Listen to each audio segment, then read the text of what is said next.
Alam mo ba na 2 cake lang nasa laro ka na? Login with Steam at simulan na ang case opening sa Skin Club, ang ultimate CS2 skin case opening platform. With high drop rates, fair play at instant withdrawals, mas madali nang makuha ang dream skins mo. Gusto mo pa ng mas intense? Try case battles at skin upgrades for even bigger wins. Huwag magpahuli, bisitahin ng Skin Club ngayon at gamitin ang aming promo code na FocusFire.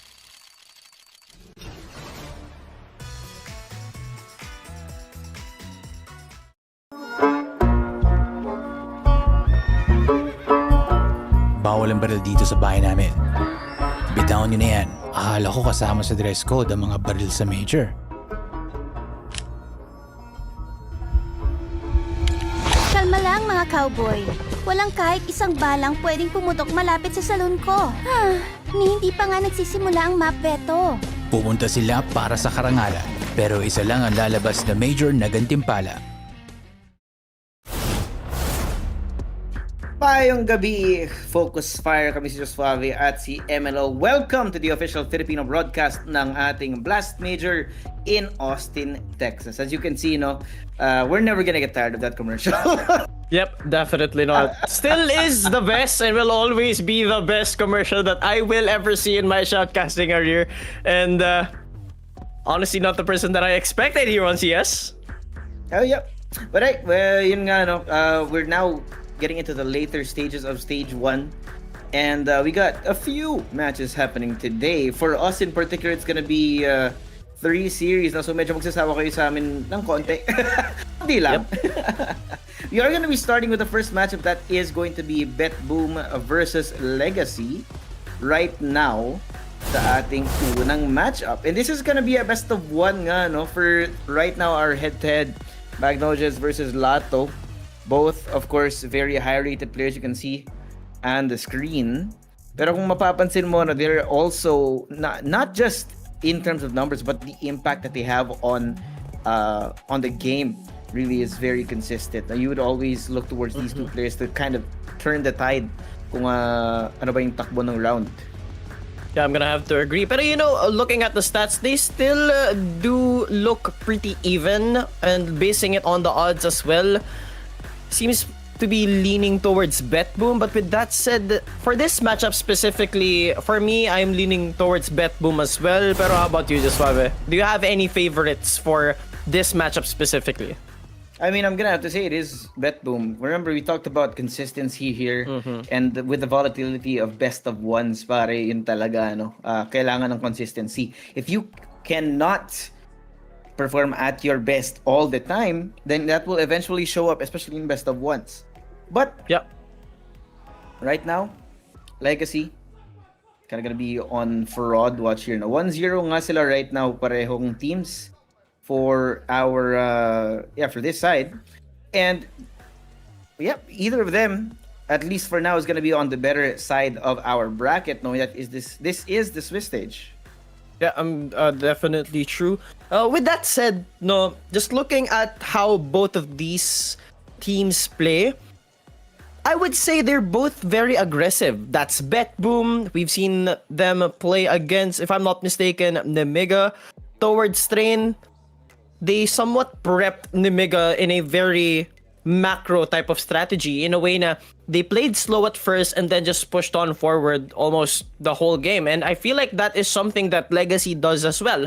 So, do you think we will have somewhat of a fire with fire type of matchup today with these aggressive teams? We're gonna have to see. Of course, Legacy, we're gonna be expecting aggression nga nila. It's just how Brazilians play any type of attack FPS. On the other side, the BetBoom, at the very least, have a repertoire of multiple looks. So they will be maybe a little bit more flexible, a little bit more unexpected, na kaya nila making flexible sa kung ano yung situation there. And again, the veteran presence of Boomich and company here, sina Axel, sina Zorte. Because of that veterancy, you would expect some better mid-round decisions, mid-round calling para sa team na to. So Legacy is going to have to be a little bit more malleable, a little bit more ready and quick to think about ano ba yung magiging adaptation when things hit the fan. 100%. I'm gonna have to agree. It's definitely the flexibility of these teams on how they are going to adapt on certain situations with fire on this matchup. And seems like we're gonna be having our first game here on Anubis. BetBoom versus Legacy, both on 1-1, no? Just suave. There's a little bit of pressure for both of these teams. Will they be able to buy themselves a little bit of comfortability? Will they add more pressure on their shoulders? Question remains, pero malalaman natin yon after this best of 1. Ito na. Radzin, nice spot here. Dualies in the hand. Despite the flash, nakuha niya si Magnodius. Magandang simula para sa round na to. They are expecting a little bit more. You can see how aggressive, how forward-thinking yung mga players ng Legacy dito sa may mid. Just expecting that heavy push. Pero with Magnodius being taken down, it's not gonna be a good thing to do. They are already gonna be down in number. Axile, hoping that he can see someone here on the other side of this pillar. Gets him out of place, and Nissim is just ready with the timing. Looking nice here. Siren though, on the other side, will have something to say about it. 3v4 muna tayo ngayon habang nagharap ng map control yung BetBoom dito. And Zorta is gonna walk right into it. The USP para kay Lux not gonna be connecting just yet, but they are aware of his presence. Lato also crossed up, waiting for the angle to be covered. Habang may paparating, galing sa main na rin. Si Siren nakakuha ng isa, pero si Duma nagpapakita na rin ng lakas. Ooh. A second, now connected. Siren left all alone, the 1v3. Could not even get inside the site, and the bomb all the way out in the open. It's gonna be a pretty impossible thing here, knowing that it's 20 seconds left in the round. He has to take that fight, and he cannot get it done. First round goes to Legacy. It's the same strat coming in from the first round of BetBoom. They wanted to take a lot of space already towards the mid space, or the mid side of the map. With that said, like I said, ganun din yung ginawa nila kahapon against Nemega. They were still parang binabantayan nila kung parang or kinakapa kung paano pa maglaro itong Legacy. And with that said, not much of a surprising loss coming in from BetBoom, pero still a good hold from Duma once again, and Nissim as well with those dualies. Natin kung magiging productive pa rin yung dualies na yan dito para sa susunod na round. They are gonna be expecting him again. Dumao! Nice start here for the round again. It's always gonna be that mid take. Galing sa Legacy, playing a little bit more forward this time with some more courage. Despite the smoke, they are waiting for them to cross over. No makikita for now. Nissim, a little bit too far. Info, Duma waiting for the timing. Sprays down onto one, not the second. Pero may paparating din sa may kabila. Dalawang natitira para sa BetBoom, and now they're running out of space. Sadzin also taking up the mantle, playing in the front, takes them both down. The second round will be Legacy in a relatively clean fashion. Very clean mid take coming in from Legacy, which is pretty much a standard when you're playing Anubis. Whoever plays mid, whoever takes it, who is the king of mid will always have a lot more opportunities when it comes to these executes. When you're CTs, you can hold off A main, water, sewers, and when you're Ts, so many avenues to open up. You can open up cave, can go stairs towards A.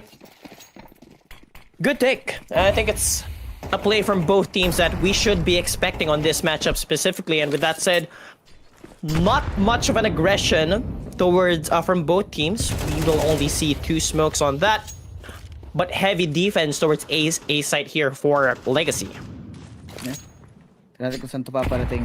This time, BetBoom having left, or learned rather, what happens when you get a little bit too active when you're playing against Legacy. Of course, Anubis CT side, much more favored on this map, as was always gonna be true for this. And Legacy are making the most out of it. You would expect, of course, a very lopsided first half dito. It's up to BetBoom, really. Yung pressure para sa kanila here is to try and get as many rounds as possible. 1 or even 2 is gonna be good enough for this, pero despite that first blood, mabilis ang trade lang para sa Legacy. I feel like that was off of an HE Axile popping that smoke, pero off of that aggression as well, that just opens up a bomb site A for them. Pero Legacy has got a proper defense here, will be met by Siren. AK a little bit too strong when you're using an MP9, but with that close range, I would have expected something more. Meanwhile, Sadzin with a Falmnest will try to do a little bit better than his brethren, won't be able to do so. Siren with a second, could possibly look for a third. Left alone dito sa site is Magnodius. Doesn't seem like they want to go for any more contests here on bomb side A.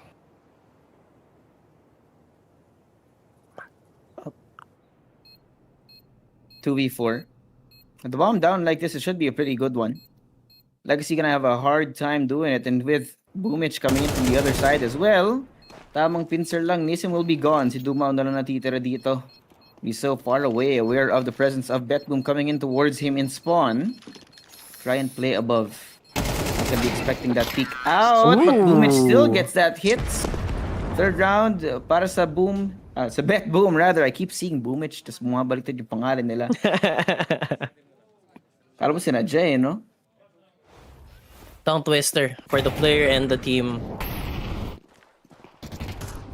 I mean, the thing is with Anubis, I kind of want to double down on my statement earlier. Whoever is able to take mid will have a lot more avenues. But with that said, when you're T's, if you can easily take control of water, and it seems like the CTs aren't contesting mid or bridge at all, it's just a lot easier for you to execute. You could put someone down towards B main, or just everyone just holds water.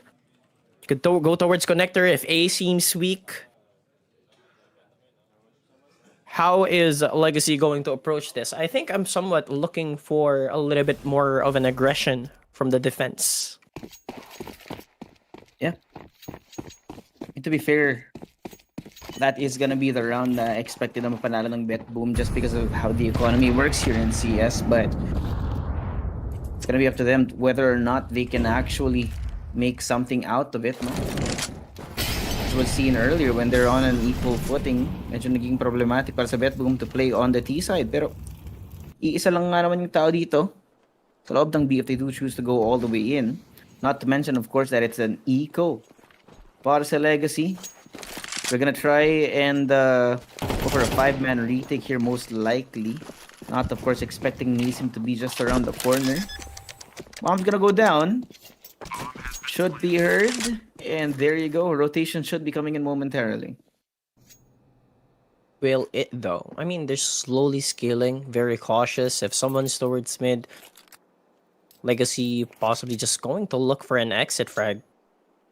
If they're lucky, a consolation prize, and they move an AK-47. But with that said, with the passiveness that they're showing right now, it doesn't seem like it's going to be possible anytime soon. Yeah. Second round now para sa kanila. Just gonna be saving what they can out of this round. No, medyo may konting investment. So we're gonna look to make sure that doesn't get wasted here. And now that they're gonna be fully armed in the next round, hopefully this becomes that new opportunity for them. Para maibalik yung momentum nila na sinimulan kanina. Yep. 2 rounds in a row. The first 2 rounds, kaso had to go back. Now we're a healthier buy for BetBoom. I mean, Zorte didn't use any of his utilities on the previous round, so a lot more comfortability for him. We see the economy building up for BetBoom as well. Meanwhile, Legacy, they know how important this round is, but what a shot that was! Sadzine!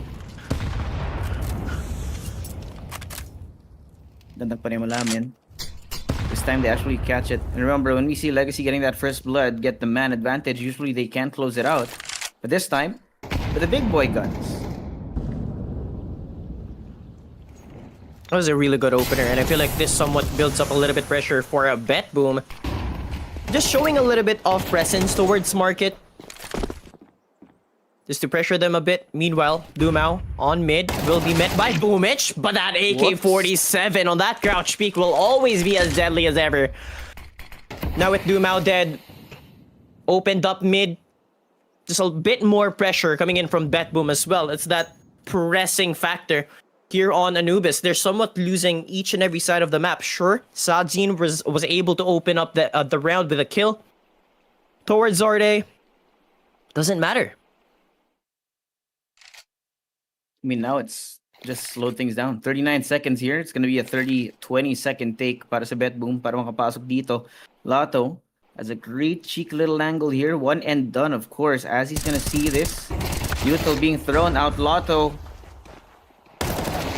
just waits for it. But unfortunately, wala yung pa refrag galing sa teammates niya dito. So it's going to be a 2v3 on the retake. Sadzine also 48 HP. It's not going to be easy to do this.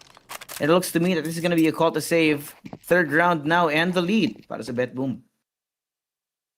I mean, after this, they're gonna have to go on an eco, no? Possibly a Deagle or 5-7. Let's just use the Empire 1S and the AWP as well to at least give yourself a bit more openers, or just, if you're lucky enough, an opportunity to possibly win the round. But with how BetBoom is playing right now, wouldn't say necessarily passive, but it's more so on like, they're very much glued together as of late. So it's a lot harder to fight these 1v1s against them. Or unless Axile does something completely out of this world and a flank towards B, pushes alone, but highly doubt that he would do that. Yeah. The spacing is really good for BetBoom kasi nga they do believe in the protocols that they have when they're playing on the T side, which is yung likas nga naman na advantage of playing on the T side is knowing that you're gonna be outnumbering whoever's on that side, which is why it's so easy for them to commit to this. But unfortunately, Axel does get a little bit too committed. Nisim will get that first blood, but it does get them some sort of presence on the outside. Boomich knows where he is, tries to catch him out there, and that's gonna be a little extra distraction as Boomich finds Nisim here. Magnus pushes from connector. Cannot get a kill. Awkward. Yes, we got one kill for BetBoom, but now in the attempt to try and get a two-pronged push going, biglang bumaliktad, no? I guess somewhat of a miscommunication coming in from BetBoom. I couldn't understand why Magnus just pushed on alone. On the contrary, here we have Legacy pushing. A double on connector will be met by that AWP of Zorde. With that said, with the shift of the map, both teams well aware B is the site to go to. Left alone towards bomb side A is Lotto, but with that said, Sadzin. AWP lost, an AK on hand is Duma. He could still possibly do the Alamo play here, but 1v3. They're very well aware where he is. And Boomich with another kill. Third bodies claimed already for this round. If just Lotto will try to at least salvage or at least do a little bit of a damage on BetBoom's economy. If he can, no? If he can. Not gonna be an easy thing to do, knowing usually the post plants are very solid para sa BetBoom. And this is not gonna be a good sign, MLO, no? Again, when we talk about the CT side of Anubis, we would expect 8 or even more rounds out of a T squad. Out of a CT squad, rather. And now that BetBoom have gotten into 4 rounds now, it's definitely not looking good. Because when things turn around, mamaya pagpalit natin ng sides, that means napakahirap na kailangan gawin ng Legacy para makahabol dito. It should not be this even. Definitely not. But I mean, BetBoom is playing at the top of their game. Or at least so far. Here on Anubis. But when you look at their economy, it's as healthy as ever. And in a spot such as this, you wouldn't mind losing this round. Sure, you want to stack up even more. But Legacy's just pressure is piling up. Slowly but surely. They know how important this round is. And if they don't win this, it's going to be another annoying round. And with that said, another annoying kill from Zorde. Pretty much flashed. Didn't see nothing, but with that read opens up mid once again. Here we go. This time, no, with a much heavier approach towards mid. Where kanina, nasa shut down ng Legacy yung BetBoom early in the round sa may mid. This time, BetBoom do get that space. And this means that now Legacy need to try and extend through the extremities of the map. And you can actually see the attempts being made here. People in con, people pushing out through main. Unfortunately, walang tao dito. So BetBoom basically have everything for free unless I Siren. No, he misses the timing he looked here. away. It's gonna be awkward. Lato. Dito na lang walang tao, so they're not gonna be expecting this. Sadzin right on the outside. He has the AWP. Flash now gonna be out, and there Siren finds one. Sadzin on the other side. He has to worry about both. Nakita niya kung nasan siya, and now the problem is he's aware also of that presence, that late push galing kay Siren. He's gonna try go all the way around, catch them off guard, and dahil doon na yung Legacy, hindi sila makakahanap ng magandang time na makapag-push sa loob ulit. It should gets be to another slip. sold round for them. It's too easy.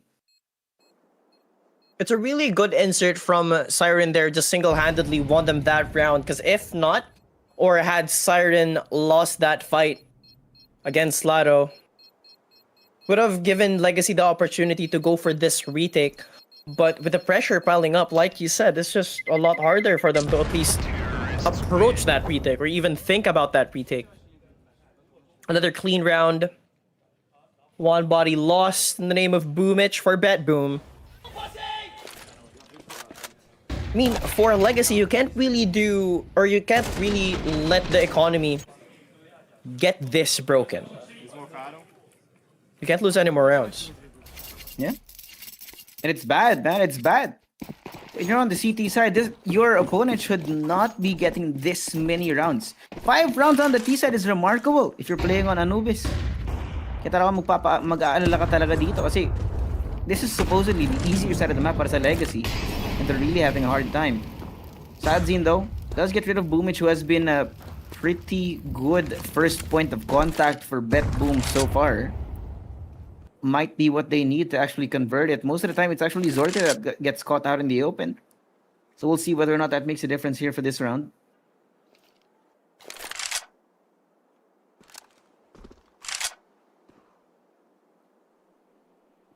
I mean, I would say that was pretty much the same thing that has happened for Legacy. Despite being able to open up the round with 1 kill, still they weren't able to convert. It's just that BetBoom is able to at least force them into making mistakes, and it seems like Legacy is playing BetBoom's game. A little bit of a difference coming in here on round number 8. Seems like BetBoom doesn't know where to go with Boomich dead. Yeah. Boomich has been more or less na yung lead, yung first contact, yung entry for BetBoom most of the time. With him gone right now, looks like BetBoom want to go for a full-on push towards B. Does have 2 players, so they do still have man advantage if they can get this done right. Nisim gonna hook behind. Right around the corner. Here comes the Util. Sprays down onto 1, but Magnus is already good for 1. Lux waits for the rotation. Unfortunately, gets taken down by Siren. And it's a great little pincer maneuver. What is going on? How do you not know that he's here? Excuse me! Something wrong in the communication para sa Legacy dito. It's looking like a bigger problem than what we think it is. And now with a 2v3, supposedly doable. But the amount of time that's been wasted so far and the loss of that space towards mid means that Legacy should be more or less expected to come in through spawn. It's pretty much the same thing again. They are able to open up the round with 1 kill, in which it should put them in an advantage. But it seems like they always put themselves 2 steps behind of BetBoom. They should be pretty much equal. And even like you said, the T's shouldn't have this much of a lead on the first half. I wouldn't even say BetBoom are 2 steps ahead. It's just that Legacy are shooting themselves on the foot almost every single round. Oof. Medyo awkward dito para sa Legacy. Nakikita mo yung pagkakamali sa mga sa comms nila. Some breakdowns in communication. Sometimes it looks like it's just bad calling all throughout, where the macro really isn't covered here by the mental capacity na ina-expect natin from Legacy. I know we did say that BetBoom would be our what? BetBoom are timing out here?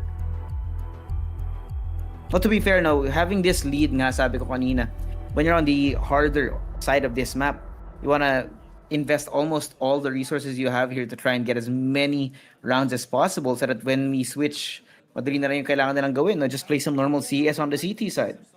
Yeah, you definitely don't want to get over too confident and make the wrong calls. I mean, they've already gotten a comfortable first half. If they lost 4 rounds and consecutively, still not too bad on the second, since I think we both agree that Anubis is a CT-sided map. But with that said, good control, good discipline here coming in from BetBoom. Now off of this tactical timeout,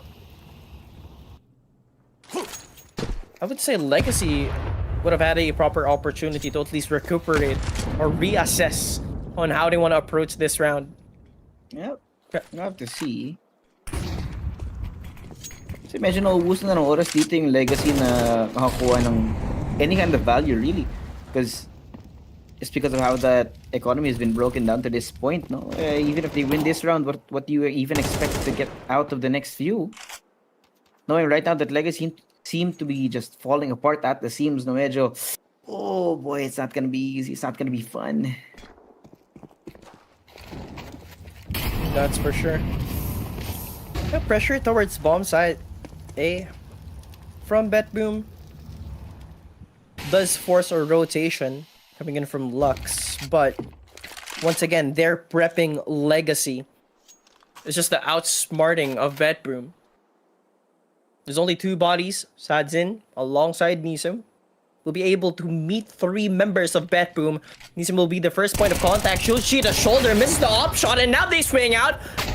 Magnus opens it up, but from behind is Exile, and never mind. That push from Water will be denied even more. 2v3 situation, bomb will get planted. They've got the proper information on where Legacy is coming from. And seeing how the bomb is planted now, it's gonna buy themselves a little bit more time. They don't have any utility to defend them though. Yeah. The problem is right now though is that Legacy, they don't have any util or enough util in what would want. Unfortunately, even with the flash, Axel still connects onto Lotto's head right here. Spots out one, they know where Boomich is. It's gonna be down to the 1v1. But in and around the game of Ring Around the Rosy between these 2 players, Boomich still gets it done. And again, BetBoom, when it comes to the clutch situation, when it comes to the mid-round calls, they still end up with the win. This is looking just dreadful for Legacy. Honestly, BetBoom is not even doing anything too interesting. It's just that Legacy cannot find a proper reply. Yeah. They've been on default for so many rounds. And not necessarily making mistakes, or at least not even letting... Actually, BetBoom is not letting Legacy play their game. Legacy is not here right now. Definitely a problem, man. It's not looking like the Legacy that we saw yesterday. And unfortunately, man, at yun nga, sabi natin kanina sa simula nito, it's gonna be a question of consistency of whether or not you're gonna have the same 4 across different maps. And unfortunately, right now, yun nga, lumabas yung inconsistency, the absolute opposite of what we want to see out of Legacy here, where everyone's just cold. Not even Nissim can save this team as of right now. And 7-2, when you're on the T side, this is God's work para sa BetBoom. Oh! That aggression towards B main was met with an AWP of Zarde. With that said, they have to back away. They wanted to look for one. They were a little bit too close to at least give themselves that advantage once again, but they were punished for it.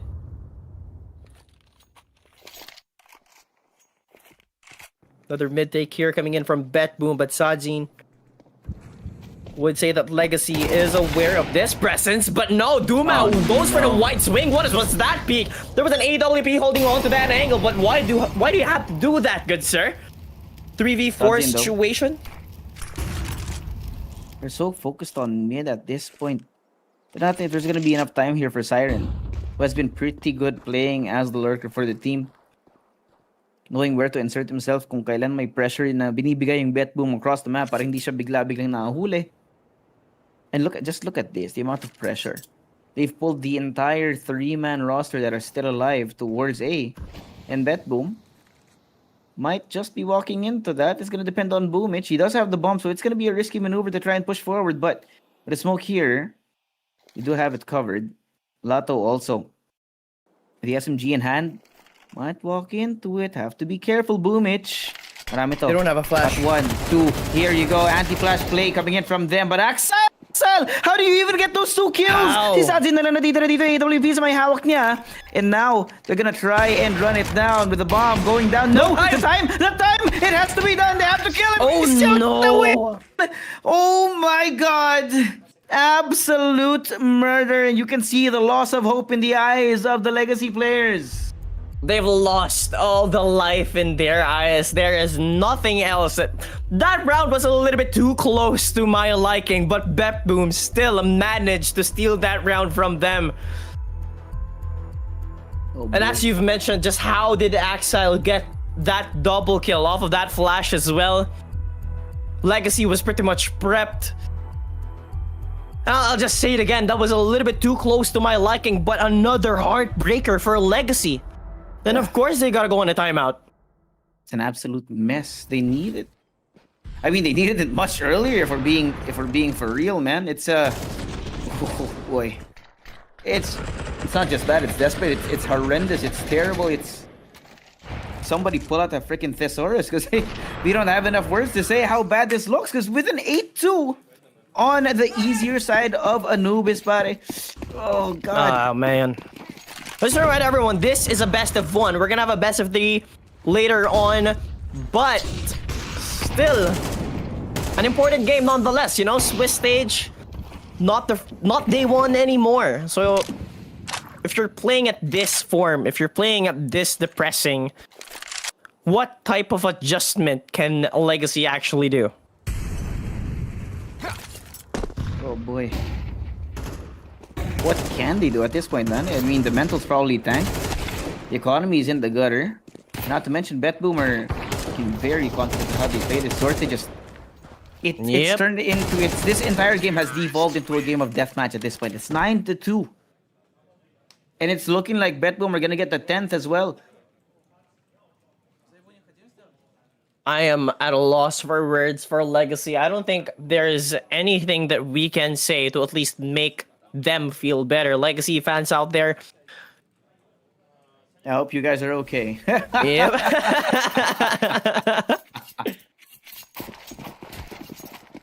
I mean, there's just no saying anything else. It's just looking real bad.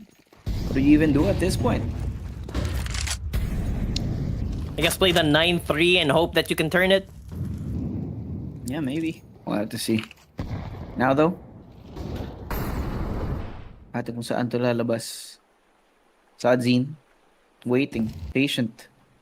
Someone to show themselves. And Siren is daring him to pull the trigger. Trying to catch it. If the Udo gets him off the angle right now, Magnus on the other side as well. Showing some sort of presence. So yung Legacy, hindi sila makapag-rotate, hindi sila makapag-decide kung saan ba talaga pupunta yung BetBoom. And you can see Siren. He's trying to apply pressure towards, hey, this extremity of the map as the rest of BetBoom are trying to re-explore everything. Because Legacy, they've been playing so far back na it's actually very possible that BetBoom have pushed all the way through mid. Either way, though, they have not committed to which side. It's only 50 seconds here, though. BetBoom are going to have to decide where they actually do want to go. And the lack of an AWP on this side of the map may to be the sign that they are looking for. Because right around this corner, they're still looking for it. Zorte. Just peppering bullets here through the walls, through the smokes. As Magnus also on the other side sees him. Nice little nade as well. Damage done. Sadzin finds Siren, but here goes Lotto out of the sight. Going on right now. Side, eh? Yeah. Bomb's gonna go down. Zort is gonna wait for the rotations to come through. And he is aware of the presence of one person right behind this box. Axel finds Lux in the middle of the rotation, 3v4. And they're running out of space, running out of time.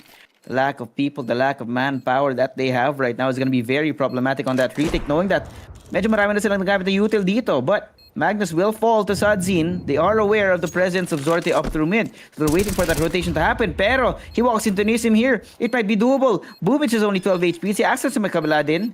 Defuse, faked out. Sadzin misses the shot. Axel still alive, 78 HP. There but we can't get go. it done. Finally around ulit. Para sa Legacy, we're ending at 9-3 here. Oh, that was a little bit too close also.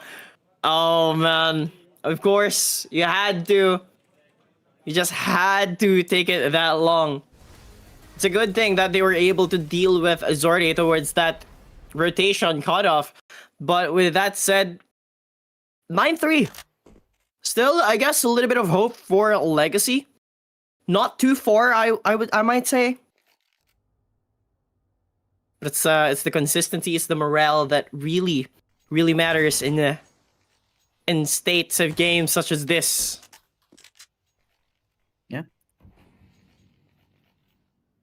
Tingnan natin, because even with that win, yes, it might be a little bit of a reset for them, but it's gonna be a long road to try and come back from this 3-9 at the half on the easy side of the map.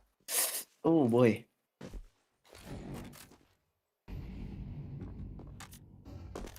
I mean, with how BetBoom is playing, I don't think they will falter. It's NA versus NA pala, hindi ko napansin.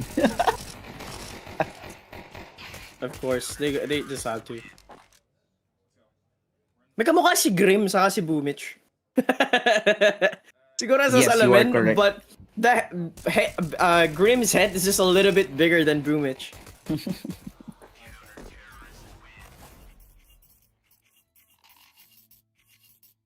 Medyo matagal-tagal pa tayo mag-aantay ng konti habang the halftime. May kabila, 6-8 NRG. You know, to be fair, I did have a little bit more belief in Nitro than I had in JT. So, tignan natin kung ano yung kalalabasan itong game na to sa may kabila, Of course, if I'm not mistaken, we have not seen Inferno here on our stream so far. Not yet. Or at least, kaming dalawa, hindi pa yata, Yeah, yesterday we had Train, we had Anubis, Ancient, We had and Ancient. Ancient. We haven't seen a Mirage. Have we seen a Mirage? We have not seen a Mirage yet.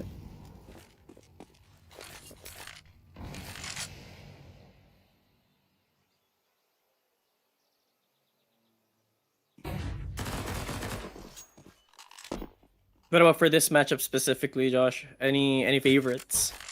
I guess you are somewhat rooting for Nitro, no? No.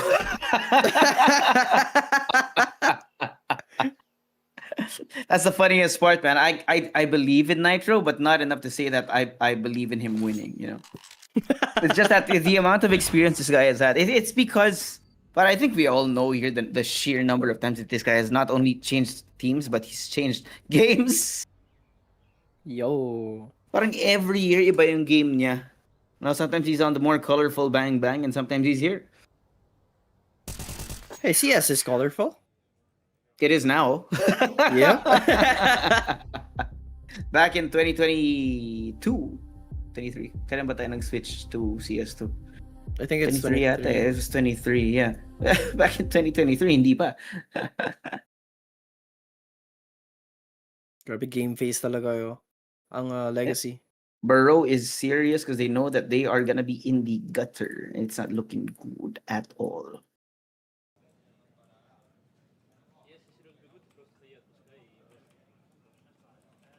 I mean, reset for both teams. I mean, with BetBoom having that much momentum on the first half, with that long of a, I would even call it a break. I would even say that somewhat extinguished a little bit of their flame. So for Legacy, it's a good time for them to reset, and if they do, they are going on a very long journey, as you've mentioned. Here we have the first round of the second half. Zordy is going to be looking for bodies. Does have the information now on where Legacy is, at least for a few members of Legacy. Oops. Little awkward here. Siren again starts it. Sabi ko sa'yo, man, when it comes to the CT side, if it's 9-3 and we're just starting on the CT, BetBoom are most likely going to be winning this. Will depend just on how fast it happens. But the amount of space that has been taken away from Legacy early is that, discourages them to push through A. They already have one person up through mid as well. Tira mo naman yung pwestuhan ni Zorte dito as well. Cross through it. Nice little molly to get him off the angle. But despite that, despite the Yuto being thrown, What? they're just getting annihilated, man. Si Sanzin, they didn't even get a single kill. And Zorte was 23 HP there. Isang bala ka lang sana, pero hindi tumama yung kahit ano. Brother, they had to molly him out, and I thought that would have been sight for Legacy, but does it seem like that the bullets are on their favor? Yep. Oh boy.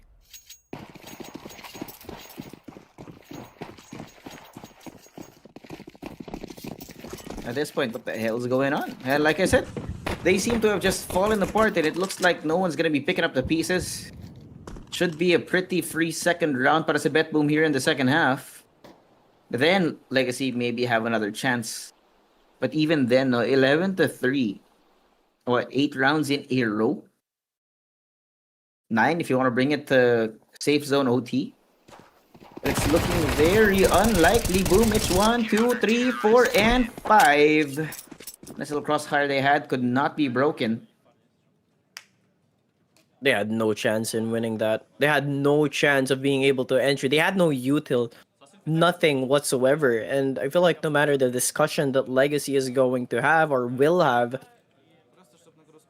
BetBoom will not move an inch. And with the M4 so early, onto the second round, off the second half, you're just going to be bringing it onto the next round. It's just going to buy them that comfortability. Yeah. Will the AKs matter, just What do you think? Nothing. Nothing. I'm gonna be honest, man. I'm a little doubtful. Because now that BetBoom, they are expecting, of course, the AKs to exist, the A1Ss to exist on the map right now. Because of that, they're not gonna be taking those risks that they were taking during the pistol round. But I mean, they do have a fair amount of weapons of FAMAS, A1Ss. It's a nice little amount of util, nice amount of weaponry. Knowing now, of course, they didn't lose that last round. Wait, don't shoot your teammate, bro. But yeah, Legacy, absolute shambles right now. I want to go for that market take, or like a main take rather, but it didn't matter, even with that flash for Nisim. Boomich and Siren just holding a very tight angle, just denying that comfortability from Legacy. But with that said, now that they know there's at least 2 members of BetBoom towards A main, they make their way towards B. Smoke buys BetBoom a little bit more time as soon as he peeks that angle. A molly. Flames will meet him, and now the execute should be coming in from BetBoom. 20 seconds left, and they have to do something.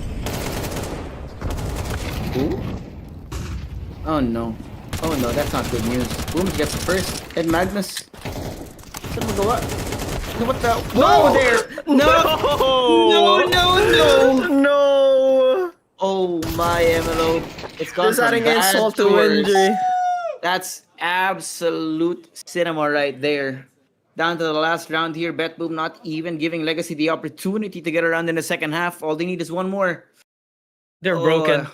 They're broke. Absolutely no money. And the mental is down the toilets. I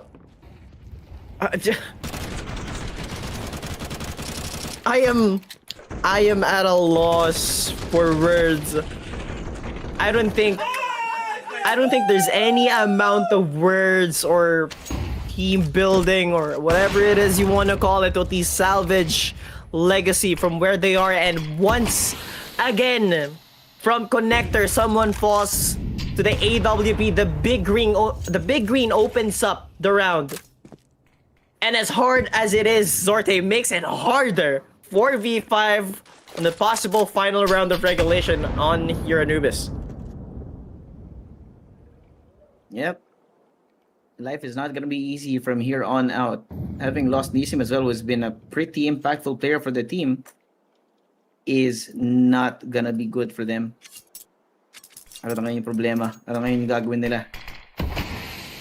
Able to smoke here in con. BetBoom. Patient. They have the man advantage. All they need to do now is play normal CS. That's the only thing they've been doing for the whole entirety of the game. second Just half, play yeah. normal CS. And Legacy, I don't know what game they're playing right now. Yeah, man, it's an absolute mess of a game for these guys. Legacy, you get to find some sort of miracle here, but boy, not looking good. Magnus starts it off. Lotto gone, sprays through the smoke, almost gets a kill, but still, Tadzin will be spotted out here. That pulls the attention of BetBoom towards B. Everyone else on Legacy might have been good. It's gonna be a 3v4 here, but Siren again, naiiwan na lang sa dito mag-isa. They're not gonna be armed for this. Long angle, boom, it's good for one. Siren there. and it will be ended at 13-3, a 10-round deficit. And adding insult to injury here, there was not really much of a fight. Definitely not. There was nothing at all. 3 rounds. That's all they could get from BetBoom. Legacy wouldn't even say that they look like a different team. They look like a team that's not playing at all. Yep, it's an absolute mess. Don't know where to look, don't know where to go. But hey, it's not over yet. This is the Swiss stages, no? So for BetBoom, that's gonna be 2-0 para sa kanila. And Legacy is gonna be in the 1-1 section of the Swiss stage. So not too bad. It's not too late. 2-1 na yung indeed. BetBoom Boomage, rather. first of all, massive And that makes it congratulations. You made that 1-2 look on the one other look- side. Hindi ako nagkakamali. How comfortable were you actually inside the server? Then it's best Little of interview ones. going. You don't want to think it's easy. It was T-sided map Anubis, so but we do the great job on T-side, and it looks easily, but still it was really nervous because it's really important best of one when you have the 1-1 score and go to next day in 2-1 and play. You have 2 chances and 2 best of 3s right now, so it's really crazy and good. As the commentators were just saying, you know, a lot of your individuals stepping up. You also had some moments yourself. Round 9, your clutch, I think it was against Lux and Dumao. I know we're going to bring it up on the desk, so can you talk to me about that and how good it felt to pull that off? I know after yesterday loss, I just think about myself just to need to step up individually and really experienced player with 9 majors like behind, and you know, just want to show my team like I can do a lot of work and like motivate them.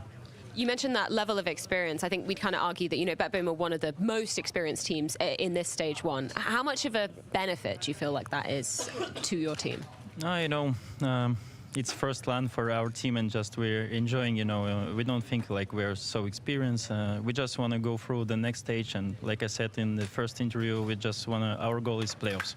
Final question. Obviously now you sit in that 2-1 bracket. You talked about, you know, the pressure of these best of 1s. Now it's just best of 3s if you want to be making it through to playoffs.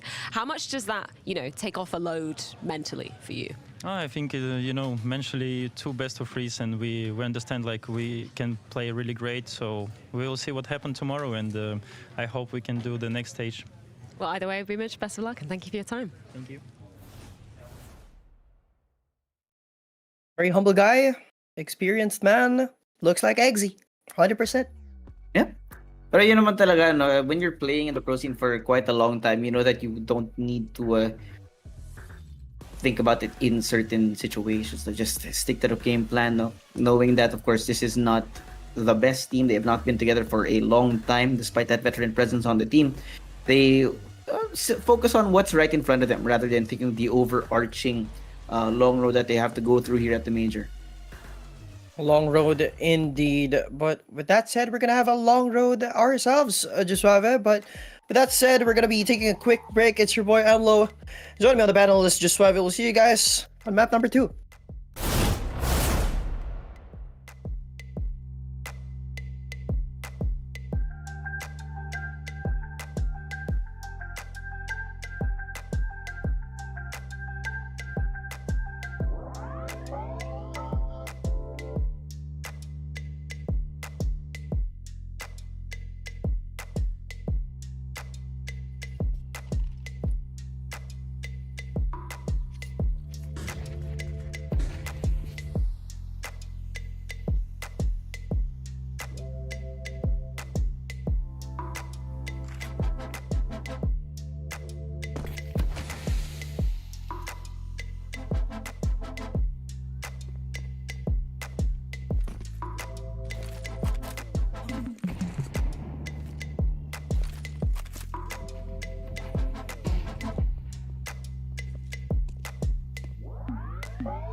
Welcome back, Breakfast Club. Ako si Slavic, kasama ko si MLO. Dito tayo sa Blast TV Major in Austin. And this is the official Filipino broadcast. For those of you who are watching or who have missed the first game, it was nothing special, unfortunately. 13-3 for BetBoom, as expected from that roster. And on the other side, itong susunod nating best of one din na paparating. TyLOO versus... OG. One of There you go. one of my favorite teams on not here. On the Dota side.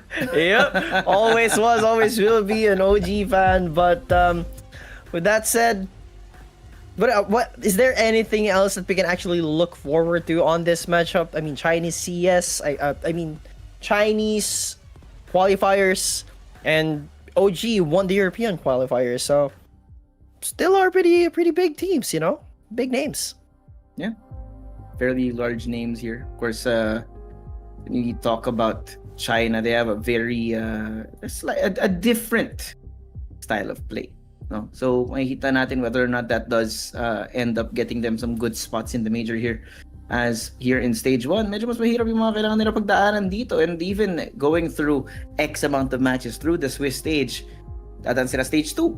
They have to go through everything else to even get a chance to have a real opportunity to win the major here. Kaya talagang kailangan din ng problemahan kung paano sila makakarating to that point. And again, something that we have said earlier, it comes down to consistency. Consistency, of course, man. Pero, you know, when it comes to the Chinese teams, we did see Lin Vision yesterday. I think it was against Legacy as well. They did show us a bit of consistency. They're showing that discipline. We know them. We know the Chinese teams for that. But now they're going against a European team. And do you think the discipline that the Chinese CS have, will it be enough for the EU CS? Yun nga talaga, no? The thing about this is the Chinese scene, I think, has to do a lot of catching up, but that can also be said about the NA scene. Nakita naman natin kanina, the energy versus complexity game, not exactly the most interesting, but You're not a fan of NACS. Luckily, we're not on that stream. Hey man, it's I will say NACS is fun. It's fun to watch. But when you're at the major and you have teams that actually know how to play the game, and it's just like, where is NA going? You know, someone has to save NACS. I mean, what about Liquid? It still is NACS, and they're invited. Technically. Technically. So, NACS, we still have hope. Yep. Well, wala pa naman tayo sa point na yun, so we're not gonna have to worry about that, at least for now. So, yep. For now, tamang enjoy lang muna tayo dito sa ating pangalawang best of one for the night. Of course, if you guys are the betting type of viewers, don't forget sa ating mga sponsor dito, 1xBet. Don't forget to use the FocusFire for FocusFire code for the bonus. That's if I'm not mistaken, it's 16,000 bonus on your first deposit. So 16,000 pesos to those watching. 16,000 pesos on your first deposit. 16,000, yeah. Yes. So big bonus. So might as well, while you're watching the Austin Major, 1xBet got your back. Yeah. Well, ito na tayo. Tamang tayo lang as the teams are gonna be gearing up for this one. Remember, talked about the fact that TyLOO gonna come with a somewhat different approach to the game because of the fact that they are a Chinese squad. Of course, tingnan natin whether or not that works here. The thing about China, as well as just inter-regional differences. And when they're not playing on the international stage most of the time, a local meta gets picked up. I think that's also not exactly the most unique thing to happen. No? When you're stuck inside your region and you can't get out of that region, then things get a little bit homogenous. So this is going to be the real test para sa TyLOO. Especially since most Chinese teams don't really get the opportunity to play against international squads here. So it's going to be good for them. Tamang huddle lang para sa mga teams natin dito. Get themselves fired up and ready for this best of one. Remember, sa ating mga standings dito, neither of these teams not gonna be going home just yet. But this is going to give them the opportunity to get themselves further off or closer to getting past stage 1. I mean, you did mention, TyLOO not being able to get out of their region and not usually playing against like international teams. But Lin Vision and TyLOO, they did defeat FlyQuest, in which FlyQuest is having an insane run right now, or at least so far on our stage 1. And with that said, we're gonna be commentating them later on as well. And FlyQuest looking to play for stage 2. Yeah. So not too bad for TyLOO. No. Yeah, not bad for TyLOO at all, man. Pero yun nga, question of, again, consistency. Yun talaga yung magiging biggest question when it comes to these longer form tournaments. No, of course, spanning over a couple of weeks in major will definitely start getting on the nerves or getting on the heavy on the shoulders para sa mga nagsimula ng mas maaga, aka these poor souls on the stage 1 stage. Medyo marami silang kailangan laruin na games bago makarating dun sa mga susunod na part ng Austin Major. Yeah, it is a long journey for all of these teams fighting on stage 1. I mean, while we're waiting, any favorites specifically for this bracket? No. Not even Nitro? Again, Nitro is fun to watch, but we just don't believe in NACS enough at this point. So, kailangan talaga natin antayin kung if they can get past it. Because he is a veteran. There is experience there. It will always be said. But it's always going to be an if, knowing that, of course, he has returned to CS earlier this year. And having, just switching games, switching teams, and having to develop around the team that has been built around you also takes a lot of time, which is why the longer team stays together, mas maganda yung mga naging results nila. Case in point, Vitality.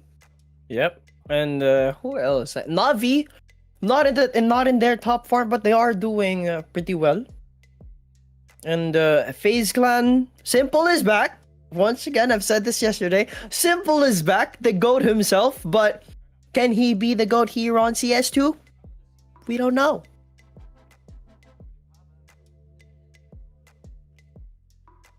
Oh boy. Mukhang nag-enjoy naman yung mga OG players dito, or at least the coaches. Bros, making that little Wolverine pose by the camera. No? We just let him sit with the moment. Yeah, do you have any favorites when it comes to banter? I love the way that Apex. I mean, who doesn't? Who doesn't love Apex's banter? When we talk about CS trash talk, there's always one person that comes to mind, and it's Apex. Who else will come to mind? No one else, no? Wala talaga, man. Iba talaga. But I mean, to be fair, Kerrigan is there, but he's a little bit more calm. Apex is very, very interesting when it comes to these kinds of these ones, no? Like, hey, sorry, I'm 60 years old, huh? Alala ko yan. That's one of the more memorable clips from Apex. Medyo fun din yun when you look at Mongols as well. Nambusinho and the boys are really funny. I haven't really heard them trash talk yet. Oh, it's not. It's more actually in the post-match interviews where you get to see the personality of the Mongols boys, actually. Well, that is true. But actually, I want to go back to Apex. Have you heard of that trash talk that he said to? Was it Brolin? Which one is this? I'm not sure if I can say it here. Yeah. Yes, there you go. Oh, sabi ni Di ba kay Brolin yun? Jimpat yun. Kasi si Jimpat yung siya Siya talaga si Twitter porn person pag ano eh. Makikita mo nagre-retweet yan ng Twitter porn. Ganyan yung mga the theory is if he finds a good video on Twitter then he wins the match. If we've talked about this quite a few times. So ito na nga, finally we're gonna be getting into the map here. Ancient OG versus TyLOO. OG starting on the T side, and they're gonna be going all in on a mid take. Look at the amount of manpower they're going through here.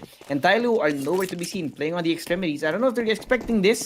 Oh, Mercury has to find the timing. Maraming tao, pare. Jumping lason yun. Galing sa OG. At diretso ngayon pagpasok. Attacker finds some sort of presence pero hindi nakakakuha ng mga kill dito so far ang TyLOO. Chris is down, but the problem is they are falling left and right for now. 3.5 still remaining here. Young, the last man on the spot, and cannot stay alive any longer. Talk about starting the game with a bang. That was an aggressive push towards mid. Pushed on forward to CT, and as soon as they got a gist that there's only one guy here and then bomb side B is open, go for the quick rotate. What was that push? I don't think anyone had, or like anyone from TyLOO had any chance to react to that at all. Yeah. It just came way too fast. Magagawa natin. And it is, of course, going to be the pistol round brought to you by 1xBet. Don't forget to use the code FocusFire to get your bonus up to 16k PHP on your first deposit. Dito na naman, Fiku. Lagyan for some sort of presence out through Cheetah. Nikodo's also waiting. May magpakita dito sa may loob ng donut. Sees one, does not commit to it. They are also cautious of the presence here inside the bread room, pero wala mo na papakita for now. TyLOO has to play this patiently to hope against hope that they can do some economic damage. Again, this OG roster, OG as an org, not exactly the most interesting, pero the players here are expected to be performing well. Nikodo's Fico, of course, gonna be the main suspects to be looked at for this matchup. He's got to be careful on how he wants to approach this push towards Cheetah. G and Mercury. Two members at the back of site towards bomb side B. A is pretty much open, but OG is unaware of that, so they're going to make their presence known. Seems like they want to push on forward and just go in, guns blazing through the smoke. Mozia gets a bit of damage, and once again he falls and buzzed. Alongside Spook opens up cave. Young with tap one could go for a second. He won't be able to do so. Attacker left alone with a 5-7 on hand. Try to look for maybe a little bit of damage to the economy of OG and pick up an AK. Oh yeah.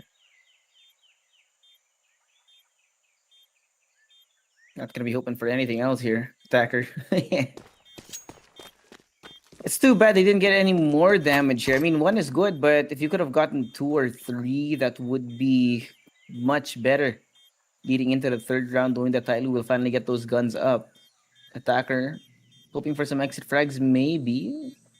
Cautious of the fact that they may be trying to hunt him down, pero wala mo ng tao dito. OG, they know they don't have to take the risk. They don't have to waste these. Medyo heavy din yung investment nila dito. Couple of 3 AKs, in fact. And the Galil. Sayang It's yun. a lot of rifles that they get to transition onto the third round. I mean, it's not what you usually see on the second round. You usually see the MAC-10 so that they could at least secure their bonus round and possibly just hope that you win your third. But now with the AKs that they have, OG is just they're in prime position, I might say, here on round number 3. And TyLOO on the back foot, a full eco. Only one flash, the deagle for Mozia, P250 for G, but will it really make enough difference? Well, most likely not. They're going to be hoping for something out of this. Maybe a little bit more damage. But the problem is, it's just too easy for them to spray down onto their heads. Fico just takes down 2 without any difficulty out through Cheetah. A third, a fourth. There we go. What the hell is this, Chris? Following up on that forward presence now. Mozia not even going to get the opportunity to turn around. OG, full control early in Ancient. Man, they could just easily run away with this lead if TyLOO fails to at least come up with a solution or a possible reply for OG's aggression. There's been a consecutive, I wouldn't even say 3 round consecutively OG went B because round number 1 they just pushed on forward in mid, and God forbid, I just hope that chaos doesn't present itself the same way it did on round number 1. Yep. Well, don't have the guns up though, G. Has the AWP on one side, unfortunately. Jemyoung gets a little bit too comfortable pushing forward, gets taken down. Nikodos and Buzz, the entire roster of OG, just taking them down, taking ass and taking names here. And even then, G, too late to the party, pushes forward to no avail. Wala siyang makikita dito. It's gonna be a 2v4 with B completely open. Tignan natin if G can catch this cross out through. Even if he gets one, the entire OG roster will be keep going through here. Oh boy, they know where the op is now. Establishing that control, they do have quite a few utils still. Flash out gets him off the angle, they get past it. They are gonna be aware of this. Mozia though, inside playing ring around the Rosie. Now si Jane na lang nakitira with the AWP. Not gonna be an easy attempt to try and get this retake done, but at least it's a 1v2. Not too hard, but he has to worry about this close angle here. Jay, cognizant of the possibility that there's someone out here. It's gonna be a test of patience now for the OG players, and they do wait for it. Crosshair is at the ready to take him down. That's 4 now in a row. Not a single round yet for TyLOO. OG can easily run away with this first half. That's all I'm gonna say, because now that they're gonna have to go on an eco again, but what's the best thing that they can do? Go for MP9s, hold close angles. They've tried to go for an aggression towards mid, but simply they couldn't capitalize or at least go for the punish on OG. And with that said, OG has got a proper idea on how they want to approach the passiveness of TyLOO.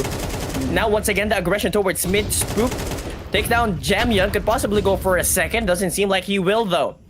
Assistance will be coming in from Cheetah, but Prison denies that. I don't know about this. That's a little too far forward out in Cheetah, man. Gregory and Mozia might have the opportunity here when you're playing short range. But I think OG may be aware of that possibility here.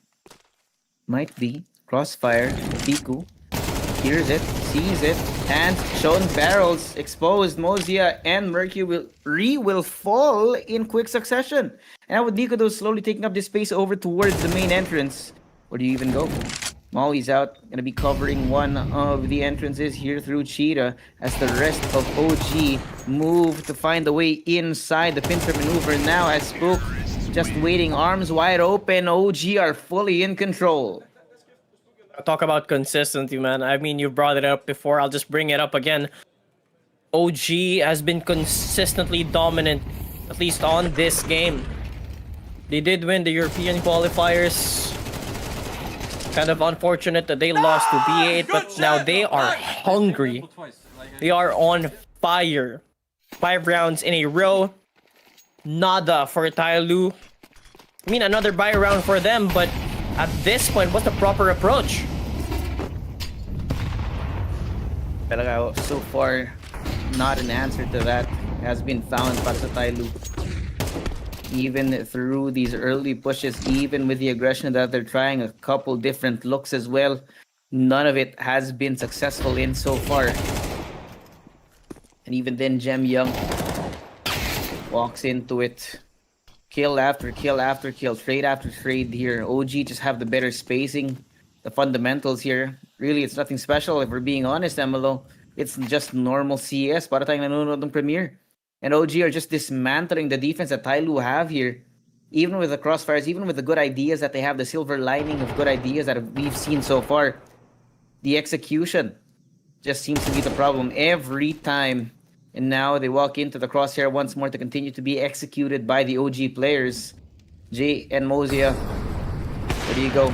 Up in the hands. There we go. Jay finally does get another kill here, but now they know where the op is. They're going to completely avoid it. Go the other way. They know where the second player is as well. Piku in a bad position, but at least that smoke buys him a little bit of space. Molly just to pressure him from behind. They're slowly inching towards him, but the bomb is already making its way towards A. Sure, as good as that pickoff is, will they be able to at least salvage this round? Sure, it is a 2v2, 20 seconds left, and with the bomb not being planted just yet, there's a lot of opportunities for TyLOO to scale and take space. Look at this rotation though. Look at Spook. Good Being positioning. ever so patient, man. He's not Good going to be nade. expected here. And the nade's so good. You can see the amount of damage done. A couple of bullets should do the trick right now. They do go in with a quick little Ferrari peek over onto Nico Duz, which does catch him by surprise with Spook. And find a way to isolate. He's gunfights, gets that first one. Chooses to go all the way around. Mozia daring him to advance, daring him to show himself. The fake once again, not sticked. Has to wait for it. Sees his enemy, but cannot get the connection finally for TyLOO. They had the reg. Oh, they had to fight tooth and nail for that round. I mean, just kind of unfortunate that Spook was left alone and the man on site was left to fend off that 2v1. Gave TyLOO that opportunity. Despite the HE dealing the damage. It's kind of unfortunate. But a good take for TyLOO. At least a little bit of comfortability. Less pressure off of their shoulders. Just, we got a round. We can bring it up. We need to win 6 rounds in a row. We can't give them any more. Yeah. There you go. I don't know, man. I feel like it may be this timeout much needed. It could have been used a lot earlier, pare. I mean, you have 3 timeouts here. It's a best of 1. You're not saving this for next map. You're not saving this for the rest of the series because it's only 1 map. When you have these kinds of sticky situations where it just looks like there's absolutely nothing going on the server for your team, the timeouts should be used. These are resources, the same as players, the same as manpower, the same as utility. And if you can't make the most out of the timeouts that you have available here, then things become a problem. Problem indeed. And actually quite surprised that Mosea didn't bring the AWP that he had on the previous round onto this. Maybe they don't want to play with the passiveness of the AWP. Maybe that sniper just slows them down instead of playing it aggressively. Meanwhile, speaking of aggression, look at this angle from Nico Duz. Now pushing on forward. Bombs at B is open for the take, and Mercury will fall. Fiku, good for the second kill. They want to fake him out, push on forward, and another fake. And pulls him out of that cover. But they're already set up here, man. The amount of presence they have across the map. TyLOO are still weary of possibly some sort of lurk. As you can see, it's going to be a call to save. There's just absolutely no resources left for TyLOO, so Spook is going to be very well rewarded if he can get these 2 kills. 1 and 2 for the combo here. Catches them on the rotation. Can't get it connected. But it's going to be a free AK, free little upgrade for TyLOO. As now OG secure their 6th round. They're already halfway there. You can hear it. Trying to hunt them down, make it hurt. Adding insult to injury, rubbing salt in the wound as Fiku. Oh no, he finds 1 and J. So low right now, gonna be chased down by the rest of the OG roster. As you can see, whether or not he can get it done. Ooh. But he does get 2. It might have been sideways, good damage, but it's a good amount of damage. But the problem is, man, masyado maraming pera yung OG pa ngayon. Yeah, I don't think any amount of damage would be enough for that. And with that said, TyLOO at least somewhat recovering themselves from... Actually, not even recovering. Now 6 rounds. It's not even a for recovery. OG. I feel like it's just stopping the momentum. No? You're hitting the brakes, if you will, before falling off a cliff. Medyo ganun yung situation ngayon ng TyLOO, where it looked like they were really not gonna win a enough? single thing, man. It's hey, I said they stopped themselves from getting off the cliff. It's not stopping anyone from pushing them off either. Yep. But look at this round. Look, already. Seems like they dismantled OG off of that Buy round. And now they get AKs and M4A1, and they're just looking to close off this one with the bomb not in Krizen's possession. 1:10 on the clock. I don't know if they're gonna be aware of this though. The bomb's inside the smoke. You should be able to pick it up. Should be. They're so ready for it too. It's quite a lot of hiding that he can get up to here if he gets the right timing. Unfortunately, he does not. So Mozia will secure the 2nd round here for TyLOO. It's not too late. If he can get 4 more rounds in a row, then it's not bad at all. Yep, definitely not. And I think at this point, OG should, go on the Nico, no? Yeah, most likely. having lost 2 rounds in a row is not going to be good for the economy if they just continue trying to buy it up. But the same could be said about an attempt to try and ruin the mental here. And they are going to be buying it up. Last buy round for OG if they don't win this, so they have to make the most out of the investment that they have made. It's a bunch of early round utility coming in from both teams right now. Mercury, he pushes out through Cheetah. He's just waiting for them to show their faces right now. And OG might be aware of that possibility that there's someone here on the other side, but not even looking here. Catches one, tries to spray down onto the second, and none of the bullets are connecting. He gets away scot-free. 45 HP, still alive right now. Very happy about the amount of damage that he was able to do to OG here. A kill and a half. Consider that. The J gets exposed. The chip damage now slowly taking them down, taking a toll on the TyLOO members. You can just see it's a continuous onslaught rather of bullets inside of both sides. I'm still quite surprised that Mercury was able to slip away after that rain of bullets. There were 3 players spraying him down and he wasn't hit by any of them. Yep, not a single thing. Meanwhile, towards mid, Mercury is going to be pushing once again, but through the blanket, he gets shot. You were lucky earlier, my friend, but not so much now. And Mose is going to be joining him on that same faith. And woo, off of that 180, attacker falls. But do they know that Jam Young is here? Doesn't seem like it, but now they do. A site's open route, but nope. Whoa. Won't even be enough time to plant the bomb. Just take the body away. Good investment. Yeah. Not bad at all. So when you thought things could have turned around again, you just stopped them in their tracks. I mean, you could see that the timeout was rather productive para sa TyLOO, but unfortunately it could not generate enough momentum for them to string together a couple of rounds that they would have wanted here. And it's just a mess. You can actually see the behavior of TyLOO here once things start going in their favor, they get a little bit too overzealous, a little too overconfident, trying to take space across the map that's not necessarily needed. Especially in that last round, man. The way that they pushed out through Donut, through Cheetah, and just got taken down one after the other. Instead of them playing the defense here, they're just walking into a brick wall face first. I mean, it's not the type of meta, at least that we expected from TyLOO, because we mentioned the Chinese teams playing with the discipline and actually able to hold down the sites, but with how they're playing Ancient, doesn't seem like they're holding it down at all. The previous round that they won was with aggression, and now, speaking of aggression, once again, is OG is gonna be forcing their way towards B. Pride open. Oh man. No answer whatsoever, and not much utilities to be expended. And I feel like another round win for OG. Their 8th round on the first half. Not a good sight. Yeah. Not good at all, man. And Nico does also. Again, gonna be on the prowl to try and catch some people off guard. Here's the footsteps now. Jay, that's the up gone. A lot of money down the drain, man. It's terrible. People also walking forward. No respect, absolutely zero respect for their opponents right now, just proving that they are the better team.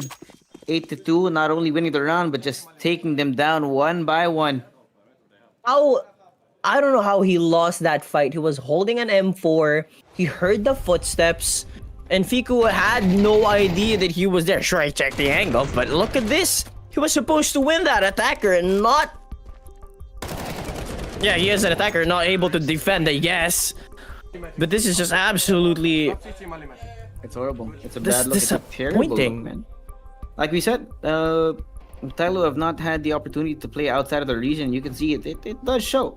But on the other side, yep, 7-1 Mega. On the other side, Lin Vision. There really is different tiers when it comes to CS. And here in Stage 1, those are being put on full display. Lin Vision, like we said earlier, or rather... yesterday rather, that Lin Vision have had more experience than some of the other teams here in Stage 1. It's showing right now. Well, at least on the other side, we got a Chinese team who is winning. Fair enough. But the European is losing, so... Not necessarily like more like CIS. Yeah. Hate to say it, man. Not anything interesting happening today so far. Hopefully, the best of 3 we have later will be a little bit more spicy, a little bit more exciting. Pero ito, babalik tayo 8-2. OG still in the lead with a couple more rounds to be played. They're looking to try and expand that lead even further. That aggression from main. Ooh. Well, at least they're Finally, able to the deny the push of OG, no? At least they take away the AKs, MP9s, and the Deagle's gonna be denying this aggression. At least they got a 3rd round on the board. Yeah. Now they know that Fiku's here.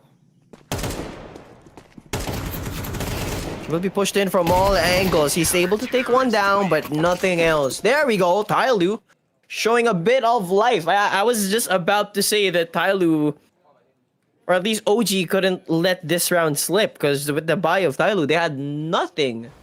But at least look at this defense. Look at this hold from attacker and Jam Young. Not bad at all. A good effort to try and slow things down. Hopefully, make the winds blow in your favor later on in the game. There is one more, of course, and this time gotta be fully bought up. Getting the value out of that eco buy from the last round is great for TyLOO. Pico though, absolutely zero respect. Throws out the molly. Oh man. Oh boy. Mercury just burns to death. Walks through the fire and the flames, hoping that it will not take him down, but unfortunately, the most free kills that OG have had today. Spook also showing himself up through mid. Tries to push through Red Room. Unfortunately, Jam Young is on the other side of this. There's a fair amount of util being dumped over towards B, as you can see. A couple of people coming in through Cheetah. Mosea, unaware of which angle to look at as the rest of his team is going to be arriving. Peak pushes all the way forward, gets one. Jam Young almost traded out, but as the smoke clears, it's going to be all OG, all red on the kill feed now. It's going to be attacker. Left alone. Has to make a stand here. The last round, no point in saving now. Has to make an effort. But the way that they're set up right now, OG are going to be very hard to isolate in these gunfights. First up on the docket, Nikodos does not even get past that point. And it is a very dominant first half for OG. Man, I actually expected TyLOO to actually hold them down a little bit better, at least deny the pushes of OG, but it doesn't seem like it will happen. They did on their 3rd round win. I'll give that to them. But what else? Yeah, what else? Ano lang talaga. Other side, I hate to say it, it's kind of the same story, you know? Though Nemega will probably get this 4th round, so that's already more than they got over here on this side. Lin Vision though, couple of eco frags despite that gun disparity looking good. Asian CS is on the rise talaga, MLO. It's not TyLOO. Just not TyLOO, at least not now. Not now. Not yet. I mean, TyLOO has been, I'm not sure if it's the same TyLOO that It is I've not. seen. It's not? Okay, but with that said, I mean, we've seen TyLOO perform somewhat okay. Yeah. Recognized name on CS, so you can't really take that away from them. But as you've said, they're not the same team. Yeah. There's a lot of things to be said about some teams being able to perform on home soil versus being on the international stage. This should be a pretty good opportunity for most teams who are yet to get their feet wet, no? Here, especially here in stage 1, playing against teams that are more or less at the same level as you, the same tier of play. Once you can get through this part and you get more experience against international teams who have a more distinct, more fleshed out playbook, then you would actually get to see some sort of evolution out of these teams.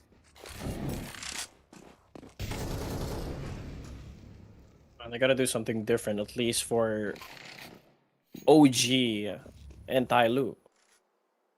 Because on the other broadcast, at least Lin Vision is doing well. Lin Wait, Vision it has came been from to, 7-1, right? Yeah, it did. But yeah, I mean, Lin Vision have been to international events before in CS. Really? Yeah, I actually thought that was TyLOO. It- Was it TyLOO? I think, wasn't it TyLOO? at least when you ask, same lang naman, pero we've been seeing a little bit more out of Lin Vision compared to TyLOO. Okay. That is fair.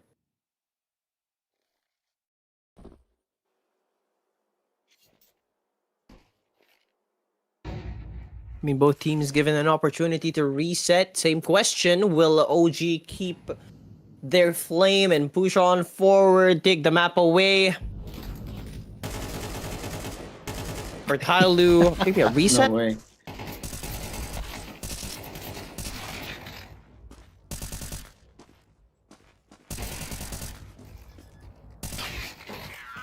At least we have a little bit more interesting games on the other stream. Unfortunately, on this side, it's very one-sided. Both maps so far, huh? Yep. And in fact, OG I'd say fast. we're definitely ahead of schedule here. Rolling schedule nga naman tayo dito pag blast event. So, if OG can end this, actually, it would be so funny if we get 2 13-3s in a row. To start the We day. get what, 13-7s earlier on? Yeah, yesterday? Yeah, that was funny too. Yeah. Oh, it seems like another aggression with the dualies, but this time, OG's gonna be winning that fight in the name of Chris, and he takes a double, possibly a third. He's gonna be spraying it down, and he The does. hell? Good for it as well. He's got the bomb. They're very well aware, and the man from A will rotate. Jam Young in good position towards mid, but Dagger. dualies, man. It's funny, you got double dualies. It's like After- SMGs on round number 1. At that point, no, parang bad trip ka na lang. Ba't sobrang daming balang dumarating sa pagmumukha mo, you know? But attacker, timing from behind, finds Buzz. Okay, they equalize the scoreline. Requires the manpower. Bomb is also very much wide open, so Chris is trying to wait for them to cross right in front of the entrance to Cheetah. Sees him. Shows his face also. 45 seconds on the clock. We're gonna see whether or not they choose to go all in on B or if he can catch them trying to cross through red room. Seems like they will. They want to go B. Yeah, they do want to go B. We're still here. Chris is waiting towards Cheetah. They're gonna take the other way around and should be able to hear this. Kita yung paa. Feet picks on the stream. Unfortunately, the double tap on the attacker's face will take him down. It's gonna be a 1v2 game of Ring Around the Rosie. Now Jam Young, oh my god, has to worry about the jumping glass in his face. Oh man. Chris even wanted to go for the knife. He did. He had his knife out. And somehow he Yeah. still wins that fight. It's Just how? it's remarkable, the games that are being shown up today here in stage 1. Remarkable, not necessarily in the best way, but it's fun to watch.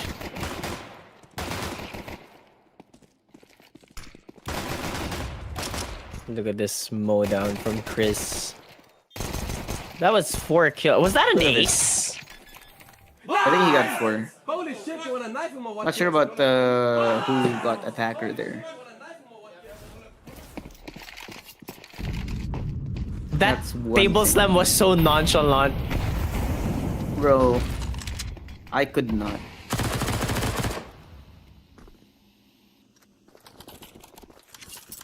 Oh. Fiku. Nice nade. It's him to half HP here on one side. A lot of things to do. And in the second half, having started like that, OG, they already have the guns up. And there's a stench of desperation in the air para sa TyLOO. Look at this. Bought an AK, bought the gun.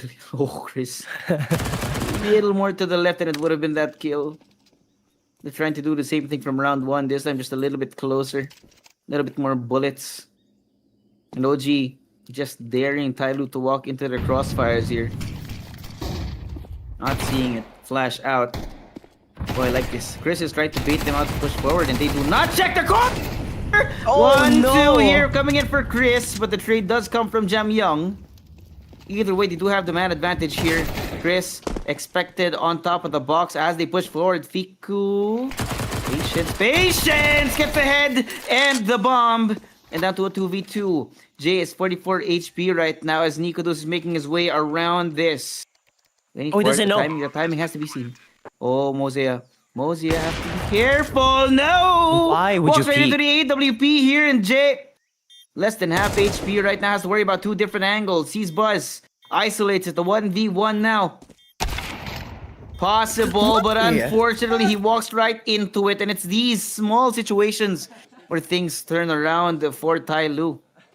But he had the information that Nikodos had the op. He was able to at least isolate that 1v1, but it's the same mistake that, if I'm not mistaken, that was Jam Young that did it to peak. Yep. What are you doing, man? Oh, what are you doing, man? What are you doing, bro? To be fair, I mean, you had the same reaction. You're like, what? Yeah, that is true. I mean, he had the angle. He had the. He knows that the op is on the other side. So like, it really makes you wonder, why the hell? When you have the opportunity of having just more bullets in the chamber at one time. That's just depressing from TyLOO. 11th round win, if I'm not mistaken. Now on for the match point is OG. Looking to close off the game. Despite, do you think we're gonna have the same scoreline as the previous Possible. game? Looking back. 13-3. I mean, the mental stank, you can see the slam it at the tables. That is Again, true. it is going to be a really bad buy. If they don't win this round, TyLOO are broke. And it's basically the same thing that what happened earlier. So to kind of just not give us a case of deja vu here, they just need to win this round. Otherwise, that's going to be all she wrote. Oh, good boost play coming in from OG. Now that they have an information that people is going to be pushing on forward towards A, but way. Fico denies a little bit more. Nikodos with a second. And here we go as attacker swings. Quick on the trade is Nikodos with his AWP and now match point. And as you mentioned, just suave, here we have it. Deja vu, a severe case being shown on the stream tonight. Hope you guys are having fun because it seems to me that TyLOO is not. Oh boy! Gonna be walking into the possible last round here with absolute desperation. To be fair, MLO, the last time we saw them on a somewhat broken buy, they did get that win. But with a lot That's more pressure true. this time around, man, we never know. I mean, previously OG had to go to them and now they have to go to OG. So, Yep. huge difference on the pressure that's at hand. With that said, you've mentioned this on the previous game. OG just has to play some Normal standard CS. Yeah. Yep.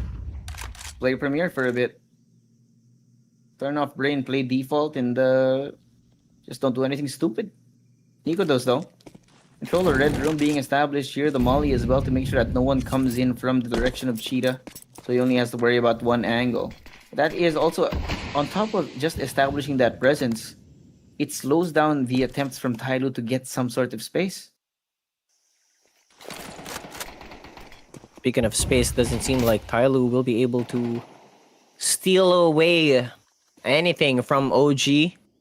A lot of manpower towards Cheetah, and then an execute should be coming in soon, but the AWP of Nikodos still very much in play. Here we have first peak, gets mollied off, so here we have at least a bit of pressure being created by TyLOO. They slowly scale, smokes to buy them that space, unable to connect a shot. With that said, another flash, but Mercury is hungry for the kills. Flash dodge by Chris. Op shot doesn't connect, but attacker was supposed to support his teammates with a mat 10. But Mosea will come in big. Surely hope so. That he does. G alongside him denies the push of OG. And Nikodos won't be able to hold down that angle. And for A4 for Spook pushing on forward. Very close, but at least different. different outcome. Yeah. Gotta tell you one thing though is that this is very funny. It is. How I is that just a loss said- for OG? I just said the last time they were on an eco, they win it. I don't know what the hell's going on. Maybe for TyLOO to win these kinds of games, they just don't buy full guns. I don't know. They don't need AKs, they don't need AWPs, maybe a Galila and a MAC-10 and a few Tech-9s across the board. Should be enough.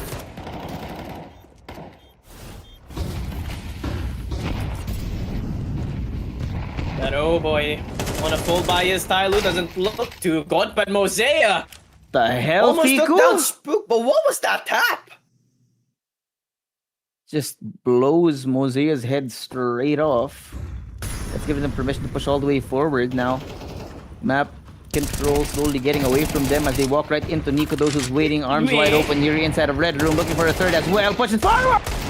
And look at the amount of flashes being thrown forward. Jamio's gonna be the last one standing here in a 1v4, but it's just not gonna be possible. 13-4. OG, absolute domination. And just the pressure from TyLOO. Oh man. Oh man. I thought actually was that supposed to be an ace? No, it was just a 4K. But what a hold down. And as you've said, let's just bring it back. They were able to win eco rounds or like half buys, and as soon as they went for a full buy AKs and an AWP across the board, they just lost it. Yeah, Which is it hilarious. It was messy. It was terrible. I don't know what the hell's going on in the TyLOO camp, considering that they're supposedly on the better side of the stage of the bracket right now.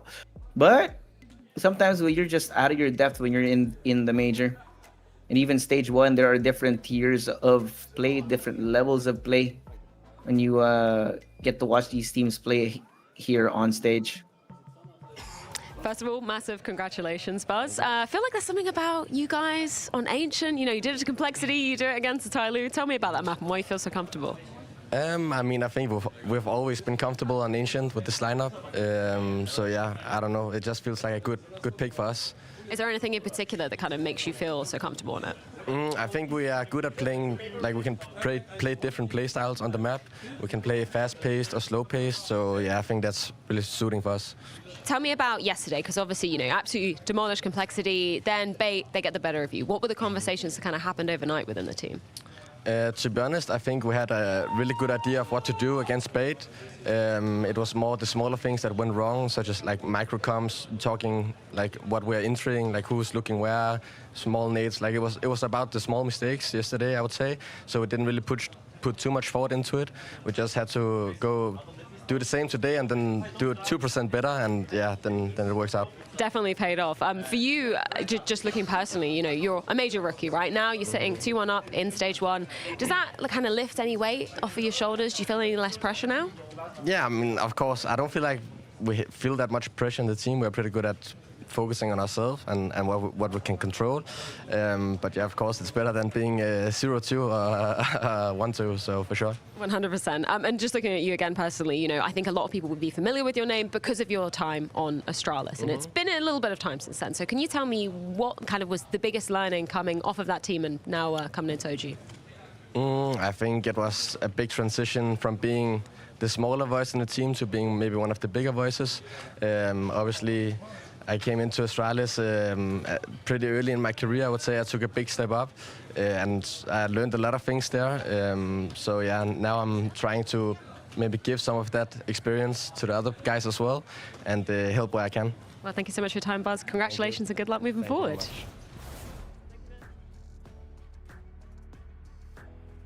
There you go. Quick little insights from OG here.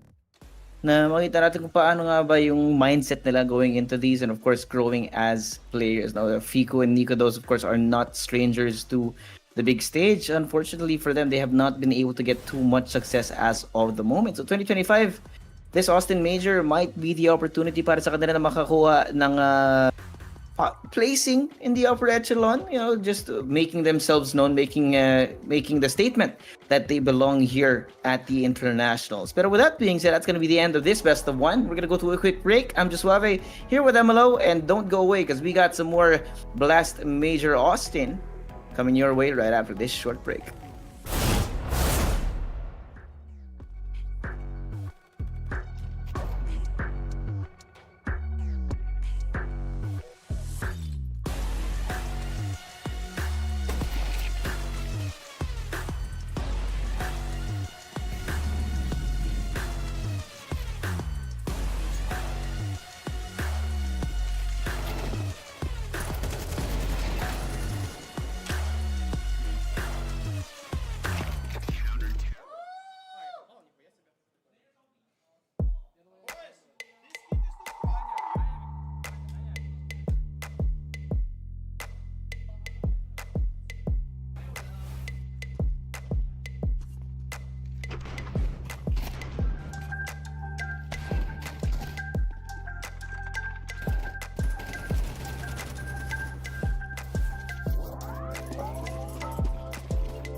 And welcome back, ladies and gentlemen. It is officially time to call you guys the Breakfast Club. So kung hindi pa kayo nag-aalmusal, wag muna, medyo maaga pa.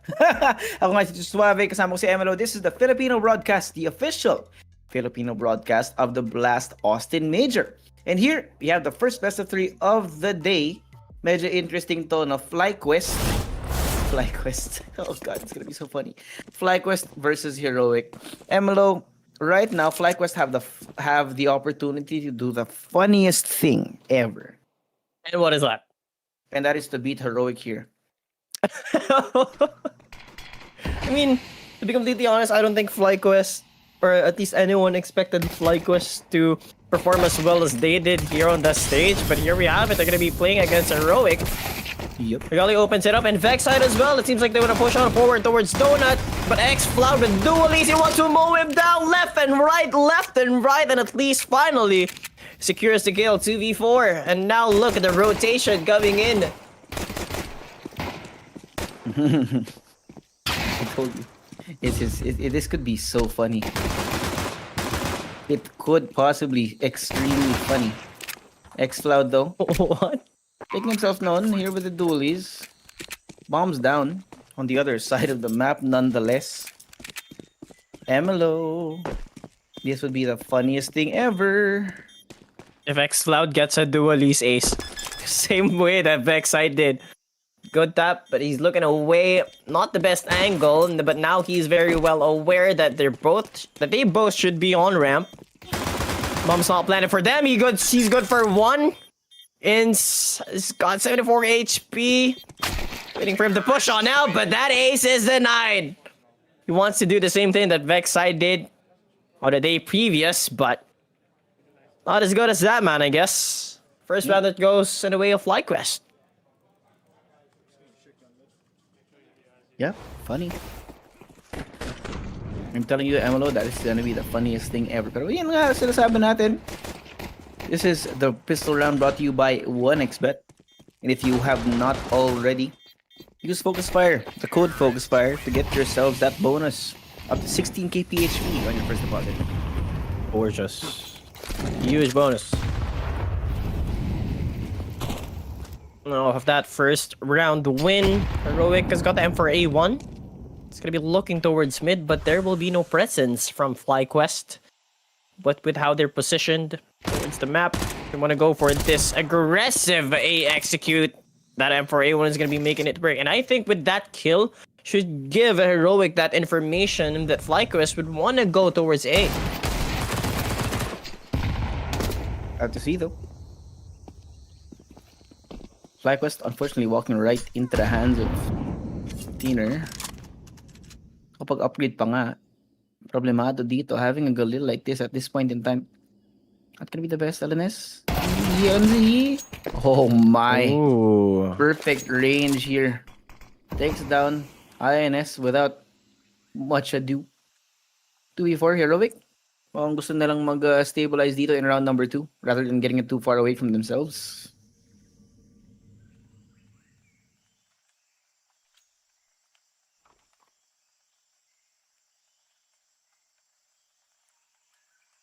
Much of a standstill, but FlyQuest, Regali, and Liaz looking to take space on A or at least salvage this round, but I don't think it's the best call here. Looking like the best at the very least. Saan nga ba ito pupunta? Sanpeas finds Regali. Liaz gone. Ito, this is where the interesting things are gonna start happening, Emelo. Yep.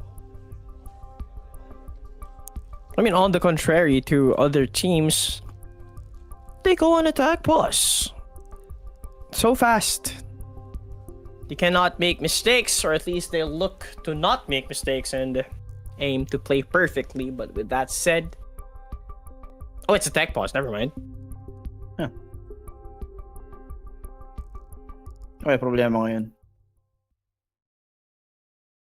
Just have to see. Tamang antay lang tayo. Chill lang muna tayo dito. Mic, comms problem. For the players, gotta make sure that everything's working out well. Para pagbalik natin sa game, both teams are performing at their very best. But here we go. We're back almost immediately. Heroic having broken the economy ng FlyQuest dito. It's not gonna be good. I mean, FlyQuest showed a lot of dominance when they were against Fluxo here on Ancient, but it doesn't seem like they're gonna be doing that.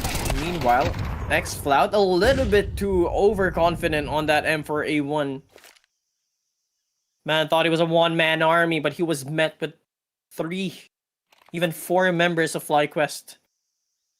That said, an M4A1 in their hands could be the difference maker in how they want to approach this round.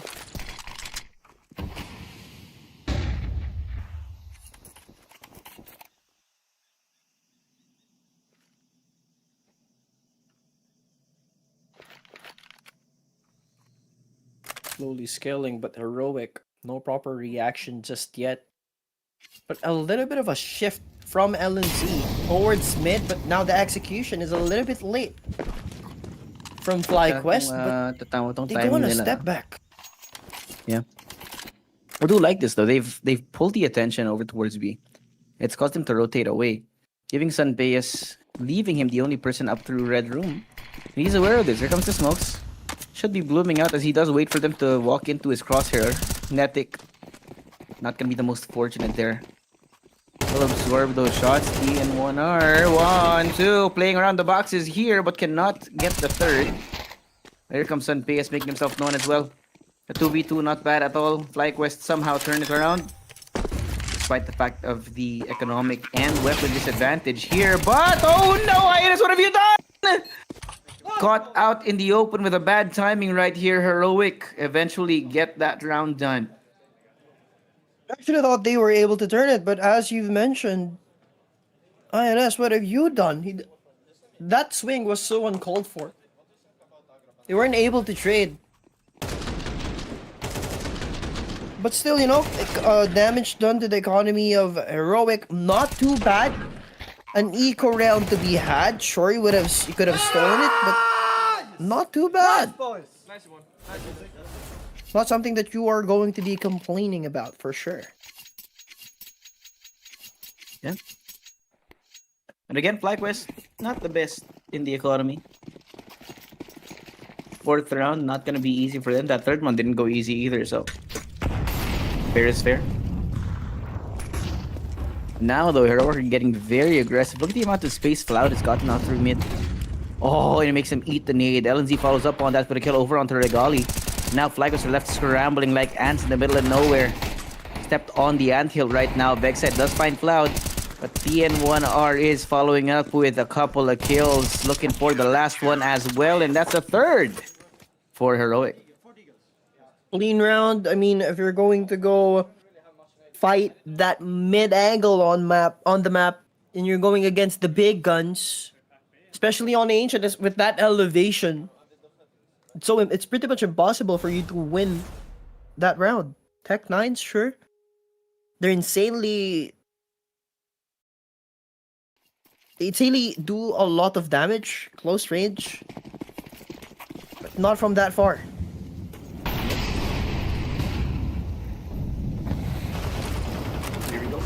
Another one up. Another chance this time. FlyQuest finally have some money in the pocket. Where do you go from here? Can you do it? So nakita naman natin kanina, they can do it on the pistol round. Would not be absurd to think that they could possibly do it when they are equal in terms of the firepower. The weaponry is right. But so far right now, it looks like Heroic much more confident in how they hold this space in mid. You can see it. Despite the amount of util being thrown out, FlyQuest are not pushing forward.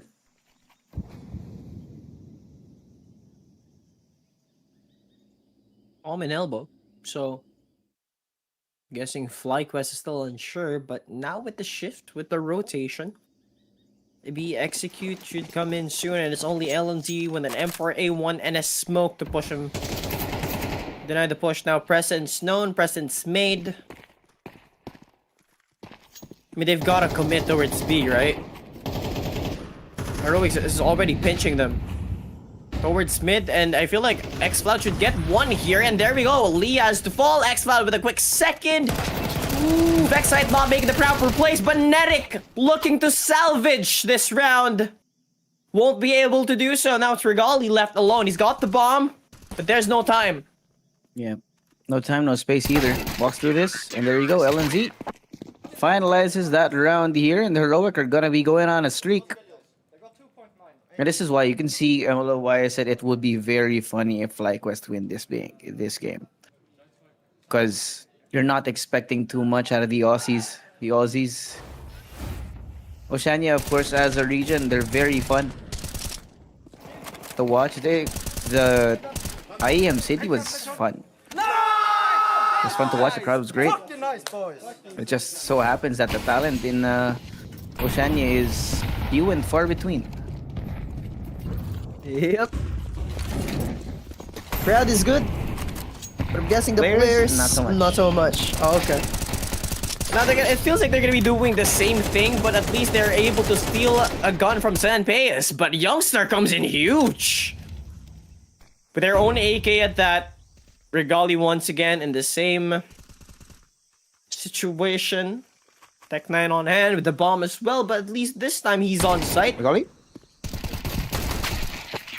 Nah. Nope. Yep. But at least to remind everyone, it is a best of 3, so... It is a best of 3. It's not too bad. It's fine. Yeah, FlyQuest can make mistakes on map 1, right? Yeah. It's a best of 3. They can always reverse sweep it. Of course, it does get more interesting when you think about the fact that this ancient map was a FlyQuest pick. If they're getting hit, if they're getting booty slap here on ancient, what more when you get to the second map of the series? We're going to Anubis in the second. And if at this point they're already struggling in their own map, then what the hell are we going to be expecting out of them in the next? They gotta do something, right? They gotta do something amazing. And now, at least on their buy round, they gotta pull a rabbit out of a hat. Come on, mate. You've got this. But no, it doesn't seem like they'll be able to do so. Vexite, the person I'm looking for, still unable to play, or at least be activated.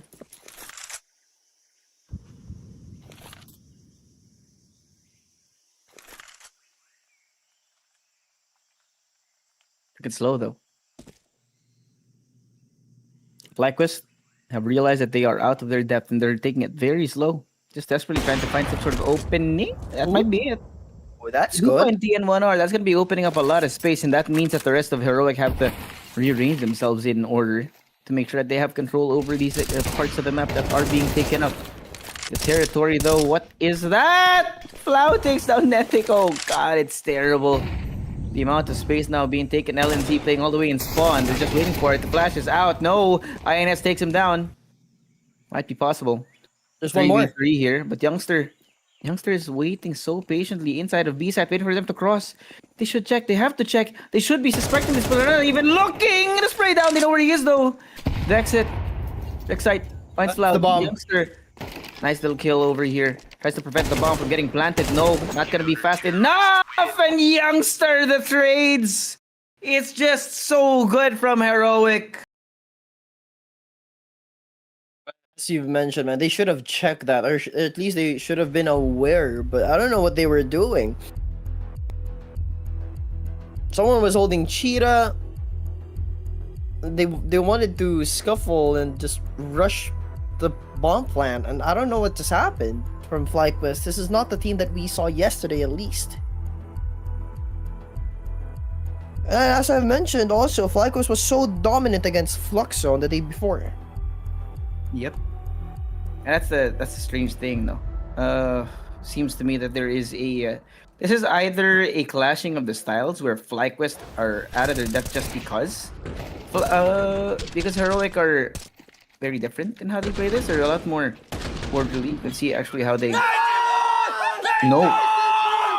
how the macro looks. Just Saw is doing a great job molding these kids into what could down the line possibly be major contenders in these events. I mean, now with the 6th round win for Heroic, doesn't seem like FlyQuest is looking to close it out. Meanwhile, Vexa is gonna be pressuring them, but a one-man army against a well-oiled heroic won't be able to falter. At least they won't be able to make them, or at least they won't be able to force them to make mistakes. Yeah. What are these plays?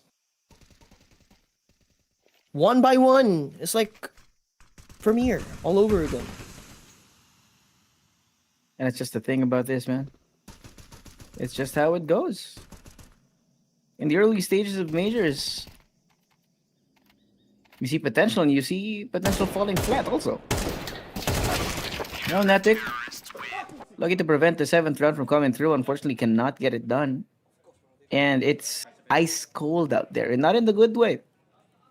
FlyQuest, whatever the fiery start they had right now is completely gone. They're looking like a completely different team after round 2. And the Aussies are really struggling here. I think struggling is an understatement. And as we've talked about, right? FlyQuest picked Ancient, and they had a very dominant play against Fluxo the day before. Oh, they can't do squat. Now another buy round. Hopefully they can do something here. Regali with a good boost, but they should be expecting this. But nonetheless, Imperial still wins that fight. Heroic with a good aggressive mid take. TN1 are good for one Vex side, but INS looks away with the distraction from mid. Just lets the rest of Heroic catch him with his pants down, and Liaz won't be able to recover or do anything to save this team. Yep. There you go. What can they do? How can they save it? That's the question now. Oh, man. Yo, relax. Whoa. Chill. Bro. You're not Relax. Apex. Not yet. You're not Apex Not yet. But hey, man, you gotta grant it to them, man. At this point, when you know that you're doing well, might as well get into their heads. The more annoying you are, the worse it's gonna be for the enemy team. And right now, it's looking not too good at all. Heroic on the cusp of getting their 9th round. You're trying to go all in, and here, Vexside has gotten desperate. Walks right into the open arms of LNZ here, and the rest of FlyQuest nowhere to be found. No trades, no refrags whatsoever. Whoa. Youngster saw that coming. He could smell it in the air. But it's just not working out. FlyQuest, knowing they're going to be here on the Eagles, hoping that Heroic choose to push forward, but they're not going to do it. They know that the economy is not in their favor. No free kills for you. I'm loving the discipline from Heroic.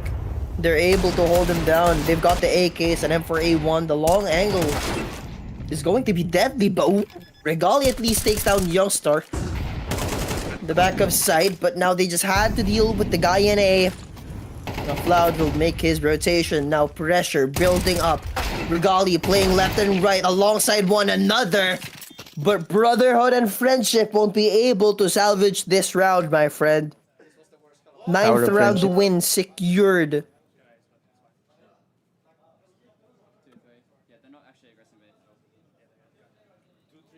Yep, here we go. What is going on in the brains of FlyQuest right now? Life not looking good, not looking easy. No hope, no smiles, no nothing. It's oh boy. First two games. 13-7 is not 13-7. 13-3 is looking. Yeah, it's looking not bad. Again? Or 13-4 at least. Come on. Surely not. I at least wanna see a closer with a bigger gap than 13-7. Yeah, hopefully. Or like a closer game, you know what I mean? That's what But the we're experience is hoping for. definitely showing. It's just how it goes, man.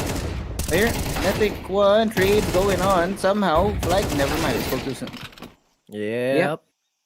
FlyQuest though, after the smoke is cleared, are gonna be a little bit more happy about what those fights came out to. So it's gonna be Youngster and Sanpeyas here. But the problem is, FlyQuest have not decided where to go. With the bomb actually hovering over towards V, Youngster is leaving this wide open. Hopefully he can find the timing here. And he could probably hear the water. He should be able to hear that from here. But I guess with the rotation from Sanpeyas, Q was definitely there. But an AK this close is gonna be deadly. You have to peek together Not one by one, and there we go. At least he was able to do the damage. Sanpea's good for 1v1 situation. Regalia's got the bomb. They've both got the big green. 30 seconds left. Has got plenty of time to play this clutch. And with that said, it doesn't seem like they will be able to meet each other up until that bomb plant. With the passiveness that he is showing, Regali was given that opportunity on a silver platter. Beautiful clutch. Not as hard, at least.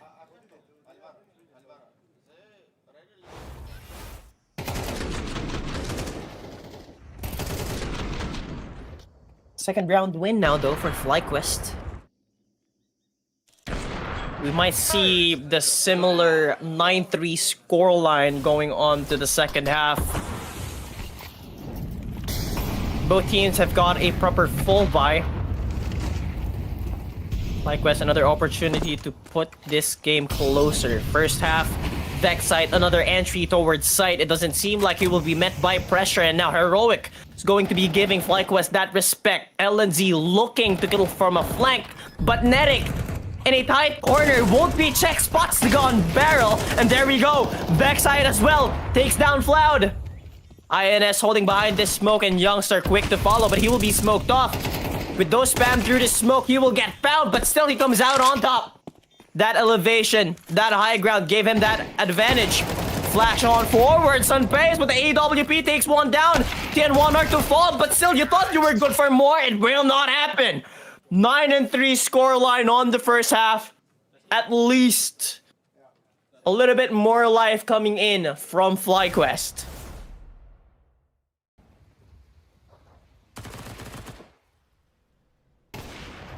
The other broadcast, these they've just started. Wildcard and B8.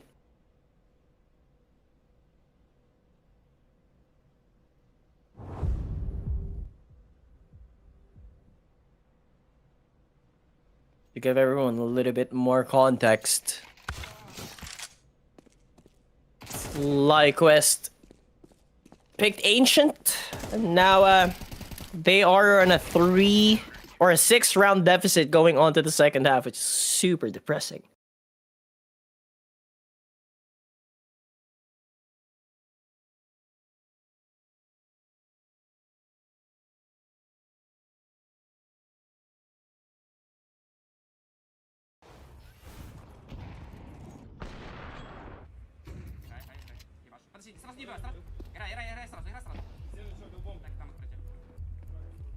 Two minutes left to at least let FlyQuest recuperate on how they want to approach this first map. They should have had a little bit more strats up their sleeve. And I mean, with the second map being Anubis Heroics map pick, definitely pressure for FlyQuest. But with that said, both teams are looking for a spot at stage 2. So, still a chance for FlyQuest if they lose this best of 3.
All right, chat, we're back.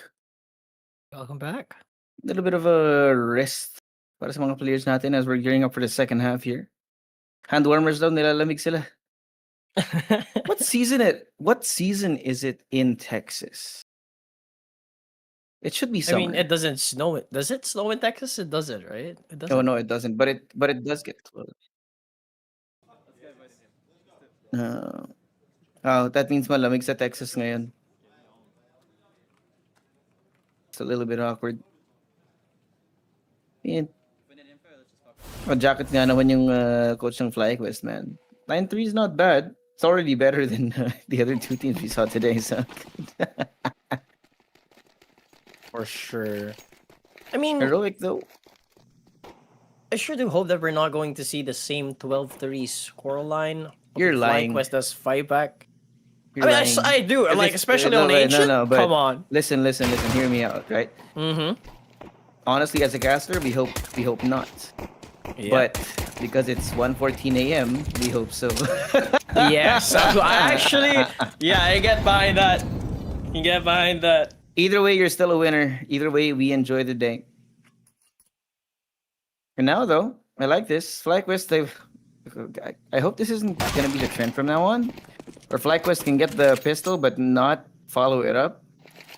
The guy's going to be caught out. That's going to be free dualies for Sanpeas here. And FlyQuest have left B completely open here, MLO. They're fully committing on waiting over towards Donut, waiting inside of Red Room. See if they can get some sort of control here. But backside spotted out. They know where he is.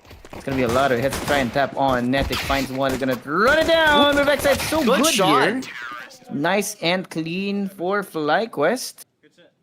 But we've seen this before. And hopefully, this time around, it's going to be real momentum. I mean, they've got the chance to actually refresh and recuperate their strats, fix their morale, and how they want to approach the second half of the map. Now they're hitting better shots compared to what we saw in the first one. These Vexite being able to at least activate himself, maybe he just needed a little bit of time to warm up. Yeah. Of course, that's the pistol round brought to you by FlyQuest, aka brought to you by 1xBet as well. Don't forget to use the FocusFire code to get your bonus up to 16k PHP. But hey, Sunpace has gone early. Sometimes with Heroic, man, if you can shut down Sunpace, you can shut down the rest of the team. Look at this, Vexite. That's the Vexite we got to know and love yesterday. Getting a little active, getting a little antsy, disrespectful even against his opponents here. Make sure Heroic can't make a run of this, catch them off guard, and maybe pick up some free stuff because the rest of FlyQuest have actually chosen to cross up. Looking real good, at least for now, in this round. We'll see what this bodes for the team as we move forward. They should be able to transition these guns on to the next round, right? Should. Surely enough, but good shot for Floud. That's an MP9 down, but can you get through Netic? There's an M4A1 onto the other side. He opens it up. Good for us too, but won't be able to follow it up anymore. But 2 rounds in a row of that eco for Heroic now on their buy round. Big question. Will they be able to at least inch closer to ending map number 1? Yeah.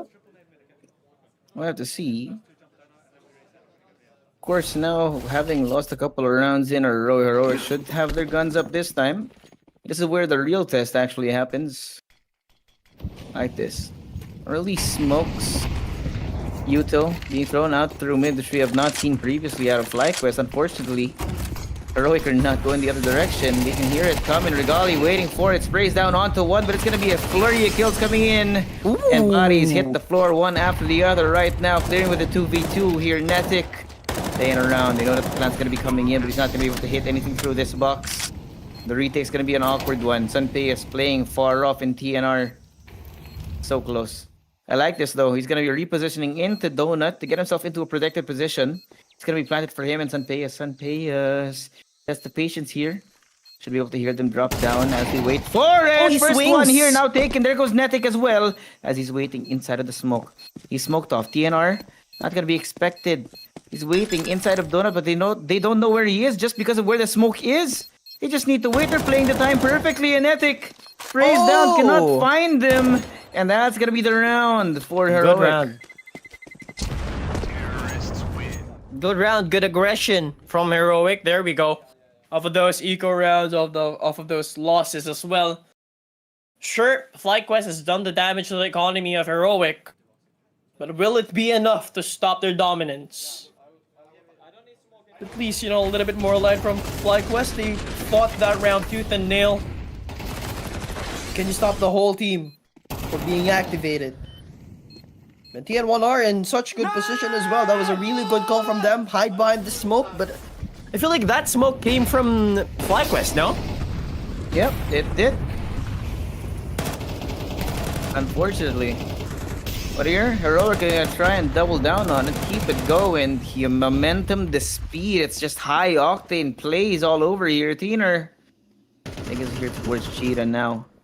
Vexite hoping that he can get a one tap here, making it easier as the pincer comes in from behind, but Regali cannot get the timing right. Vexite, oh! He chose the push forward. That's gonna be an upgrade for him, but it's a 2v4. Not exactly the most optimal play here for this team, as the plant's gonna be coming on through. Liaz gets the kill, gets traded out. It's gonna be Vexite again. The 1v2 playing in around the pillar. Not protected. Gets one. Gets a second! Oh my god! Vexite is activated, ladies and gents. That was disgusting.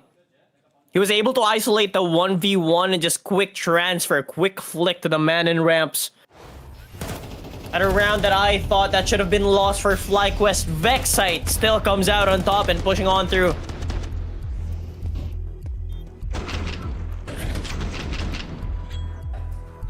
What a double kill.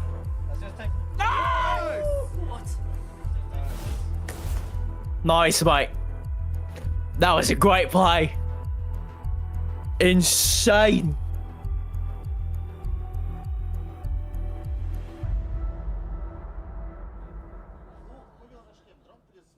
Insane. So, Roy, how do you do, mate? Doing great. How about you? Oh, I actually grew up in Australia for a few years. Yeah. Yeah. How is it from being from down under? It's nice to be there. Here's a lot fresher than here, for sure. But hey, I mean, sorry, Fresher I meant here? Manila. Fresher than Manila, yeah. Oh, No, yeah, it's fresher in Australia because they really like their, they protect their wildlife. It's good. Hey, backside. Oh my god. Ooh, backside. what was that play? He did catch them off guard, so it is good. He gets one kill, pero mabilisan yung trade na nakuha. Diaz. He gets one. Oh no, he runs out of the bullets now. Cannot get the second over on the Sun Vegas, so they're gonna be equalizing the numbers right now. Pero bawas na bawas yung mga players ng Heroic dito. Sun Vegas, what is that? Got a little bit too active, a little bit too confident.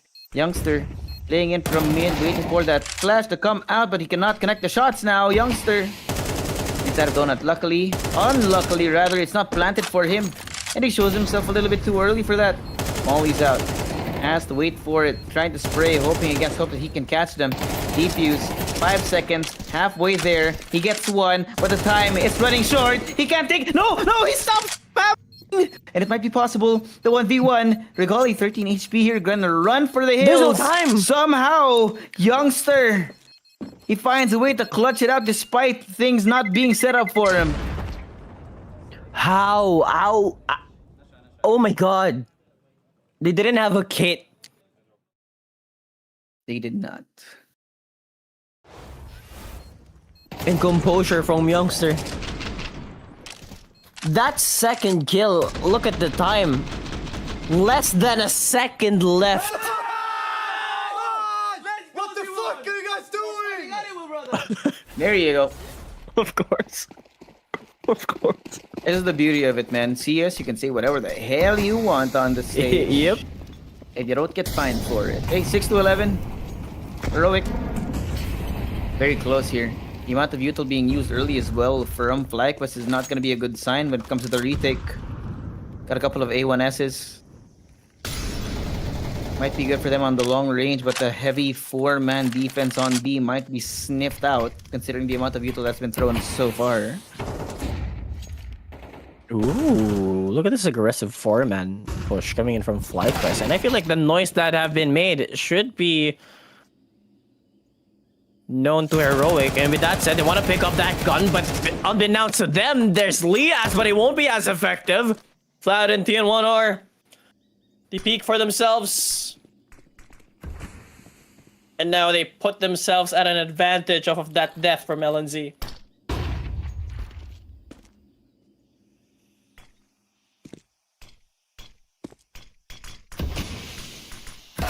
Next side. And ooh! What was that shot? Vexite, the man whom I thought would have held down bomb side B, won't be able to do so. And now it's INS, the IGL with a CZ on hand. No kit. Has got the motivation and a dream to deny this match point. It's a little bit too far though, Jasuave. Boy. Woo, boy, Amaro. Looks like we have a pretty fast day ahead of us here. It's a sad day for FlyQuest.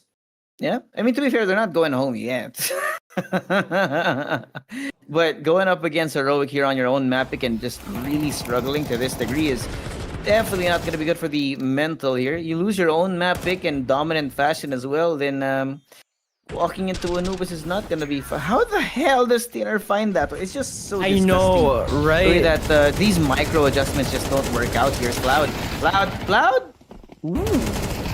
That's a lot Good of damage, but flash. cannot get anything done. And look at the sheer amount of util being used. And this is the FlyQuest that we were going to be expecting to see. The aggression, the util being thrown out one after the other in quick succession and just catching Heroic off guard despite the fact that they don't have the weaponry to back it up. Uh-oh. Here they come. Good change of pace. LNZ waiting on the other side of the cross-up. Actually, he sees it, catches them on the other side, but Tuner's gonna be taken down. Do you know where LNZ is? Youngster coming with a late lurk. It might be great though. He's gonna be coming in from Cheetah to try and get a pincer maneuver on. And with LNZ, oh my god, the timing, the pressure being brought out as well, the timing. It's so good. FlyQuest don't know where to look, and now LNZ, the last man standing, unfortunately gets taken out by Regali here, saving them from the death right here.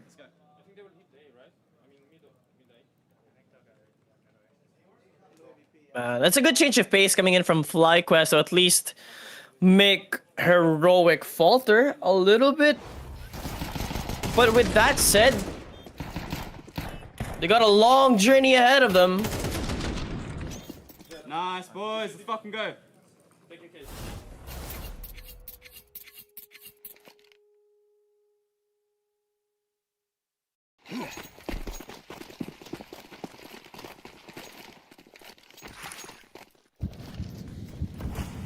Point for Heroic. Seems like it's gonna be another aggressive mid-take. Cloud Oh, no. will get that Oh, second no, chance, and oh my Cloud. god! That double kill! Sunbase as well, and now in a blink of an eye, FlyQuest nowhere to be found. Just Can't do the Netic. same thing twice in a row and expect the same thing to happen again, man. And it's gonna be Netic 1v4. They don't know where he is, which is a good thing. But the problem is, where the hell do you go from here? You've got the lurk coming out from Tiner. You've got Sunpeas on the site. You've got presence from Cloud inside of Donut. And they have everything covered here. And he has to be very careful about how he does it. And does not check the corner, unfortunately. So there goes Heroic. First map in their hands. That was a FlyQuest map pick as well. Great way to start off the series for the boys in red. For the Aussies, though, gonna be a lot of work to be done. Is it appropriate to say Aussie at such a loss?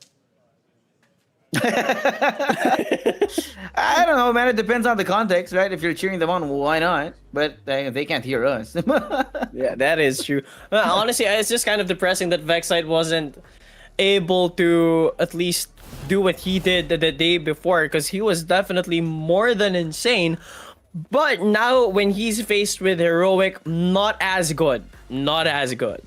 Yeah, and again, that's just the thing, right? With these teams, they're used to a certain level of play, and when they get pulled out of the proverbial frying pan and into the fire, then things get a lot worse, and a lot of their weaknesses do get exposed. I mean, the thing is here, it's not just about winning when you're at the major, especially in stage 1. For the teams that do get qualified here through the open qualifiers, they have the opportunity to learn and to find out what the weaknesses really are for the team when they do get found out by their opponents. But with that being said, it's not over yet. FlyQuest, they might have lost their own map pick, but there is Anubis to look forward to. It's a best of 3, so it's not over yet. It's but it is somewhat pressure for FlyQuest now, this being Heroic's map pick, but we shall see. Not too scary because it's not elimination just yet, but whoever wins this will move to stage 2. But yeah, I think we're heading to game number 2, Josh. Yeah, gonna be a quick one. I don't know. We're gonna have to feel whether or not you can see where it goes. But hey, it's good. For the first time this event, we're gonna be going here with a vet. And Let's ito natin, what are we feeling on the over/under this? Ano patingin mo under natin? What was the under? Oh, I don't think it's gotta going to be under 19, or at least it's not going to be under 19. I'm feeling like the under 19.5 is looking pretty juicy. It is, but is it the right call? Like, how did the other Let's game lock it end? in. Okay, let's go. lock it in. Let's just hope that I'm feeling good FlyQuest about doesn't this do one. anything too feisty. I remember this is the map pick of Heroic as well. And considering that last game, way that it ended was not exactly the best. So we're definitely not getting our hopes up for FlyQuest here. Yeah, definitely for not. this map now. And of course, Heroic are definitely hungry to move on to stage 2 and meet the higher seed teams, and I think it's the night for them to do so. Yeah. Pero yun na nga, dito tayo sa Blast Austin Major. Kasi Suave kasama ko si MLO. We're gonna be going to a quick break. When we're back, map number 2, Anubis, will be on your screen. See you then.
back to the Blast Austin Major. Ako si Joshua because ako si MLO. This is the official Filipino broadcast para sa inyo dito sa FocusFire. And man, that first map was tough. MLO, it was tough. Yeah, knowing that this was the FlyQuest map pick, and knowing that they're gonna be walking into Anubis, which was specifically picked by Heroic, I don't think this is a good sign for the Aussies. GLHF. The best thing I can say for the Aussies, GLHF. Well, I mean, if they lose this, it's not too bad. Pero syempre, as early as possible, you want to secure yourself sa stage 2. And with Heroic's form right now, and if I'm not mistaken, they won Mesa.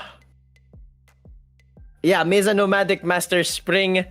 So this team is hungry. They have something to prove. I mean, everyone does, but I feel like it means a whole lot more for Heroic. Kaya FlyQuest gonna be facing a team of Heroic that has got their sights dead on the goal. Yeah. And I mean, yun nga talaga, no? Heroic now being still under the tutelage of Saw, of course. We know that Saw knows how to make the most out of a squad. And you can see it. Sanpeyas looking real good. The support system around him as well. Very nice. Gotta respect, man. The macros really good. The protocols they have when they're playing on the CT side are really good. How they react, the push and pull, the ebb and flow of map control throughout one game is really interesting to watch, especially when they're going up against a team that is a little bit more interesting. No? Pero at least for now, FlyQuest, a little bit on fraud watch for us. What team was on fraud watch yesterday? Was it Legacy? It was Legacy. It was Legacy. I see. Now it's on FlyQuest. Yep. So good luck, have fun, GLH Chef. Let's go, team. You gotta boost your morale up and hoping to bring the series to a 1-1. Pero let's go back to the map pick of Heroic Anubis. FlyQuest decided to start on T. What do you think about that? We'll have to see.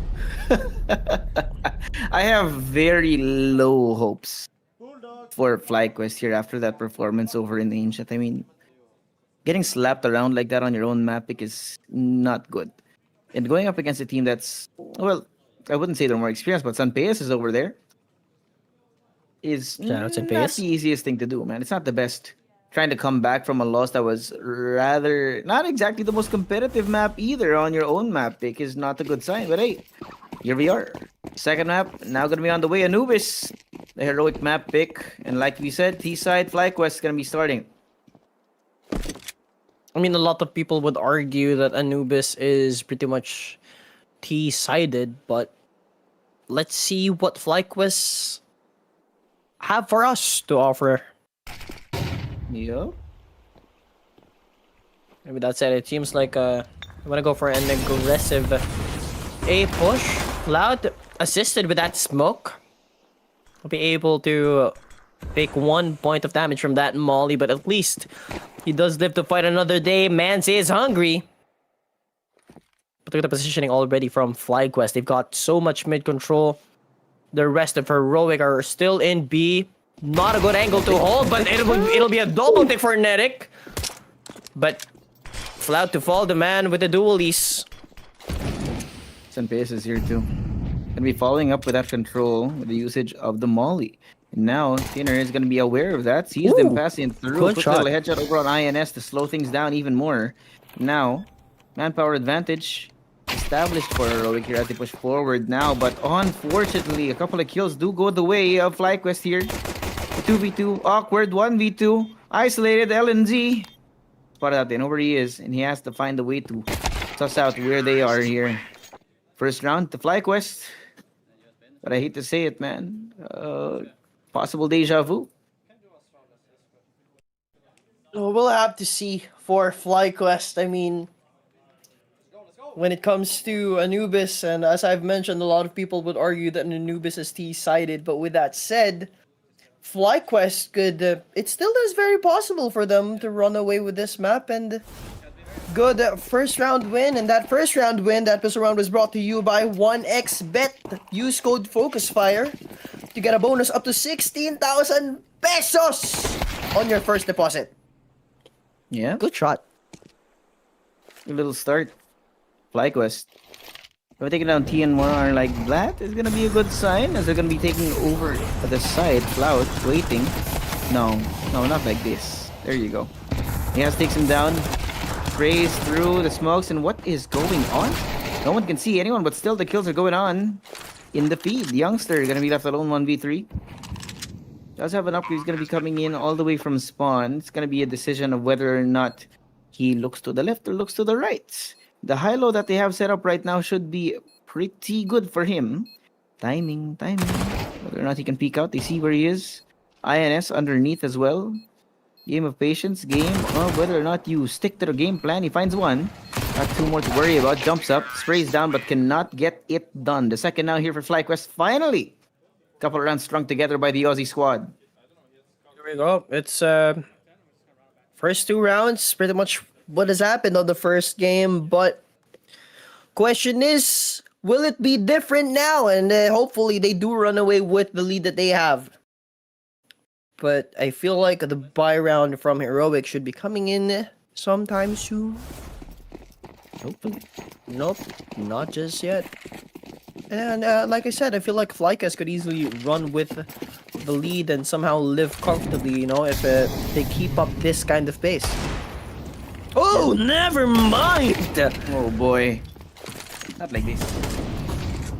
With that Flow just takes it down way too easy. It's gonna be a cause of concern. Pero yung nga nasabi natin kanina is that it's all about how the consistency can be found out. So FlyQuest have really good spacing when they're trying to take these fights, and it does work out well. Heroic and so far have not been able to stop them with their defensive protocols. More or less a flawless round coming in from the Aussies. Good on ya, mate. Good on That's ya, a good mate. round win. 3 rounds in a row. I can't get an Aussie accent, man.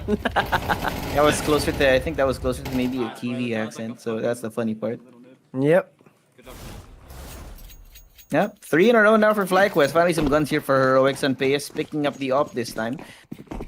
But what we have not been seeing out of Heroic is some sort of mid-aggression, some sort of mid-presence. No, it's very lacking, which is why it's so easy for them to pass through. Look at this. No active pushes from on top, can't see a single thing, and it just gives FlyQuest this permission to just walk on in. No util needed, no just full confidence from that squad. Cloud is trying to do the same thing almost each and every round, but here we have LNT, good for 2! Oh. Almost took down 1, Netic down to 20 points of health. 3v4 situation. Damage has been done. Molotov will not be extinguished, but with that said, Youngstar, good for 2! Good retake coming in from Heroic, and now... Yep. That seems to me that it's not gonna be a good sign. I don't know. We're gonna have to see whether or not that's gonna be that stopper that they were looking for. Now, FlyQuest, they are, at least based on the last times we've seen them play, are a very hot and cold team. They're really governed by momentum. And if they don't have that momentum, if it's denied from them, then things get a lot more complicated for this squad. I mean, I feel like they just need to activate Vexite as soon as they can, but the problem is his mental is not as good as I expected. As we saw from the first map, he was forcing a lot of plays. You saw it.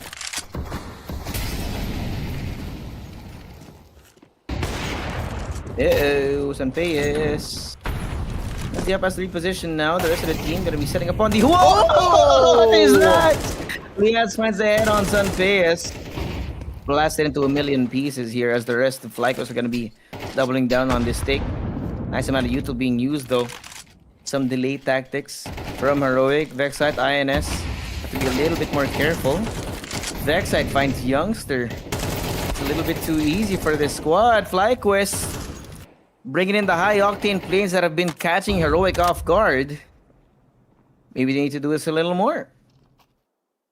Now, FlyQuest in full gear, in which playing in a different form. That's a good thing from them. Backside just looking for more kills. Already 2 to his name on this round, number 5. Now, Heroic. Pretty different also from what we saw in the previous game. Yeah. A lot more confidence, and that's much, much needed, man.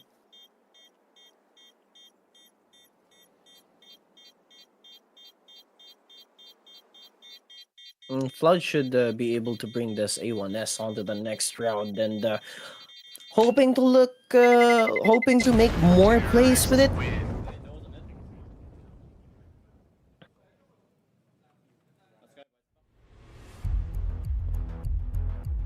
And for this tactical pause, and I think Heroic should talk about how they want to approach the A main control, or possibly the water control that FlyQuest has been able to capitalize for 3 rounds consecutively. Yeah. See where the economy takes them from this point on. So much needed timeout for Heroic. This should be arguably the easiest side of the map for this team. You've seen them work the magic before. Fortunately, that magic seems to have been gone. Someone needs to call Tinkerbell. That kill from... Well, how was he able to get that, man? That just opened up the site.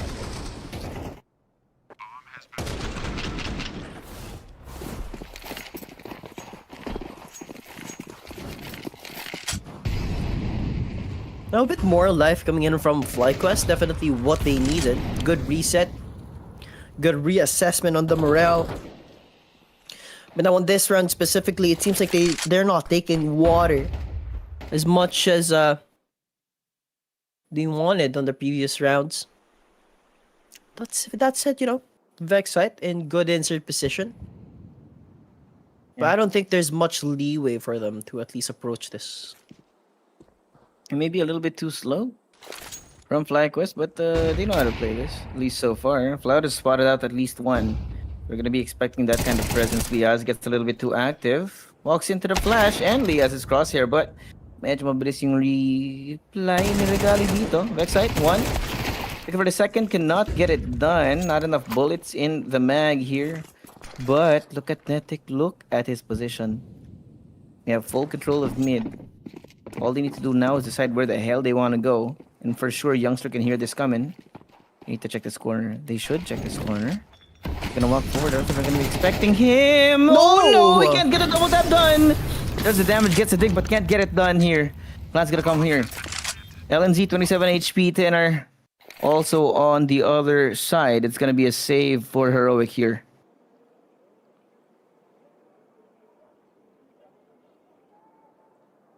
I mean, it seems like Heroic is just making Floud do these plays. He's been put on such aggressive positions, and at least for now, he hasn't been able to do anything. Yep. Yeah, he has what, 3 kills to his name with aggression, and you would have expected a little bit more from him when he's playing this aggressive. And the man we talk about, Son Baez, only 1 kill. Yeah, life is not gonna be easy for these guys, man. But Heroic, this is where their maturity as players will be coming through. It's gonna be on full display for this map. We talked about here having the resources behind you, and the coach like Saw of that caliber means that you have no excuses at this point. You need to be consistent. You need to be able to bring it back when things are not looking good. I guess it's gonna be another opportunity here for Heroic though. The buy up, fair amount of weaponry. I like this. You can see how far forward they're playing already. Waiting for FlyQuest to make a false move. Here comes the Yuto. Gonna be an aggressive push on forward as well. Youngster will be blinded, but Tien Warner from back of side. How was he able to get that 3rd kill towards INS? Someone Check this man's PC, because that should not have happened. And now look at the push from FlyQuest. There you LNZ go. alongside Floud is spotted ahead, but Regali going for one, could possibly get a second. A man is stuck inside of sight, and that's in the name of Vexite. Sanpeyas. They cannot make a mistake here. He's got the Oh, angle, boy. a good shoulder peek. Flashes away to buy himself the space, and now he slips. Bomb still dropped, but look at Vexite with this position. But Floud is Oh, ready. Floud, He just needs to hit the shot. No way. He doesn't hit it, but now Wait, it might TN1R be doable. makes himself known. 45 seconds here on the clock. They're gonna get the time to put this bomb down. You know where Sanpeyas is, he's gonna take a long way around towards Con. As for TN1R, he's not gonna be expected. Coming all the way through, takes down Regali here, leaves it all to Vexite. But remember, this guy knows how to take that clutch. 1v2. Now, as the bomb's gonna be counting down, half the time left. Vexite has to be patient. He finds Sanpeyas down to TNR now. Oh, it's not gonna be easy. Oh, the timing is not there. Oh my god. Oh my. Vexites, I don't know what you smelled in the air. Could have been some BO. But he does get that kill. Oh man, a round that I thought Heroic should have had in the bag. They let it slip and Vexite crosses the line. What a round. How do you lose a round such as that? And that was gonna be looking real perfect for them. Unfortunately, it all fell apart in a matter of seconds. Yep, this time it's FlyQuest's turn to ask, in fact, what are you doing? What is it? What's going on? What's the problem? What are you missing? That's also going to be a question that Heroic should be asking themselves at this point, because that's the second time out being called, man. It's getting desperate for the boys in red. They're not as bantery, you know, they don't shout as much now. Especially LNZ, Mans was shouting at the top of his lungs back in game 1, but gotta focus now. FlyQuest somewhat inside the heads of Heroic. And Regali almost took a leg off of someone there. Yep. Not gonna be a test of patience. Again, of course. Oh, that Heroic. The patience has not worked out whatsoever. Sanpeyas does still get one, but Liaz, oh my god, comes in with a replay in spades. Liaz, LNZ! He does get two, but now it's gonna be down to a 2v2. Either of these teams now gonna be prepared for this. Look at TN1R. Look at Youngster. Waiting for each other on the other side of this when he walks right into the crosshair. It's Youngster here, not even a chance. 7-1, FlyQuest looking good. There we have it. They're officially turning. I don't think we can talk about the map pick on this matchup. Doesn't matter who picked it. FlyQuest looking to bring this into a map number 3. They won a spot at stage 2. And Heroic, seems like they've run out of gas. No more steam. See? Slowed all the way down. Now LNZ, in a moment of desperation, pushes all the way forward where Liaz is looking real good. I mean, you gotta talk about Vexite, Liaz. They've been so good across the board right now. You see them averaging at least a couple of kills per round here, and FlyQuest have finally gotten back that Aussie confidence.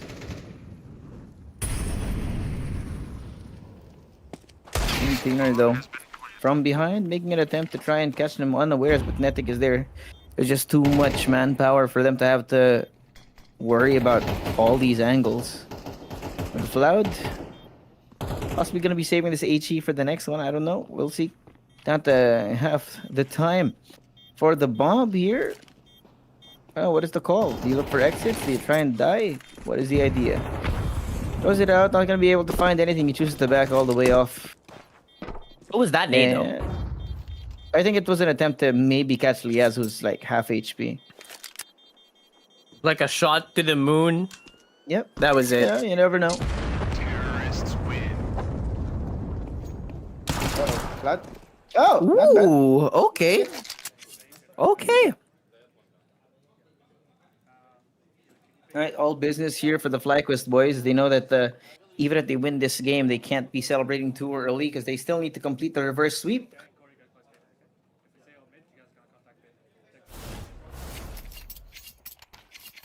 Round 4 Heroic at least play for the 8-4.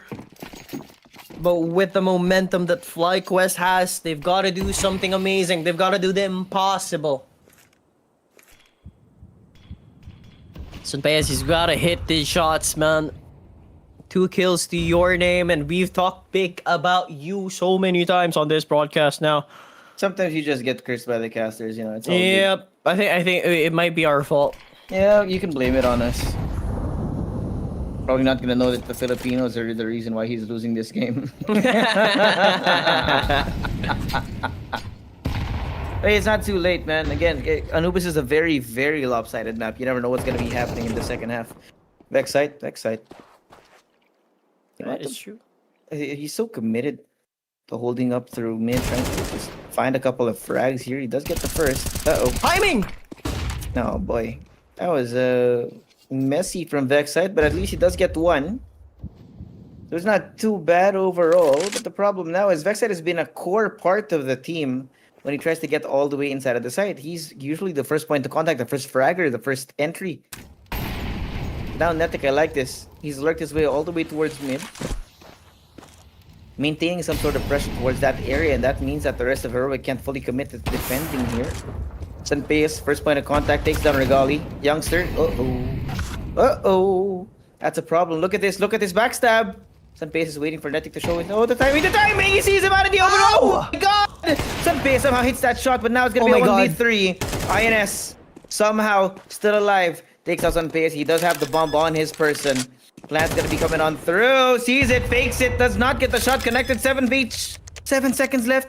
He has to plant it now, but a 1v2 might be enough. There you go, Tinner. Finally a second round for Heroic.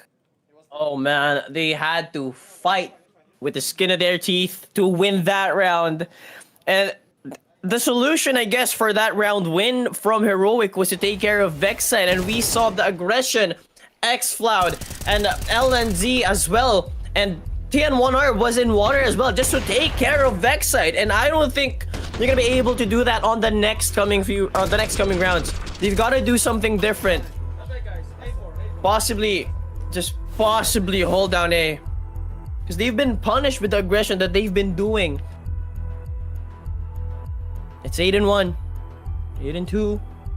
What can they do? What can you do, man? They can hope for maybe a couple more here. The 8-4 would not be bad considering the rest of the game that has happened so far. So FlyQuest want to make sure that they can get the most out of this first half. Fair, it's not bad, but as you saw, they're gonna be hoping for a little bit more. Just makes it that much easier for them to close it out in the second half when we do switch sides. Nope.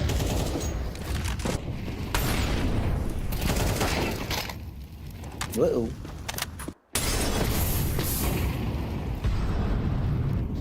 Cloud has taken so much damage from the utility and damage from Vexite. We're already 1 minute and 20 seconds into the round. Or at least there's the amount of time that's left on the clock. Yeah. Where does it go from here? It's getting a little bit heated between Sunpayas and Vexite here. Sunpayas activating at just the right time, but Vexite might be slowing down. It should be a 1-for-1 here.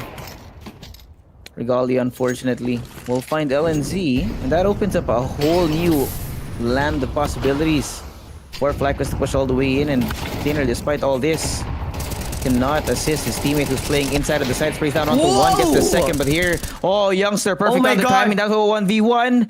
But you do what might be possible, but Regali with the AWP will end it. Another round for the Aussie boys. That was too close. Too close to my liking. Now FlyQuest at least a step closer to winning this map 1. 9 points on the board and 2 for Heroic. Nice! Come on! Not as good as we expected Heroic to perform here. Yep. Sometimes it just so happens that they're not as prepared as they thought they were for that map, and this is one of those situations. But we never know. It's a little bit too early to be calling it. 9-2 here. And again, Floud starts it off. First kill over onto INS. No lurk for you. Feeling that presence. Liaz making his way. Confident as ever. Chin held high. Youngster! Oh, the timing he has here in Con is great. With Vexite gone, that's one of the key pieces of victory that they need here. Oh, and Youngster sees the barrels of the guns. Pushes a little bit too far forward, but finally here. Heroic find a way to stabilize towards the end of the first half. Now hoping that they can bring it over the finish line in the second. Still 9-3. Long journey ahead for Heroic. And so far, I don't think we've seen any comebacks from this gap. From this amount of deficit, or at least here on the major. Not yet. Not yet. Lots of work to be done here. A few minutes of rest for our players, of course, as we wait around halftime. I mean, what's the call here? Now that Heroic is on T, and as I've mentioned before, Anubis, or a lot of people would argue that Anubis is a T-sided map. I guess opportunities could, be presented to them, or they could make their own and make FlyQuest actually play their game. Yeah. But now we're going to be switching sides. Going to be expecting something a little bit different from them. Remember that FlyQuest have not exactly been playing the best on the other side of this map. At least that's what we can talk about. The recent results from this squad.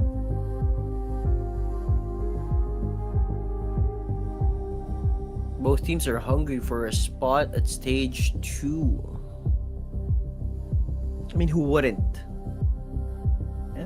Getting closer to the main stage, closer to the playoffs is definitely something you want, and a little bit bigger part of the prize money too. Definitely not something to be overlooked.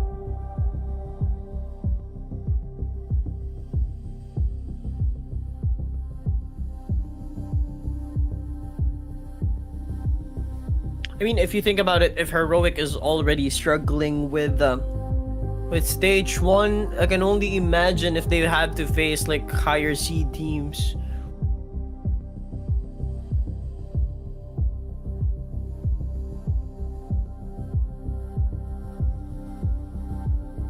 Yeah.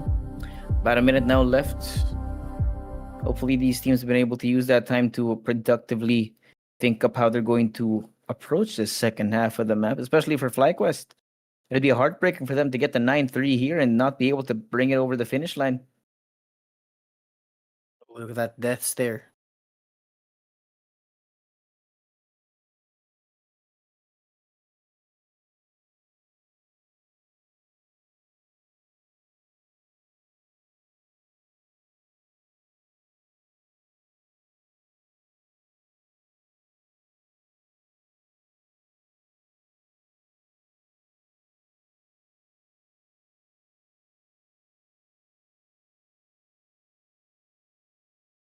I mean, at this point in time, it's the coach's job to at least, or like, Heroic's coach has got the hardest job, and he has to at least get his team riled up and play their A game, because they definitely have not been playing how they played on the previous game. You've got to do something different. You got to activate something.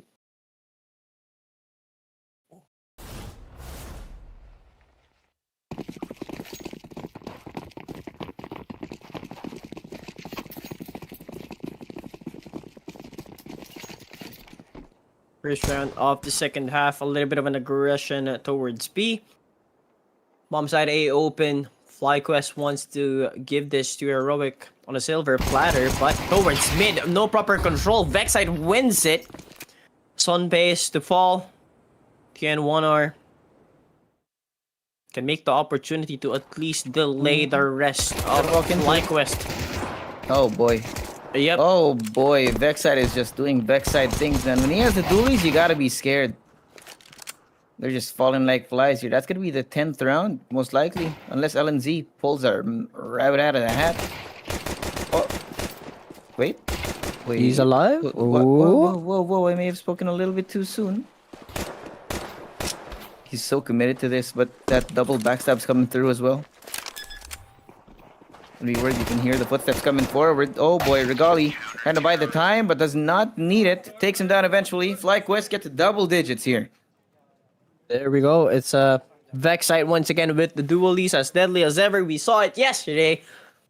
He's got an ace on Ancient. Couldn't do it on the previous game, but he's closer here now. And with that amazing play, that pistol round is brought to you by 1xBet. Use code FocusFire to get up to 16,000 pesos on your first deposit. There you go. If you have not already done that, make sure you do kasi kung nagbabet ka naman, why the hell not? Gawin mo na rin, sayang din. Hey, Heroic. Gotta be down in the dumps. FlyQuest, the confidence is back. It's looking primed for them to here bring us to a map 3. All they need is 3 more rounds, but look at the amount of delay that they've thrown out here. Nades out, mollies, smokes as well to discourage Heroic to push. Nice Now shot. they find Cloud a little bit too early. Netic, wait! Netic falls like that, it's a little bit too easy, no? The plant's gonna come through as well. But they're so close by. The bomb down like this, Liaz also on the boosted corner. Aiming for it, they know, they are expecting it. But here comes the util. Youngster, set up for this angle, set up for this distance, waits for it, the push from INS, waiting till... No! The crossfire doesn't work through, but here, Regali, 100 HP, 2v2 right now. The N1R will take down nothing. It's all to LNZ. You know where he is, playing in con. With them so low like this, it might be possible to Tech 9, but he has to play this very smart, very well done. No, the headshot, and the second! It's possible! Heroic with a clutch, keeping themselves alive here. Oh my god! It's the Tech 9s. Despite being at such a disadvantage, you cannot count that pistol out of the round. Not yet. That eco round, man. Heroic still got a little bit more fight in them. What are you doing? Nice. That's a wrong. Okay. Let's relax there a little bit, buddy. But a good round nonetheless. With that said, an aggressive A main take from both teams. Presence could be a proper bloodbath. An MP9 on Regali. A Deagle for INS. As well as Netic. But it doesn't seem like they want to push on forward just yet. Wait for TN1R to make space. Good flash, and now they push on forward. They should be able to hear the flashes, but X-Cloud, like a Leo.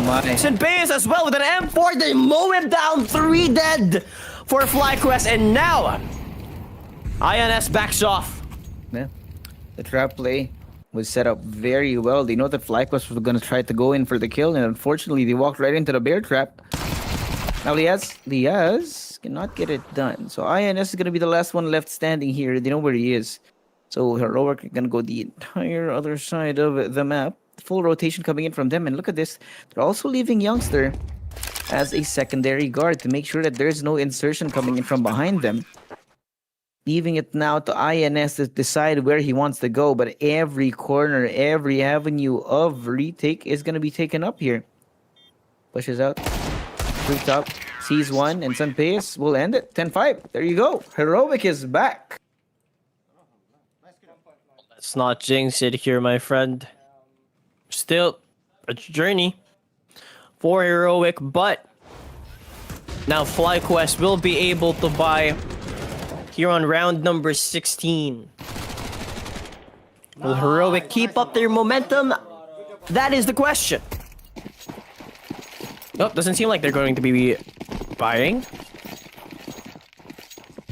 Doesn't seem to be the case.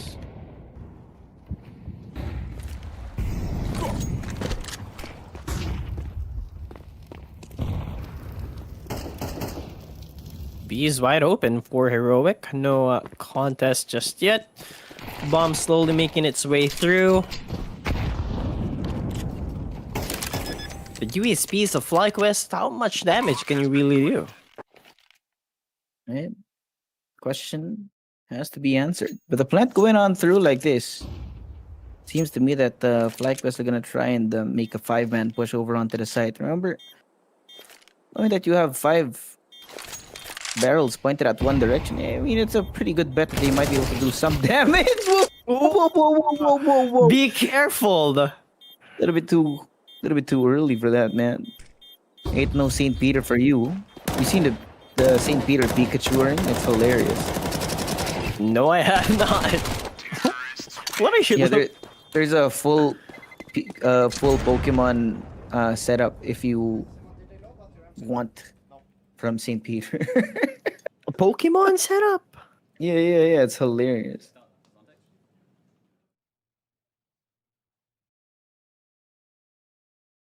The How urn many is rounds that was? Pikachu, the coffin is Pikachu. What? Yup. Gotta catch them all, I guess. Yeah, gotta catch them all. Hopefully not any diseases. Hey, it's 10-6 now. Heroic showing some signs of life. Not only signs of life, they're possibly completing the comeback here.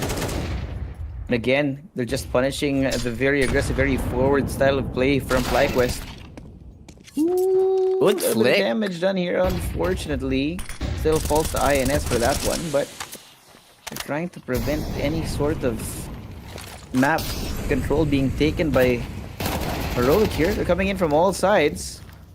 Couple of kills going both ways, but it's 3v3 at the end of the day. No plant just yet, but they do get their cross in to the site. Now, they're all gonna be coming in from CT. Cloud throws in a nade out towards Con, doing his duty. I like this. They have the Moloch to buy a little bit more time. The smokes as well, giving them some sort of cover. TN1R angle sees him. Headshot. Cloud 1 playing a ring around the Rosie here, and TN1R taking the attention all the way from the outside. Oh no, it's not gonna be good. Flashes out. They don't know where it's going. The smoke out as well, but they can't see it. Tracers found. Not granted, No and kit. Regali cannot get it done. 7 for Heroic. That's 4 rounds in succession for Heroic. Somewhat faltering now is FlyQuest, and I feel like a tactical timeout should be at hand.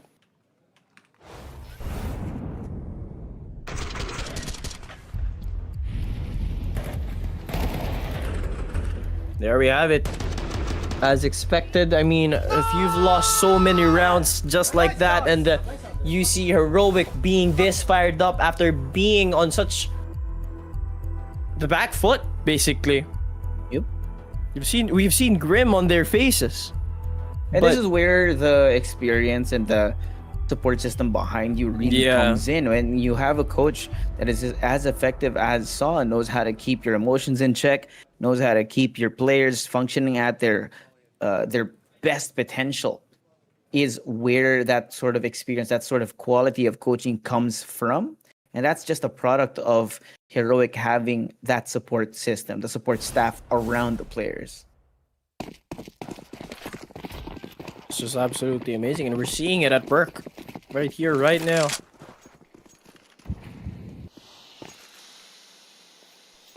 Now Regali, he's been pretty much on fire for at least a little bit over the second half, and then just lost everything else. Well, just the first half, actually. They haven't won squad on this second half, but with that said, this goes to show that FlyQuest trusts him. Where we go? Where do we got him?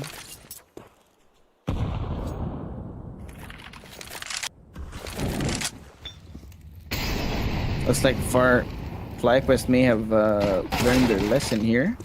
Ooh. Playing a little bit backwards this time to make sure that they don't commit the same mistakes that they did over the last few rounds, because that round lead has significantly shrunk down to only a 3-round lead for them. Knowing as well that they don't really have the best guns. Wait, yes. He finds Cloud. But here comes the rest of the team. Knowing that they don't have the best guns here in this kind of situation, they need to go all in on playing the numbers. Making sure they can't find the timings. INS! Oh God! Doing? Walks right into it. Just a little bit too overzealous, taking that space. Too confident that there's no one on the other side. But you forget this is heroic here. They have the protocols. They know how to play the post plant. Vexite, you might be really good. Might be the top fragger in the lobby right now. But it might be impossible. He gets the first, but not the second. Heroic now whittling down that lead to only 2. Look at the pressure building up on Vexite, and it's just a lot harder for you, especially when, as you've mentioned, your coach isn't as experienced, or you don't have that same support system that really brings you back into the game. You know, like, you've had so much lead, you've lost. How many rounds have they lost in succession? You went 9-3 and then you won 1. And it's absolutely dreadful for FlyQuest, but now a little bit of a change of pace. Now they push on forward towards water. Lee has to fall, but Neta quick on that trade. Good for 1, but with the pressure that they have made towards connector and water. No Heroic way. is well aware that bomb side did he B is see? open. They didn't see him. I don't think he got did. himself all the way in And the back. definitely not. Oh my God, it's a wolf in sheep's clothing right now. A 2v4, awkward timings. Regali, wait, he should have heard that. He's gonna play inside the smoke as well. It's a game of pin the tail on the donkey at this point, man. What the hell is going on? Regali made his way all the way towards the back. Not gonna be expecting it. Wait, no! Youngster, the timing to push through that smoke is terrible for this guy. And it's up to Vexite here, but the backstab's already come in. Floud from behind has to find the timing here. Vexite sees the head, dink onto Floud, and it only needs 1 nade. Wait, no! He looks away. Oh God! And that's it.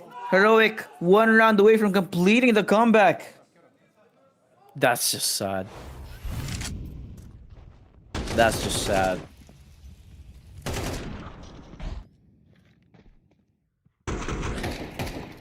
Nice! Nice fucking roll, boys!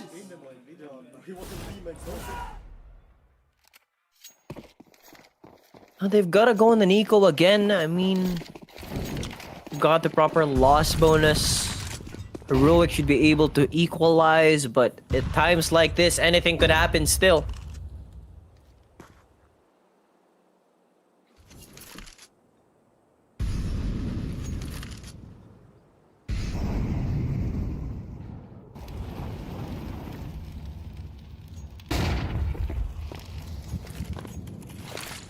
Good aggression towards mid from Heroic. Golly only with a 5-7, sure enough. Heroic should be able to pry this open. Look at this, slowly but surely. He does go in, but the flashes are a little bit too late. Floud should have at least assisted his teammate, but never mind. Support comes in the name of Sinbase and TN1R, but Youngstar expected. Could possibly get a second, and yes, he does. Vexite, man, is making magic out here.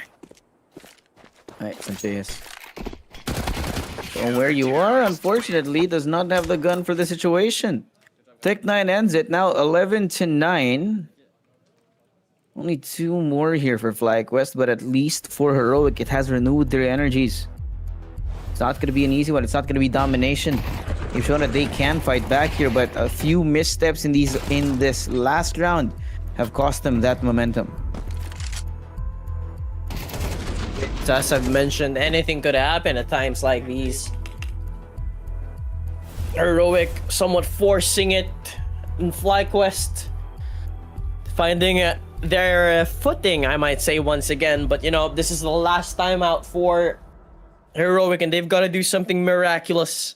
They've got to do something phenomenal. TN1R, Sunpeus, LNZ, who could it be?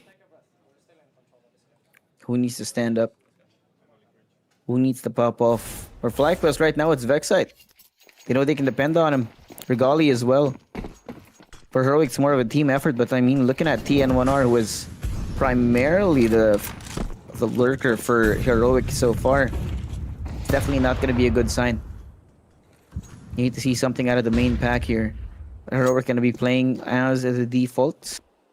A little bit backwards, hoping that FlyQuest make those same kind of mistakes. Getting too active.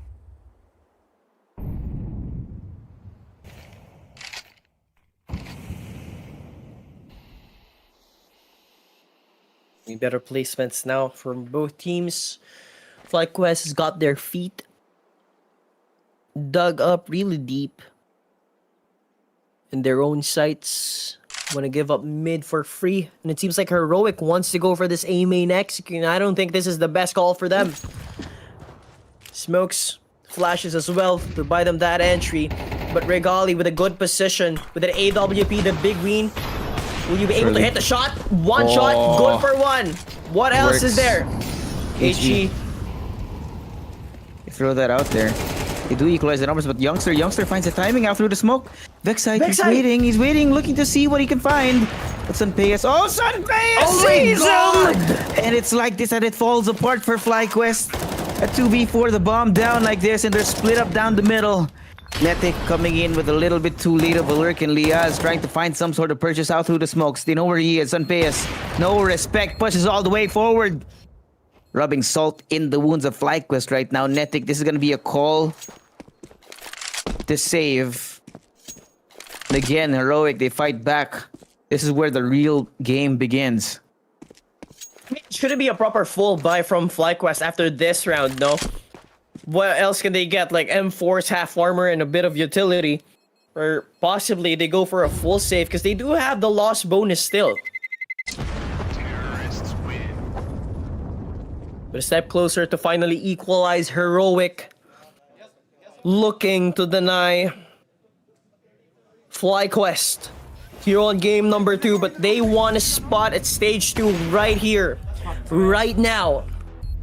Cannot make mistakes. You have to play perfectly. And obviously FlyQuest, the pressure is there. No more timeouts now, Josuave. No more. Coaches, both sides, have now given all they can to these teams. It's going to be all up to the players who are on the server to finish things. Gonna have to find a way out. Find a way to bring it over the finish line. For FlyQuest, they need to stop that crane from Heroic that has been building up momentum over the last few rounds.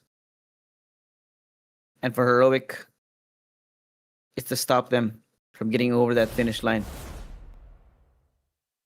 But now with a 1-round deficit between these two teams, might be an OT. Also could finally be the final buy for FlyQuest. They've got to stack up. They have used all their resources for this buy round and they cannot make mistakes. Another mid-execute Regali with an AWP behind it. It's a flick, LNZ falls. But Floud and Sunpayas as well. What just happened? Just dismantle the whole defense towards mid, the FlyQuest. And now here we have B open. Heroic taking a slower approach though. Bomb side A. Presence from FlyQuest. But Netic slowly making his way towards Temple. Looking to find one. He knows. Sees the Yuko being thrown up, but that's way too many mollies, way too many flames coming at him. To get this down, FlyQuest seems to me are going to be calling for a save here. They've got to. They have to. Otherwise, Heroic could be running away with the game just after what was a painful comeback from them. Now FlyQuest walk away with their tail between their legs, hoping against hope that this is going to be enough weaponry in the next round to keep them alive. Because if not, Heroic get themselves to map point, to match point, series point. And FlyQuest, a valiant effort, could be falling down to nothing. They are hunting. They know that they need to look for it. And look for it they will. The search will be going on. And damage has been done. Oh, God.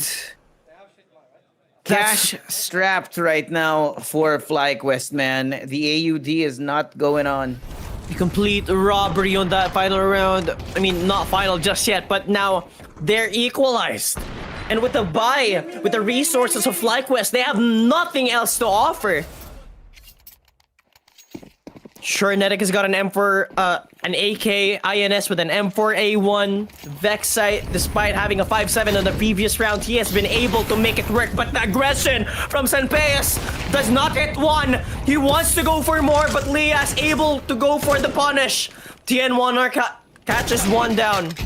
INS as well with surgical precision We need towards this. connector. Desperately need to convert this round, but no. Oh no, it's happened again. Regali got a little bit too active. Walks forward. Netic spotted out as well, No! but can't get it done. INS finds Floud. It's gonna be up to TN1R. Might be possible though. Both Netic and INS are down to very low HP. Just a couple of bullets should be able to take their lives here. He's slowly walking his way forward. Go all the way towards the spawn. Sees I Vexite. know where he is. Yeah, they know exactly where he is, and now pushing all through connector. Netic also expected to show himself. He's not doing it just yet. Plant's gonna come on through. They make their way through Temple, waiting for it. The opportunity, and Netic brings them the map points, getting them in the safe zone. It might be it. This might be doable. They end this now, or Heroic brings us to OT. Oh, they could just destroy the morale of Heroic right now and run away with this game and possibly the third map as well, Mirage. But right now, Heroic still has got a fighting chance. They've missed their shots. Oh yeah. Made the wrong calls, no more timeouts. You can't do anything else besides make the right call, hit your shots, and play to perfection. Heroic looking to play for overtime, round 24. Could it be the final round of regulation? We'll find out. But here we go.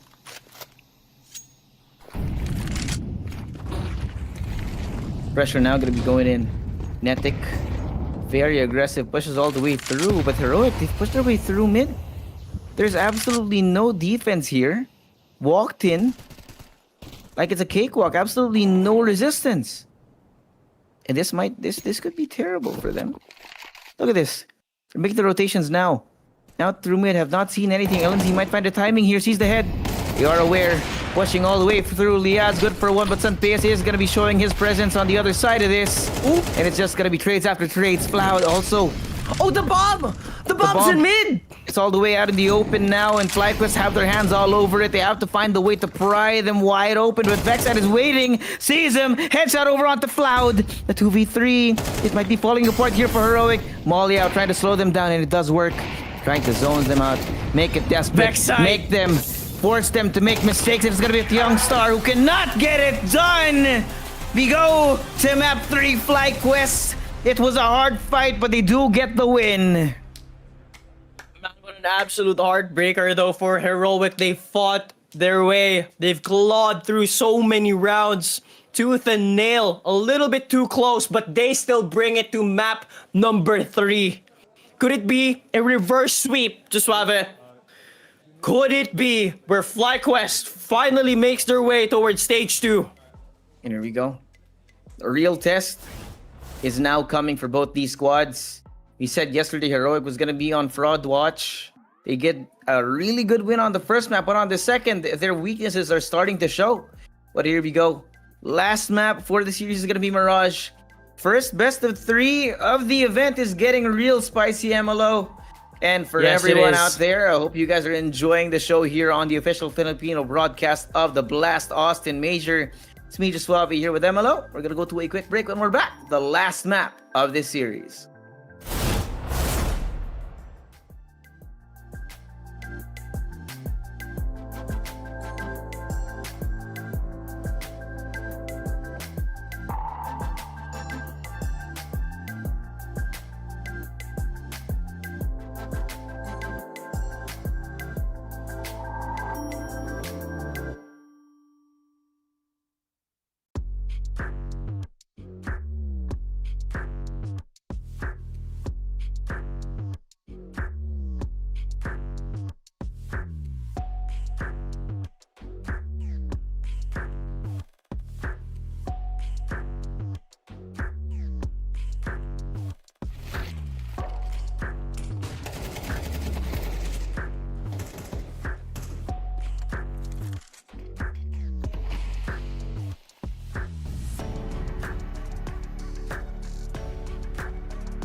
Maayong buntag, Breakfast Club. Ako si Josuave, kasama ko si MLO. At nandito tayo sa Blast Austin Major for the official Filipino broadcast. MLO, this has been an interesting time. First map, domination. Second map, really close. But here in the third, we do not know what to expect. Pero before all that, MLO, wag natin kakalimutan ating mga sponsors dito. Of course, 1xBet, Skin Club. Shout out to y'all for making all this possible. Huge thank yous. And speaking of our sponsors, 1xBet, we're gonna be doing a little bit of a bet ngayon. Pero honestly, it's so hard to predict. Well, I was wrong. It's a decider map. Okay? It's a decider map. The thing is with decider map, either they go very close or it's a complete domination. But with how both teams are playing, it's a question of who will play better. So, and I feel like both teams are very hungry. Pero, enough yapping, feeling ko. Ano feeling mo? Do you have feelings? I wanted to say over 21. Oh, it's locked. Wait, tingnan natin yung odds. Tingnan natin yung odds. Tingnan ulit natin yung odds. Antayin natin siya lumabas. Ayan na, over 21.5. That's not bad. I'd pull the trigger on that if I were you. Under 20.5. Yun yung dama ng ano ko yun yung dama ng gut ko. Pero this one I'm actually looking forward to FlyQuest winning this because they were my favorite yesterday, kaso how they played nung game number 1, it is very, very, very confusing.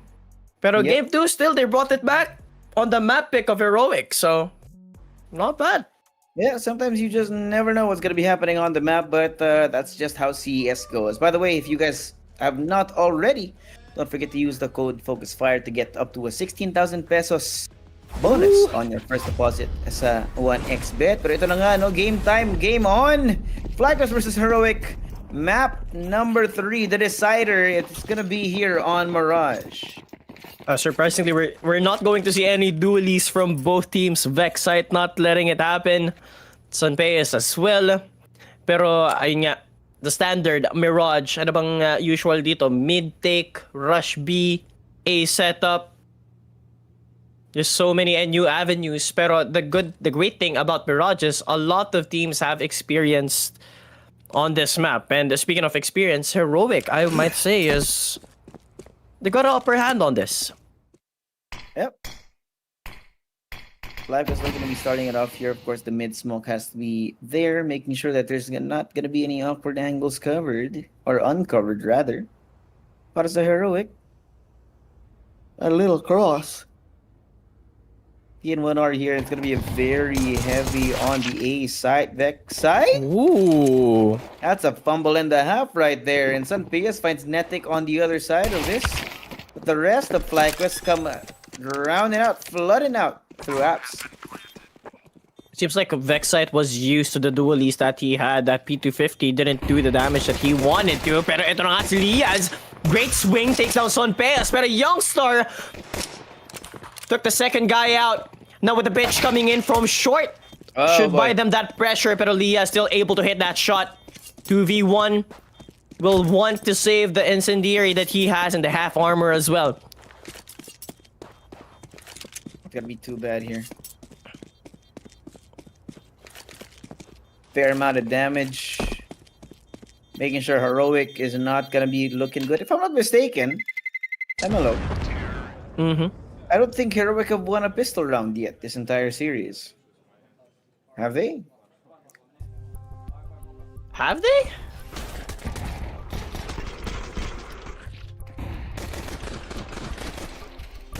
Vexite with the dualies. Oh yeah, they have. With the 4K of TN1R, yeah. Yeah. Oh yeah, you're right.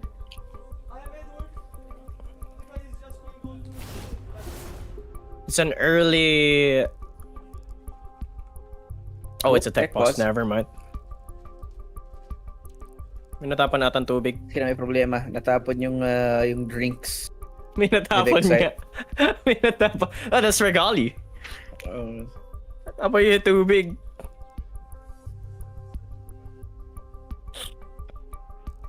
What did bro spill? Tea? Maybe. Wet pipes yung binigay kasi kung tubig yan, edi tissue lang siguro. Yeah, most Pero likely bad trip tea. din yan, no? Basa yung ano mo eh. Basa yung mousepad mo yan. It kind of changes the feel. The feel of the mousepad a little bit. So hopefully it's not in a very used part of your mousepad.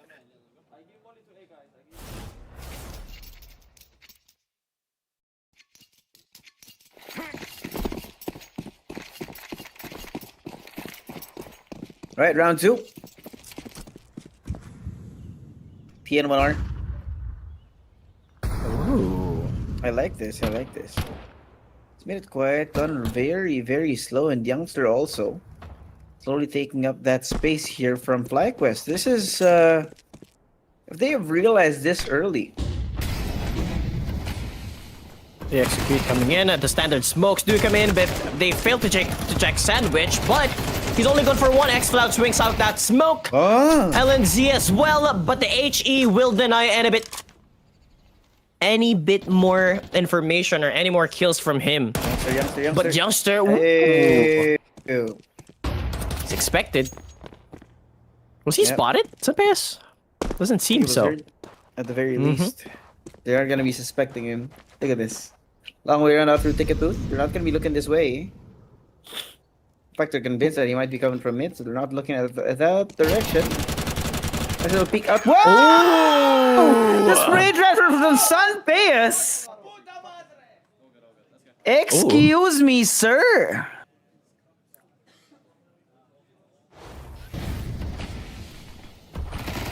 He's able to do it. What a clutch, man. What a transfer. It's what they needed.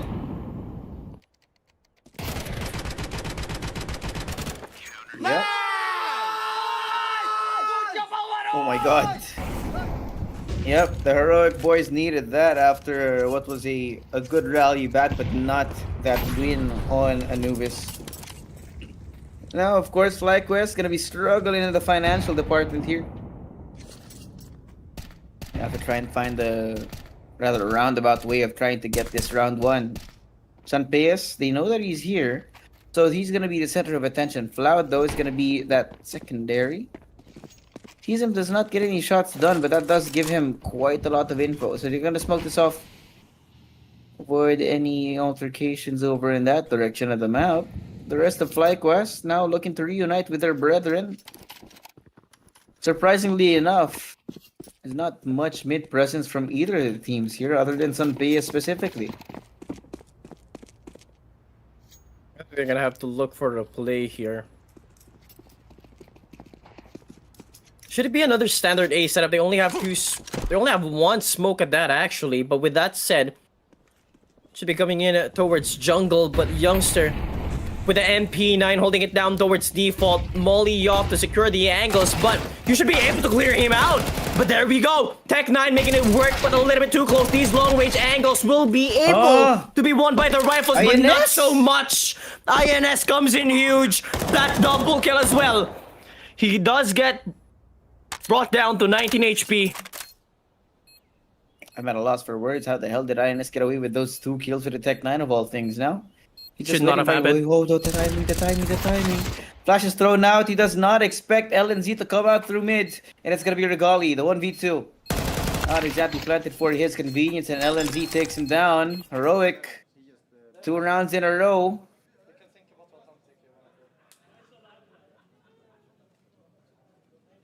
That's a really good round.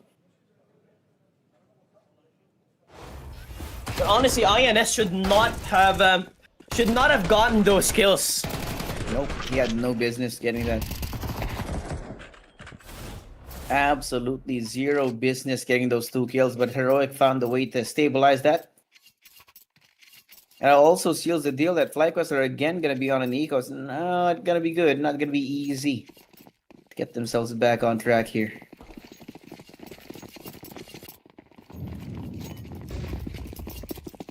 Two smokes, 2 flashes for FlyQuest should be another B execute. It's the standard util. That Molly will be denying that aggression for a little bit. It's only LNZ. TN1R with an M4, A4. Deadly in these angles. 1 mow down. Could deny the whole round. Vexite with the bomb is prepped for the smoke. Should be coming in anytime soon. Here we have LNZ spots 1, and now with that presence made, they've got to back off. And TN1R hears all of this. Where do we go from here? Fair amount of util for FlyQuest to be able to use, but they need to be able to make the most out of it. Ooh! Little too spicy there. Yeah. They gotta make sure that that's not gonna be a free upgrade for FlyQuest though, so they are gonna be investing quite a lot of people over towards that direction, and LNZ has the prime angle here. Prime real estate covered. Chooses to back off. To actually play anti-flash now. TN1R is also being heard. You know, is here playing out through the windows. He gets 2 lined up. Sanpeas here joining him in that. And the 4K from TN1R. Statement made from Heroic here. I actually didn't expect them to, or at least TN1R to get a double kill on that first tap, but look at him. Seems like Heroic is getting their footing back on this map, but FlyQuest, now they're by around looking to at least keep the gap not too big so that they have a lot of leeway to work around and at the same time take the lead themselves. But Sunpace, alongside Floud, the aggression play from Heroic. They want to do it, and there we go. Nerek, unexpected. Someone else already pushing towards connector, and they've got so much of a support. You're not done just yet. 3v5, X-Cloud with another kill towards mid. Bomb has to go the long way around. No way. No way! He fumbles that. Not exactly the best, but here Cloud makes himself known. Vex side though. What the hell was that? He killed himself. Now Nope. Figali alone suddenly. What in the misplay was that, FlyQuest?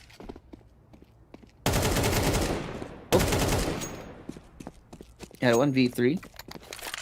He does have the bomb, so it is gonna be good for him if he can find his way onto the site. At least get a little bit of money out of planting that bomb, but not gonna be the easiest here. Jump peaks and Paya sees him, he's gonna be backing off. That gives them the information that's gonna be necessary to get themselves into these crossfire situations that are gonna be pretty hard to get past. A 3-man crossfire? Oh boy. But Regali's gonna make an attempt anyway. Sanpea spotted on one side, Floud yet to be seen on the other. But unfortunately, as he turns his back, he gets shot right there. He tried to isolate those 1v1s, but unfortunately, Heroic 2 steps ahead. It's the experience that this team is showing. But, you know, FlyQuest has already given us an amazing game too. They brought it close, or at least they've let Heroic get it too close, but nonetheless, it's not too bad. They're still fighting for a spot at stage 2. They're not going home just yet if they lose this though, but still. Both teams are hungry, and I'm pretty sure means a lot more for FlyQuest than this means for Heroic. Yeah.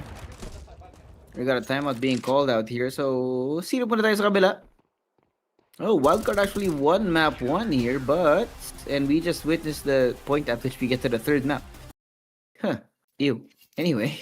Looks like it's not gonna be any short broadcasts on either side. For Stream A and Stream B. Right now, Heroic, they're on a tear right now, actually.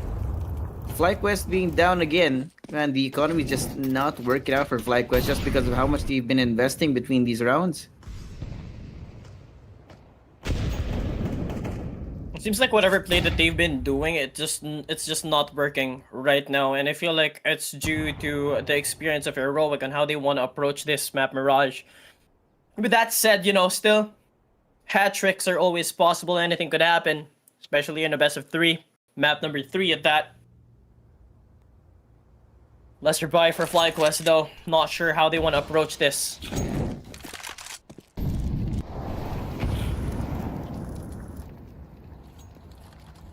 Youngster slowly inching towards A main.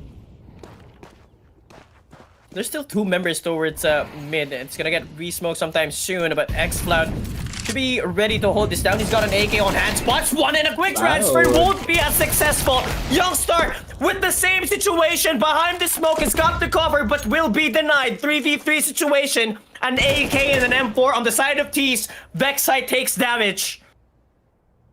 No bomb plant just yet. Timing.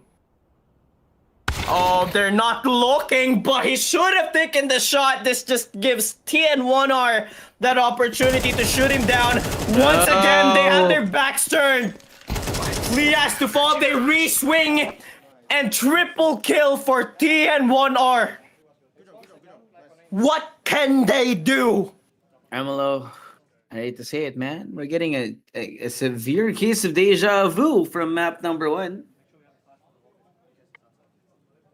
FlyQuest once again look lost, man. It's like the prodigal son returns, then fucks off again. You know, turns around and just gets lost. Okay, that's one game. See you tomorrow.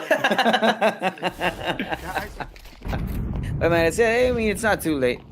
Only 6 rounds have passed, of course. So maybe there's just a little bit more hope than we are expecting here. The FlyQuest are gonna have to start making a run for it, start trying to make things look a little bit closer, a little bit more competitive. But it's just become a vicious cycle of buy and lose again. Regali has barely gotten any kind of impact in this game. In fact, the usual suspects where you would see impact. Oh, Regali and Vexite have yet to find anything over here. And what is that? How are they still alive? They couldn't even make their way out the window here, but somehow they do still find TN1R. A 2v3, Sunpayas. Ooh. Gets Vexite on the leg. This might be another pop opportunity for them, but Youngster is already slowly coming up from behind to try and get a timing on the enemy team. They are very aware of his presence. Sunpayas choosing to save his up for the next round.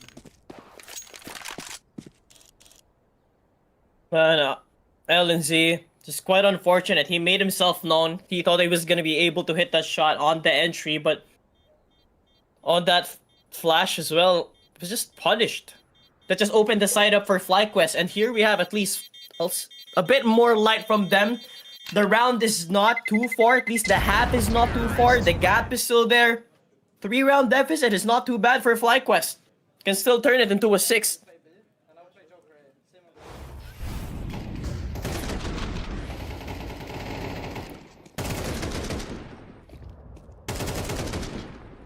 That lucky shot through the smoke. Any day you'd be happy to take it.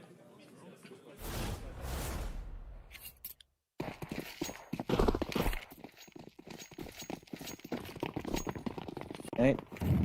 A bit of a fight now from FlyQuest, and this time, not having fumbled away their money here, might be a possible rally to try and come back from it. Of course, it's very early in the half.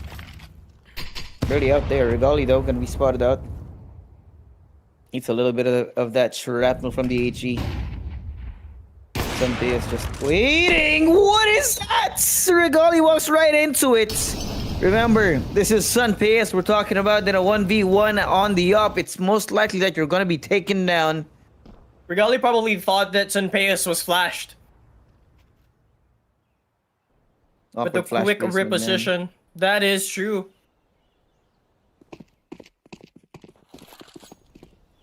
Now with a quick rotation towards bomb side A. LNZ, Youngster, X-Cloud to hold him down. Vexite, he's gonna get... Yep, he knows that LNZ is here. And try and force him off of the angle. Gets the smoke out. Oh there my god! Vexite! That's the one we're looking for. The spirit of the Aussies being brought out through him. Tasmanian Devil himself. Now it's gonna be Sunpayas in a 1v3. And again, gonna be a save for the upper. There's nowhere else to go. I mean, with that opening kill towards Apps. Still, they recovered the AWP and then decided to drop it. I think that was Netic. They wanted to go for this aggressive play, but honestly, they didn't need it. They could have just gotten the AWP, and it seems like INS would want to recover it. With that said, what an opener by Vexite. Whilst Heroic was focused towards mid. It was insane. What a push.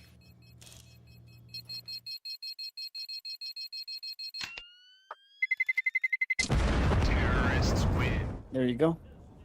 Another round here for FlyQuest. Doable, interesting now as we're seeing a real fight showing up on the server. At least so far, no one's running away with the lead, no? Look at this opener.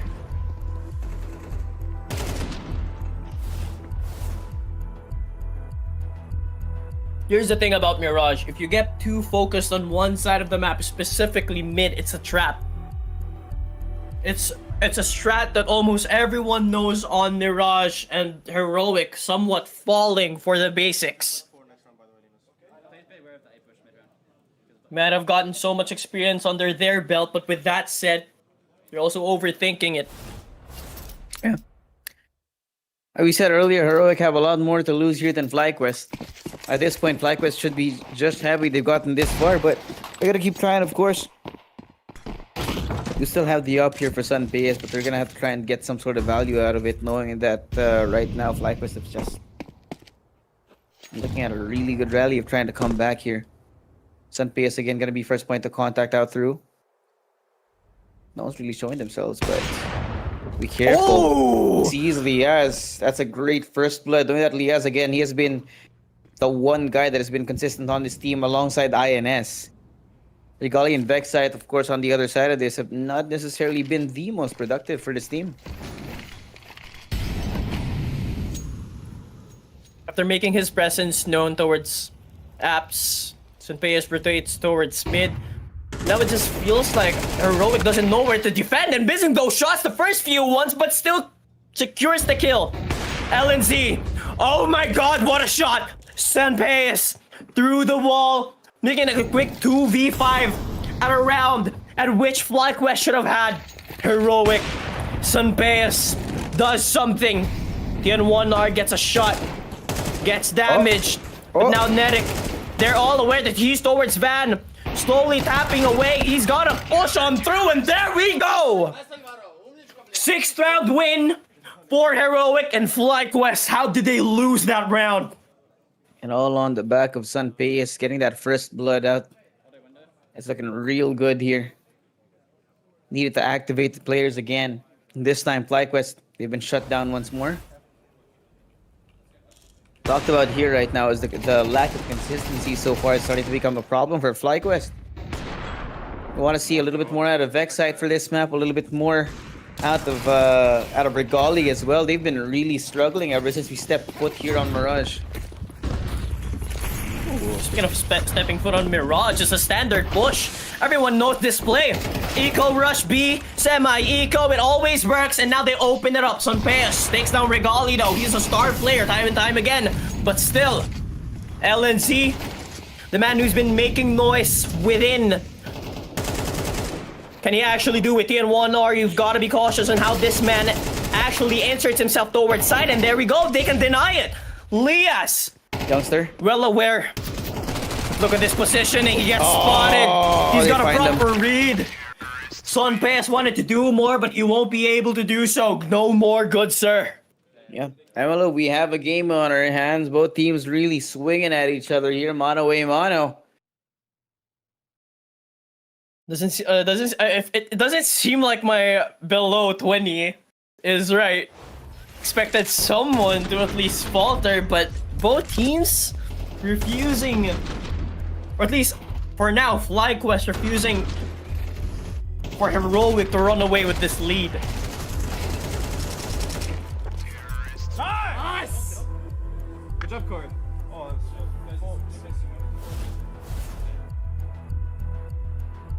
Timeout from Saw. He knows that that was a major series what's of the call unfortunate here? events.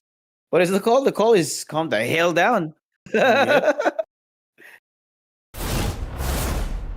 Call is the calm the hell down. It's starting to get a little bit problematic for the Heroic boys just because they're starting to get a little bit too excited. They're not really sticking to the game plan that Saw has really laid out. So most probably that's what the call is for here. The timeout is more like here for a mental reset. Our coach is not only strategic, but all at the same time is they have to find a way to get the players to play in a more stable fashion. Now though, Netic waiting Not for so it. Sees stable. TN1R coming all the way towards him. Sunpeus also taken down, burned at the stake. We were talking about something stable, but Netic was able to secure 2 kills off of that aggression towards mid, and never mind! When Heroic decides to do something so wrong, FlyQuest decides that we cannot let you do the stupid stuff. What? We're gonna do this stuff on our own as well, 1v3. Doesn't seem like Heroic wants to give that title to FlyQuest. We wanna make more mistakes on this round, off of a tactical timeout at that.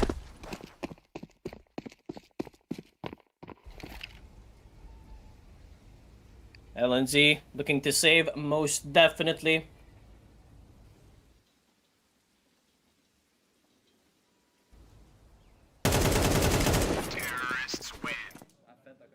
Clean round, but a lot of mistakes from Heroic out. Just absolutely surprising. But FlyQuest, as you said, we finally have a match in our hands.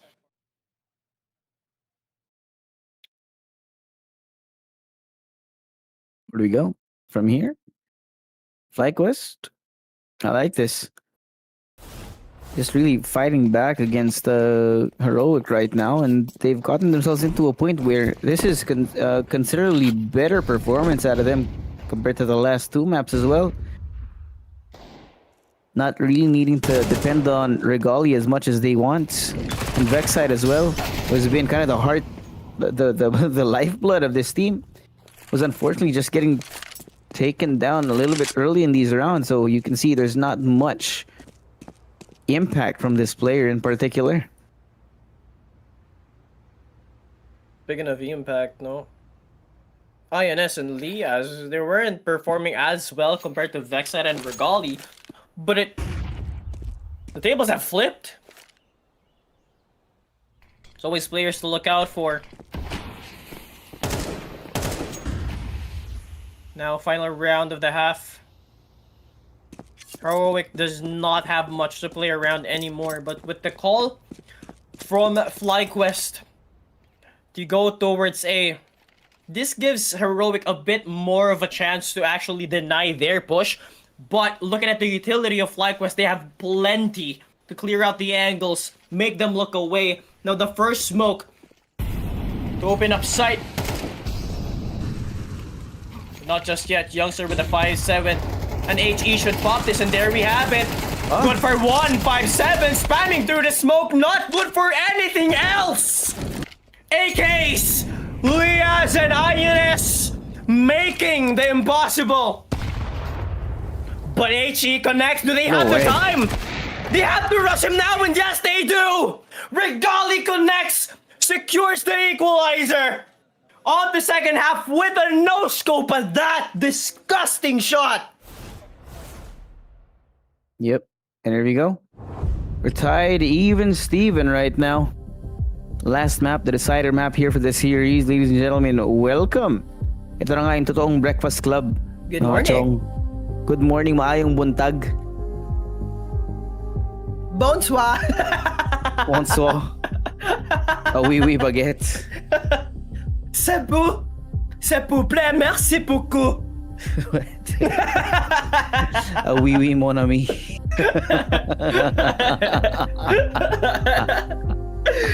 I go. Yeah, we're gonna have to see though. What does make things interesting here is that when you do put Heroic on in the driver's seat, when they're playing on the T side, things get a lot more interesting just because they have a much more detailed look about how they want to approach the game, how do they want to take that map control, as was seen over the last couple of maps here. So considering that, it's going to be now a test of whether or not FlyQuest can keep up with that very deep strat book, knowing that Mirage is one of the more played maps for CS2. I think a lot of the timings play a huge factor in how they actually do the executes. No, do you actually buy yourself enough time to go for fakes, or do you want to just go in guns blazing and just pry open sight and hope that they don't hit their shots? That's the thing about Mirage. It's all about playing mid, underpass when you're a T, and as far at least to my knowledge, when you play Mirage, whoever has the mid advantage will always have a bigger chance on winning the round. And I feel like with that angle, FlyQuest was able to bring the gap closer.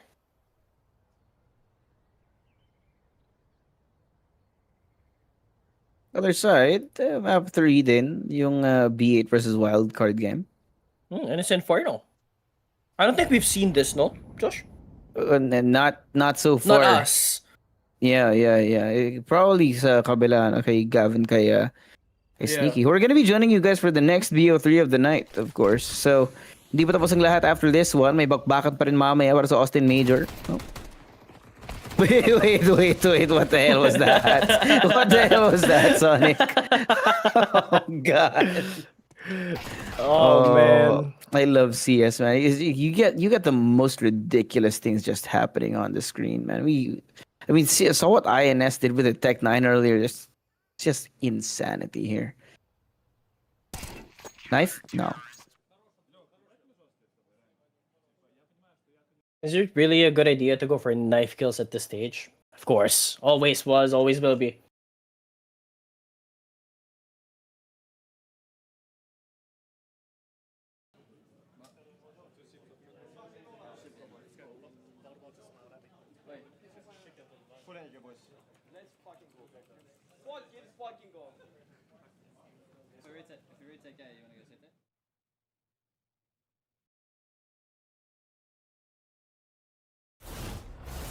Alright. 6-6 at the half. Even Steven nga sabi natin this time Heroic gonna be in the driver's seat. Let's see where that first round's gonna go. It's gonna be a heavy mid control. Now the Util being thrown out here. Netic trying to find an opportunity to catch them unawares. There's a little bit of that. Here INS also has the tool. They have to check this now! Oh, No! I don't understand how the hell they found the first kill. Sunpei is somehow turning his head way too fast and flat. Whoa, a little bit awkward, but he does get that kill eventually, the 2v4. And this is what I was saying, Emelo. If you put Heroic with Saw at the helm on the T side, then you should be afraid. Yep, they run away with it. That they did, at least on the first round. But honestly, I am just...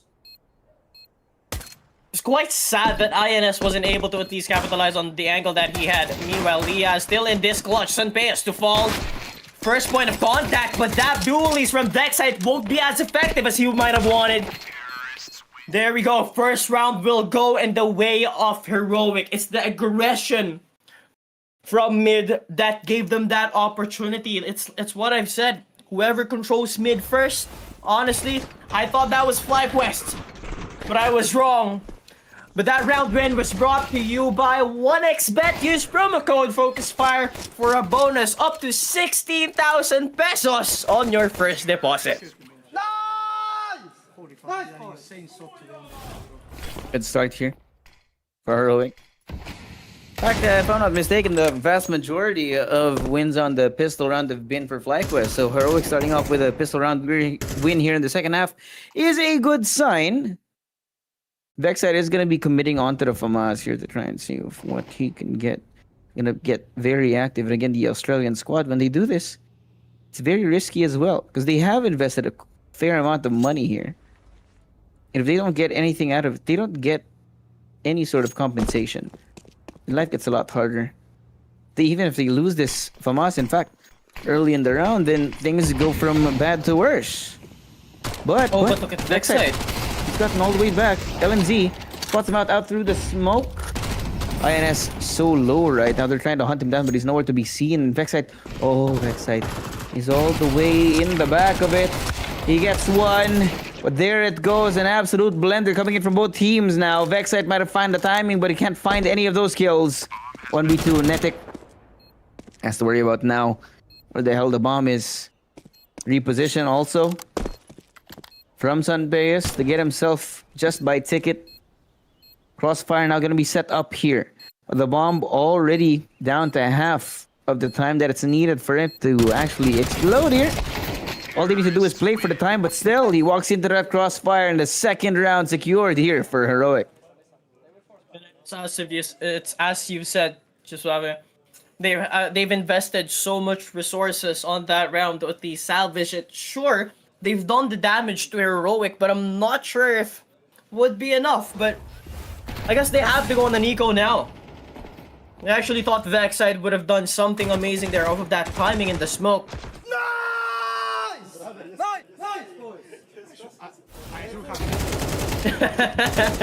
Oh boy. Another aggressive mid take from Heroic.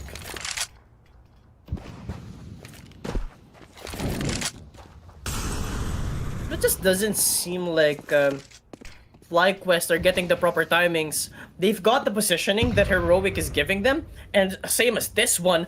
But look at this fight. I'm pretty sure that LNG is gonna be losing this one, and there we go. He looks away that deagle to his head.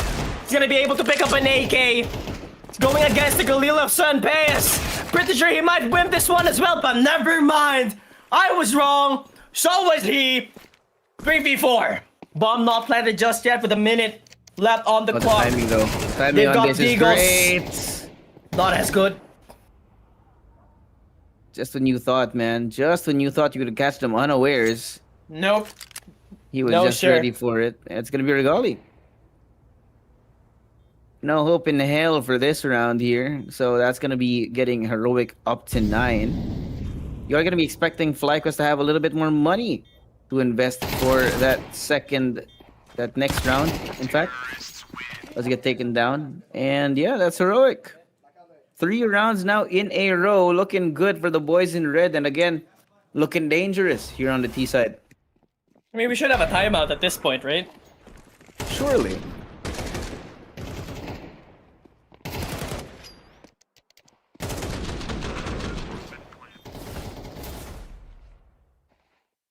Buy round now for FlyQuest. They've got an AWP. The big green for Regali. Posted up towards A. I mean, proper placement, I might say. An aggressive push towards apartments will be met by LNZ. Ooh, good positioning from Vex side. A proper insert. And I feel like this gives a whole lot of information for FlyQuest. With that said, with the smokes being placed towards mid as well, if they decide to go be heroic, you're gonna have to clean apartments.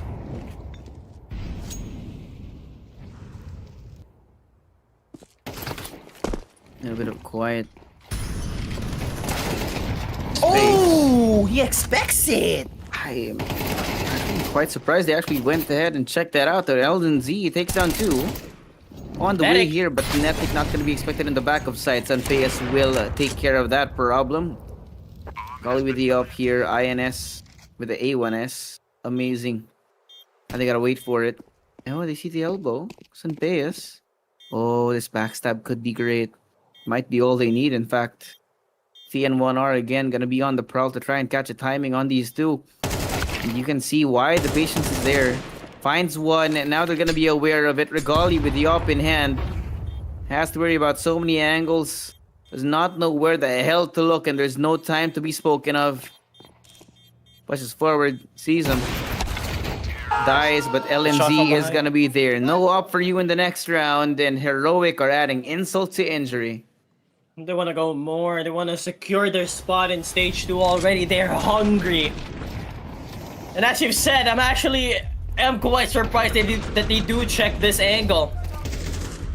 Backside was in such a good position, and look at that kill from Sunbayas. I was actually questioning myself, did he see that? Well, obviously with that POV, definitely he didn't. But at least we get to make sure that he doesn't have hacks. Just immense game sense. Here we go. Another timeout going to be used up for FlyQuest to try and get things under control here, because ever since he did switch sides, it has been absolutely zip. Nothing at all whatsoever for FlyQuest. Absolutely nada for FlyQuest. As close as this game was on game number 2, I feel like FlyQuest has gotten tired.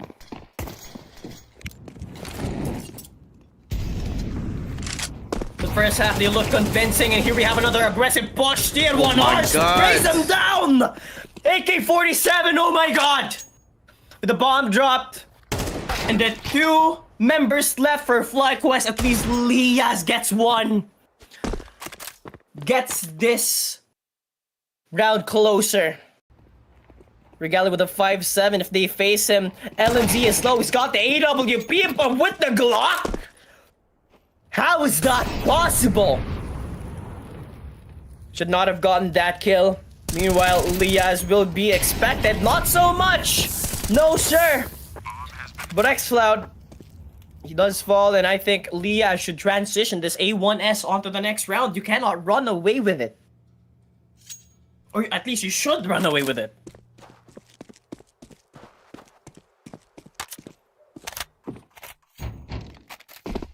Be an easy 11th now for Heroic. And the worst part here is MLO. It just went through a timeout. It did not look productive, at least from what happened here in this round. So you're not stopping the bleeding now. I would be expecting maybe a second timeout from FlyQuest in a row after that terrible looking round, because Heroic are only 2 rounds away from getting this win. You want to make sure they don't get to that point in which it just gets too far away from them. He was definitely not 1 HP, by the way, he was 24. Nedek giving wrong comms. What I do in my premiere. Don't we all?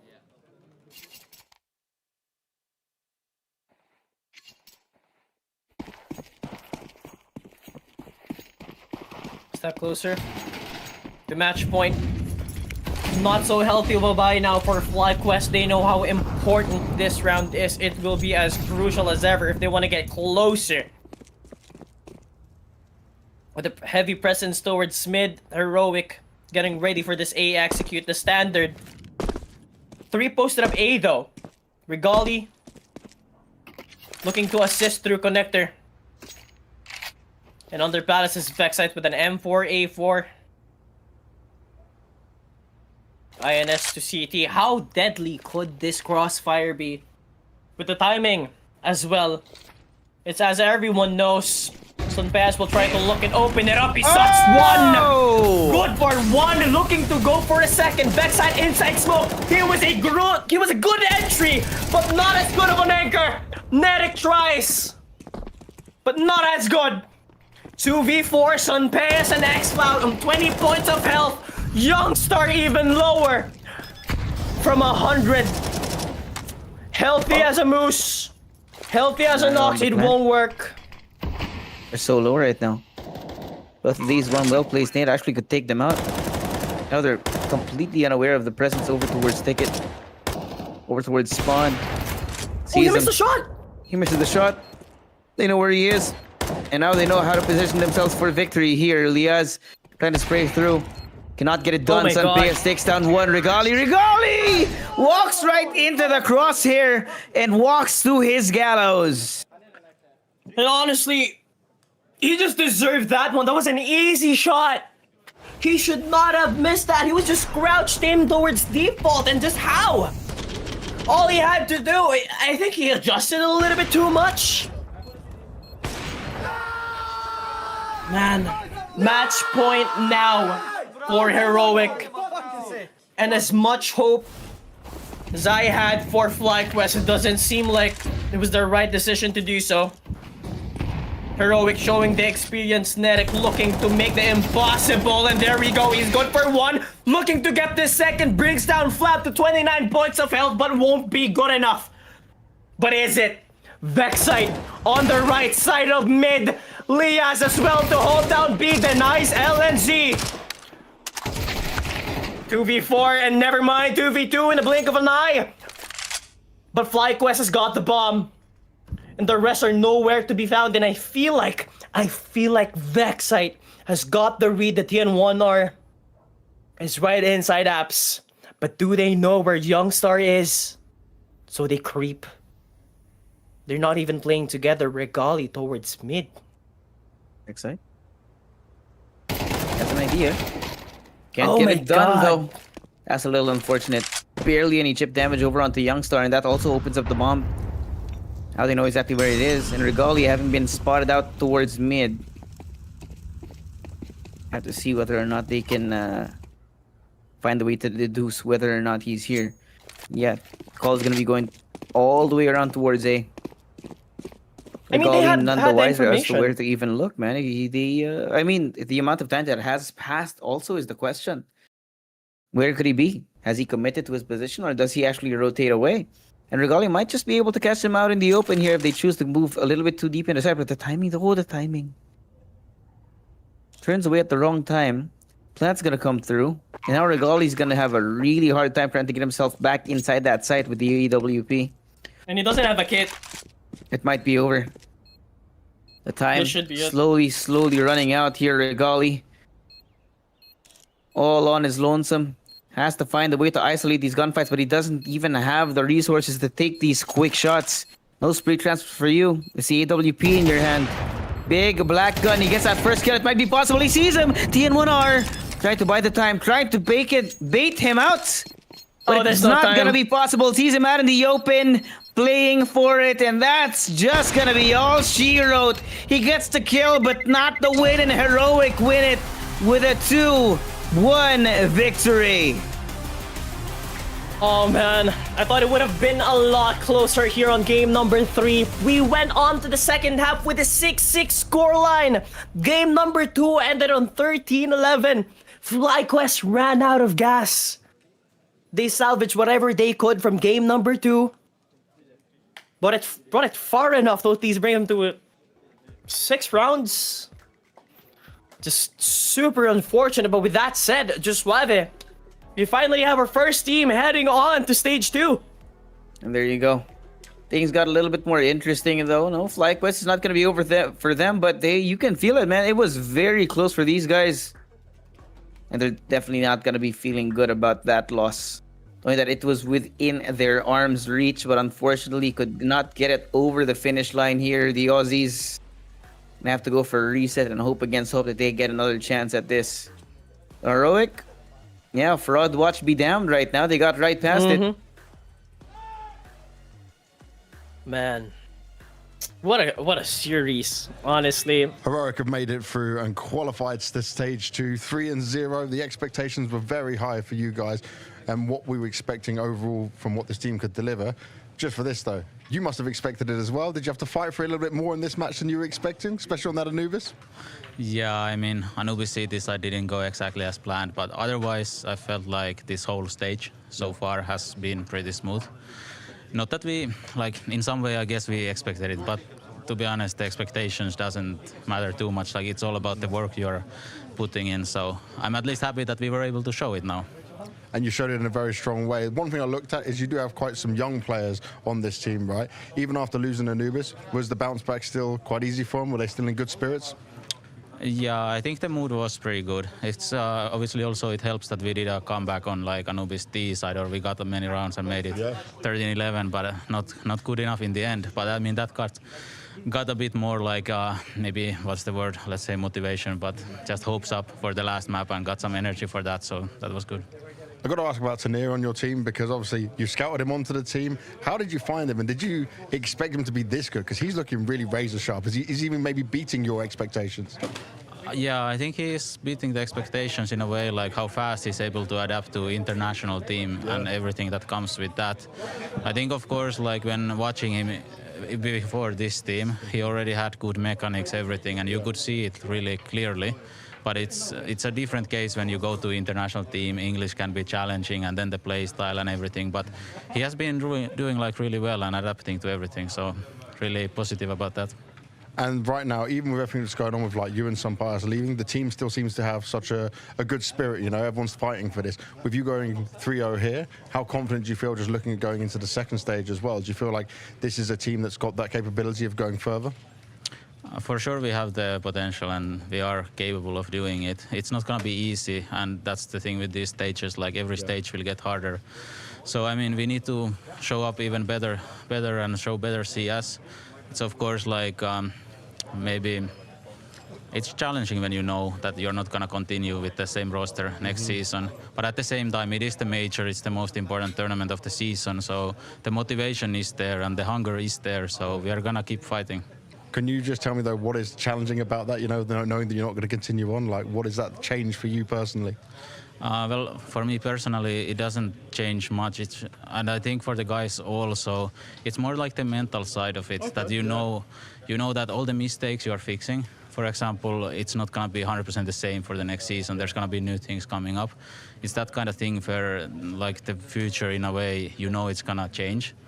But yeah, it's still going to be important. And I mean, everyone is here together, and we have been having these important talks about how we need to focus on this tournament, because it is important. It is important. It's working well so far. So just go out with a bang. I think that's the way to do it. Thank you very much, Saul. Congratulations. Thank you.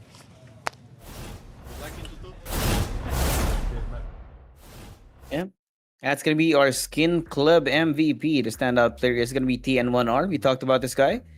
Always on the other end of the action, but somehow getting so much impact between rounds.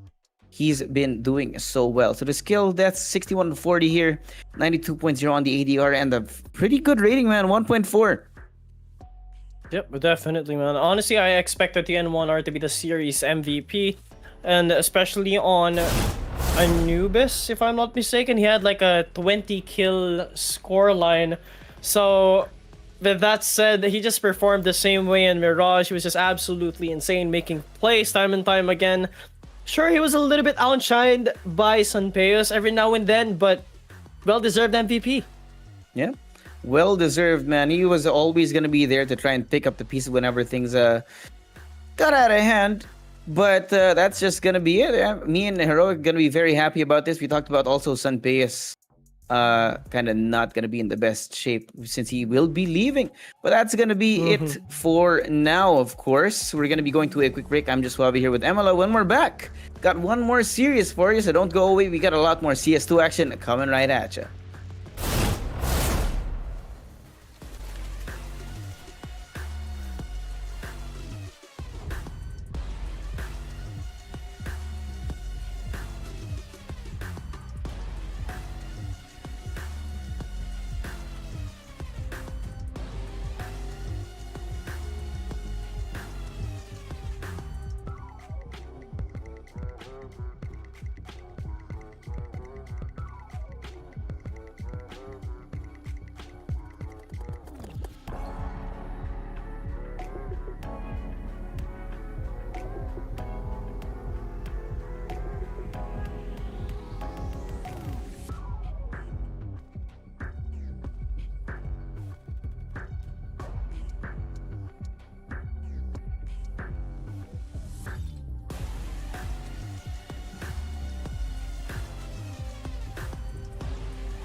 And hello and welcome back to the official Filipino broadcast ng Blast Major Austin 2025. Broadcast on the mic para dito sa ating series between Imperial at Metizport para diretso na agad. Wala nang patumpik-tumpik pa. Imperial, Wala na. heavy favorite siguro, pero tignan pa natin. Lason din tong Mets, pare.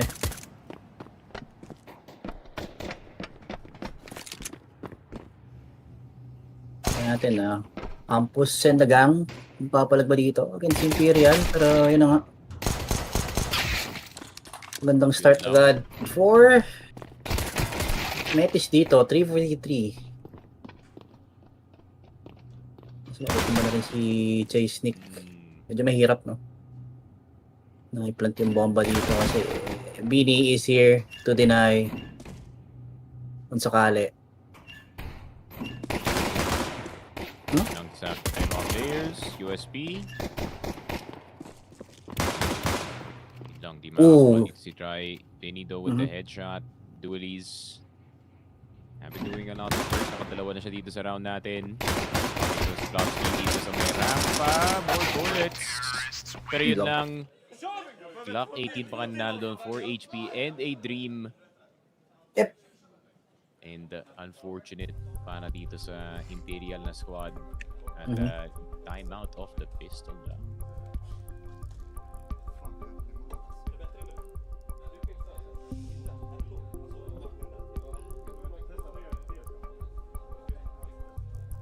Kung hindi nakakaalam guys kung sino yung matalo dito, they're gonna be saying goodbye, no? Dito sa Austin Major natin, Sneaky.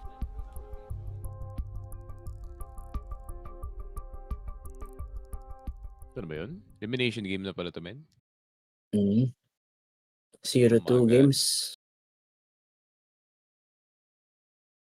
Laglagan na pala sa stage 1. So, sino pa yung dito 0-2? Metis, Fluxo, Chinkies, Imperial. Okay. Imperial 0-2, di ko in-expect. Pero at the same time, daming kababalaghan nangyayari palagi sa stage 1, especially. Or ano ba tawag dati? Contenders? Contenders na. Oo, contender stage.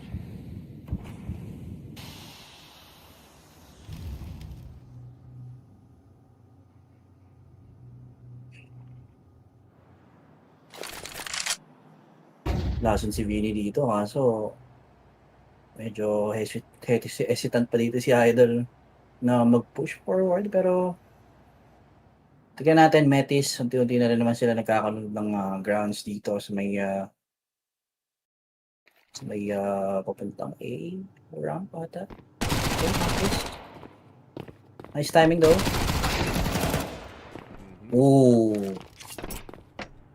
Luckily, luckily try dito nakakuha pa ng isa. So chance pa rin for Imperial to win the round. Kaso yun lang, si Isaac nawalan ng buhay dito. Yep. Senti getting down just in time. Nandito na rin si Noe for the flank. Good timing as well para dito sa more CQC kind of fight na hinahanap na dito with the MP9. Pero Lumi, buka siya ng pinto. Does get itong si Vinny, pero meron pa naman 2 tao na nasa loob ng site. Pero alang, MP9 is gonna shed itong si Plopsky. Hulog yung C4, 18 seconds na lang. Lumi, kailangan niya maghanap ng active na fight dito. So yun lang. Wala pa na naghanap.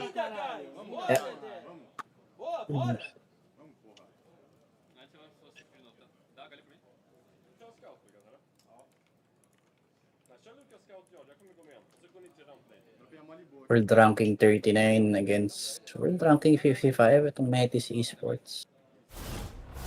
Pero so far, if we are going to base dito sa ating stats, no, sa ating nyok, parang fair lang naman. Both teams natin dito, they have 60% win rate. Lalamang lang sa matches itong Metis pare. 8 wins, 5 losses, habang 5 wins, 3 losses. Imperial. Pero Tech 9s for Metis, Lumi, pero hindi niya ata matutulungan dito si Tropang Hampos. Hindi agad to shut him down and try naman tamang farm lang no, ng mga kills dito sa may ramp areas natin. Ooh! Damn! Good shot. Galing dito kay Lumi. Yeah. That's gonna hurt, pero yun okay, dalawang rifles na rin yung nahulog dito, pare. Not too bad for the recovering Imperial squad. Pero yun lang, 2-1. Not too bad of a spot kung kayo yung Imperial dito, pare. Especially city side na naman nilalaro nyo. Got the momentum back, and ngayon nakaikot na yung Metizport. As long as they can keep it steady dito sa mapa ng Nook, especially on that city side. Essentially 4, pwede makuha.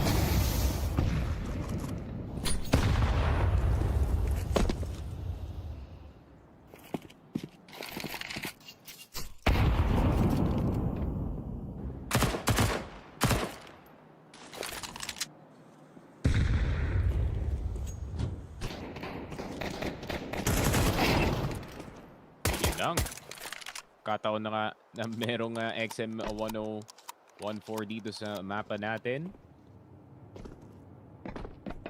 Ano yung nakuha? So, dalawa para dito kay No Way. 1,800 worth of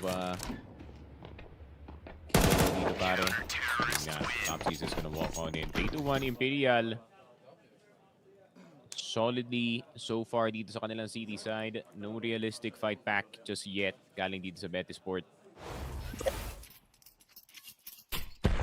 Kapaan muna. Yeah.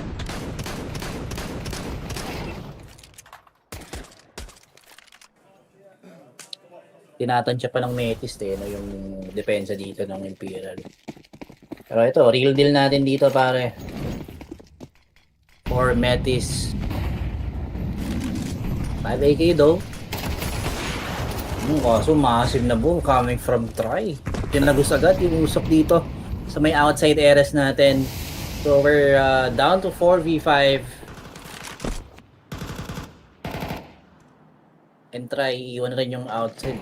Rotate na dito sa mga corrupt areas natin pare. JD's naman okay. Good cut off card dito kay Isaac.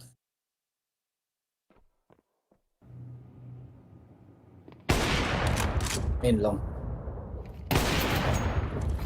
Couldn't get the second one. Gets out of double doors just in time. Descenti around the corner. And dahil nga na-cut off na Molly, yung position na yun most likely they are going to come from the other door. Pero Lumi does get itong si Vinny. Vinny trying to investigate all the ways of secret. Pero paano namatay si J. Jesus doon? Outside player gone. As it's a 3 versus 3. 15 HP dito yung offer ng Imperial dito pare.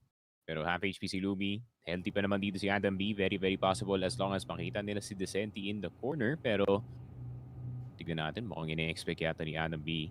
Slowly crawling forward. Maghahanap yata ng space with si Lumi dito on the smoke. Napatalon dun si Descenti. Yun nga. Mouse jump. Almost a mouse jump incident. Headshot para kay Lumi though. 18 seconds left. Not much time para ibaba ang C4 dito. As a fake is gonna go through expecting na merong lalabas sa rafters pero wala naman tao doon. And the XM1014 doing the work plus 900 pa nga. Very, very nice. Very, very nice indeed. Kinabahan pa ako doon pare. Akala ko ma-equalize pa ng 2v2 to. Pero good recover pa rin yung sa kanyang spray down. And Team Imperial, no? Dire-diretso lang yung kanilang pagkuha ng rounds na dito. So, Metis really need this timeout though to talk about kung ano ba yung magiging counterplay niya dito, no? Para mabasag yung depensa na ginagawa ng Team Imperial natin, Sneaky.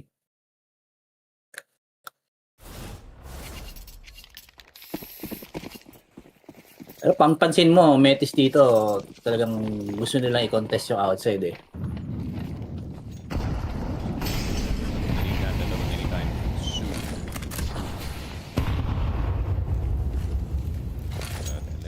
see.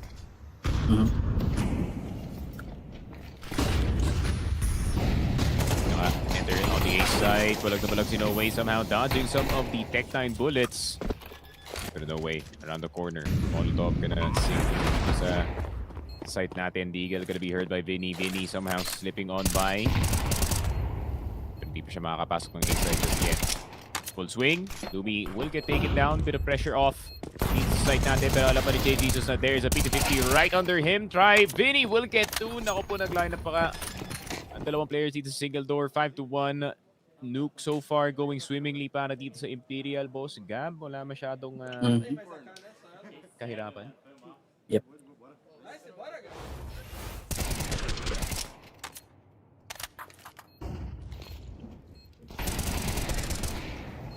More on in TV was lang din talaga yung pinapakita ng Imperial dito eh. Pero yun nga, good push dito kay Vinny. Talagang hindi siya in-expect no, ng Metis doon sa may squeaky area natin. So 5-1 and Metis. Money is not looking good right now. Sobrang kailangan nila mapanalo to pare.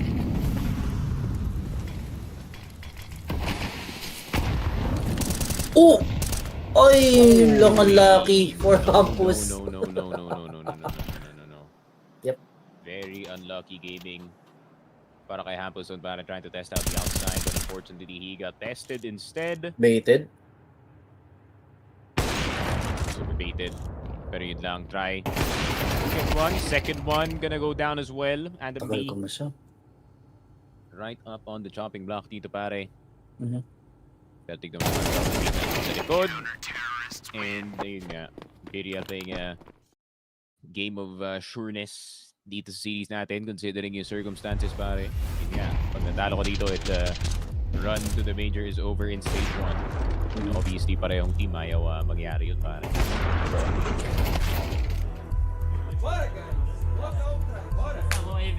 Actually, malaki pa yung chance dito ng Imperial na makakit ulit no? Patungong stage na dito. Sila pa yung kalaban nila sa 1-2. Lean Vision, TyLOO, Complexity, Legacy, then kung sino yung mananalo pala. Ay, hindi. Sila lang pala hinihintay dito sa 1-2. Tsaka yung sa Chinggis and Fluxo. Yeah. Chinggis Warriors, man. Having a hard time. Cobra. Alam ko na si Silking nung nakaraan eh. Pinapanood ko sila sa mesa eh. Hindi ko lang alam mo ba ano nangyari. Baka matagal na siyang wala. Wala na pala. Baka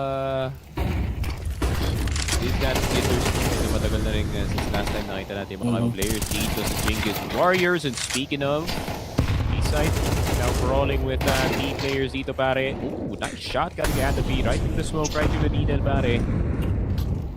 And Hampus and the B. Last 2 players left alive. Tech-9 nasa kamay dito ni Hampus. Adam B with a Galil. JD with the M4 does take it down. 7-1 so far para dito sa Brazil pare. Very, very nice start dito sa Nuke. Hindi masyado nanihirapan dito sa first half. And considering naka-city side dito ng boss gab itong Imperial natin, I would assume na pick ko ng Metizport 100%.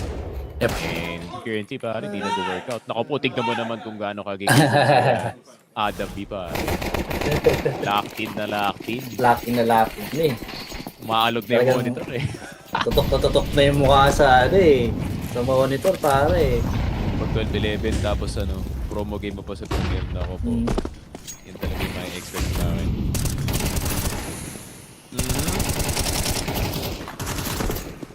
Ay nako po, no way. Takbo na pare. Takbo ka na, Brazilian swag. Sino dyan? Si No Way. No way pare. Kamukha no? Malapit namin. May glasses nga lang. Yun lang. Maga siya inabot ng kalabuan ng mata dito. Pero minute left for Metis to decide on which side sila pupush, no?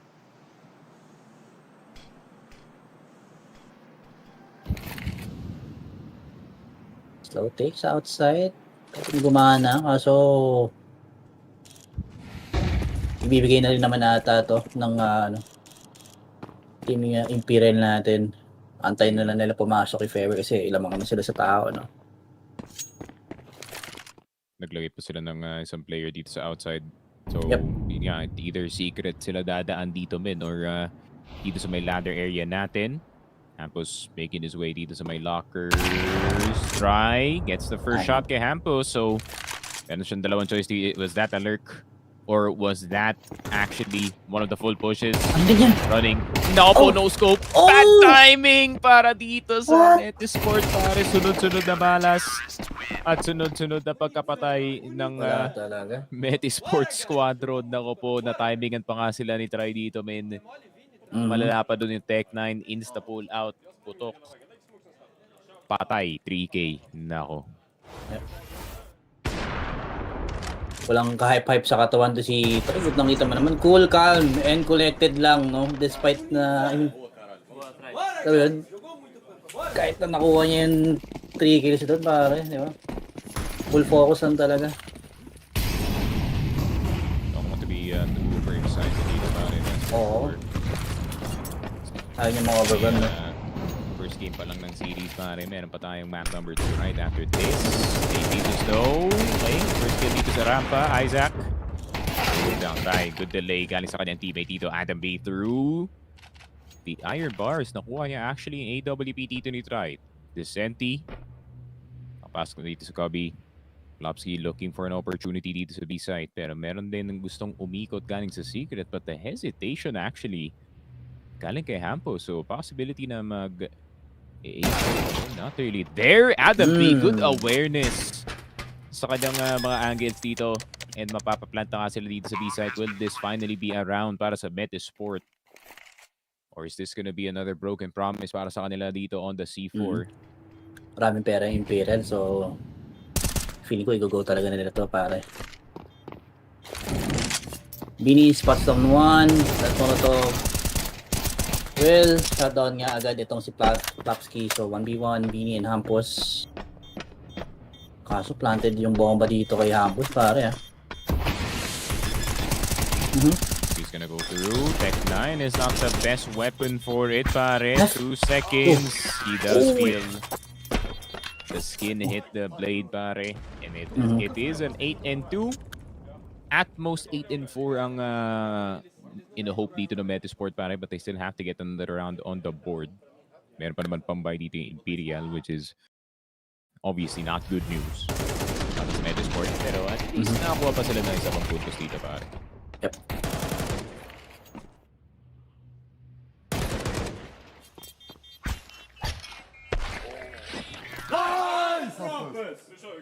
Titiling mo, ha?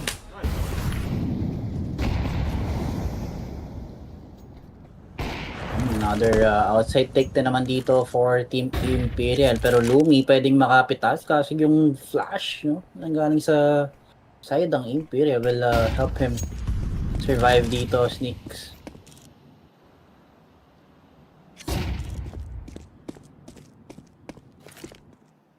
Talagang pinipilit nilang ma-force out, no?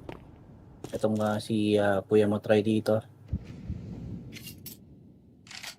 On the outside. Pero Metis.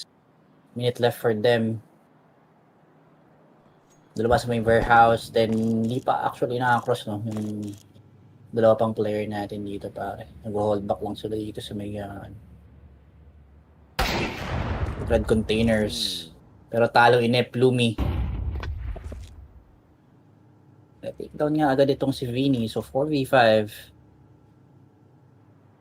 Medyo sandwich na, no? Yung position dito ng cities natin yan.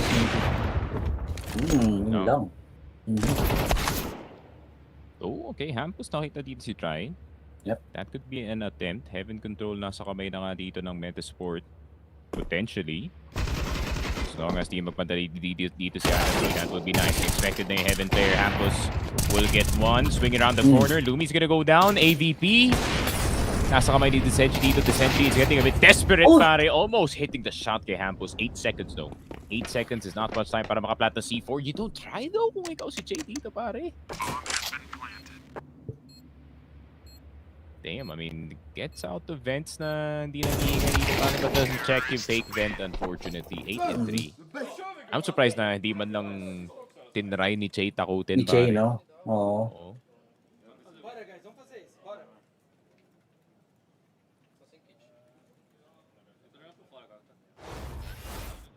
So ayun, dito mga yung third shot dito ni Hampus, pare. That could be a different story, no, for Team Imperial doon, if ever. So feeling ko nagpanik na din si Hampus, kaya try niyang i-challenge yung mga guy doon sa may outside.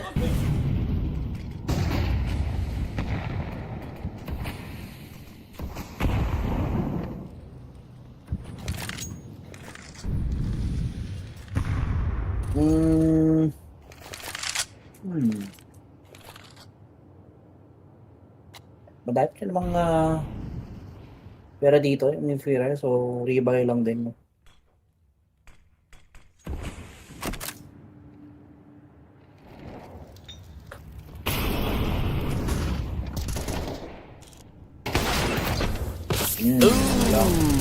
Yun lang papilitin pa ni Vinny. Vinny doesn't get any damage in. 0 whatsoever. So up to Che Jesus and his friend itong si Desenchi. Na be Cypher. Spade gonna be successful para dito kay Popsky. No things to see para dito kay Desenchi. Medyo nasisira na rin yung pinto dahil sa lahat ng bala. Pero Vinny will finally get itong si Popsky. Attention now. Napunta ka dito sa may rampa natin. So it's eventually gonna open twice at the same time. Desenchi trying to crawl through it, pare. Pero yun nga, Desenchi still actually alive. AVP. No, AK-47 in his hand. Nate's gonna go through perfectly actually para makuha na dito ang vision papunta ng site. Pero may nakaharang na silo.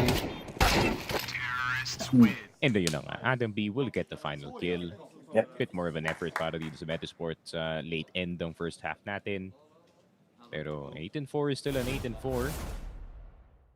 Lead para dito sa Imperial, pero ayun nga, it's could have been a lot better. Pero lipat tayo dito sa kabila. Stream B, Chinggis Warriors.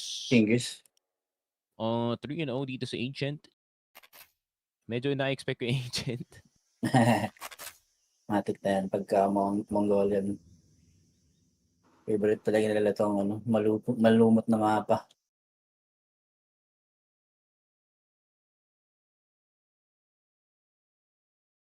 Walang tubig sa dito, feel na feel nila Maganda yung position dito ni Emalzine. May bilong. Nice forward naman. By Sebi. Huwag naman yung off dito ni Sebi, pare. Sige lang yan, par. Kaya na yan, Chinggis Warriors. Wait lang, guys. I'm filing my taxes. Nagtatawag ang BIR.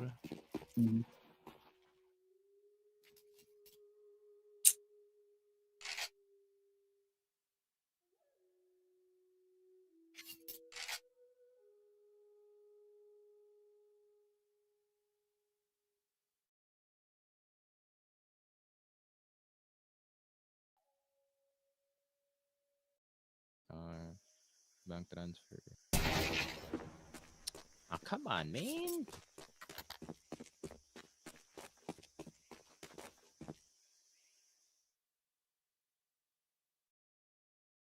Counter-terrorists win.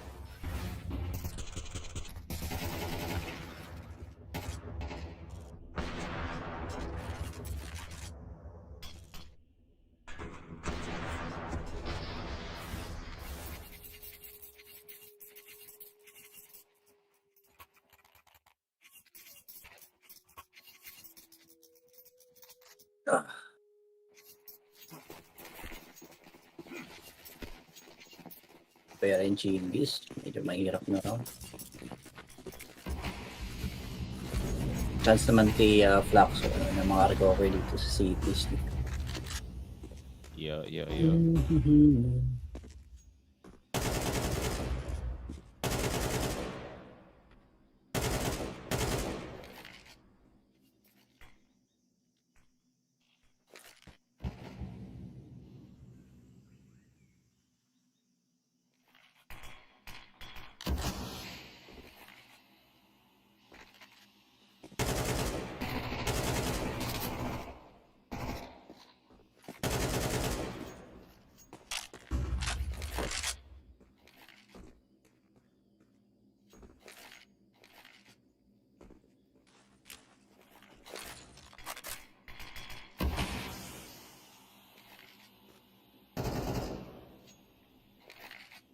And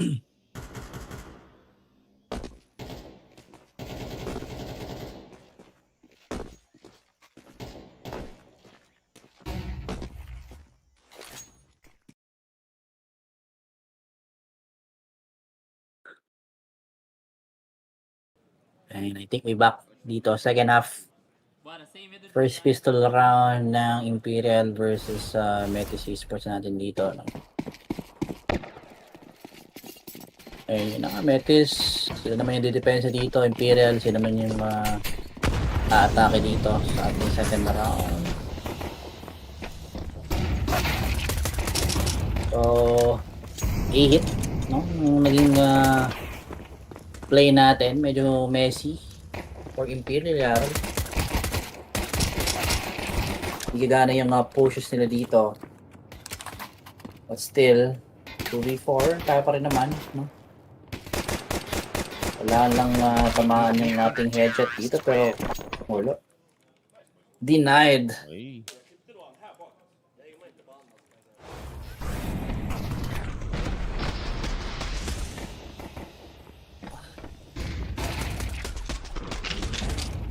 Grabe pala si Plopsky dun. Nasa usok lang, magbababa.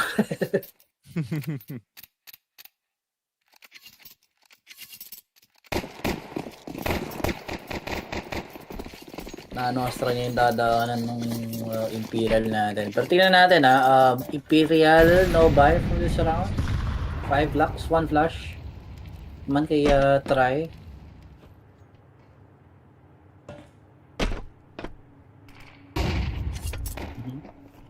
Lock range lang for yung Imperial dito, pero Lumi. Tamang farm lang with his M4. Isaac as well, uubusin na no? Yung remaining players dito aside ng Metis. And just like that, Metis slowly but surely nang bumabawi dito, Sneaky. Tingnan natin kung matatayap ba nila yung mga natin dito, scoreline.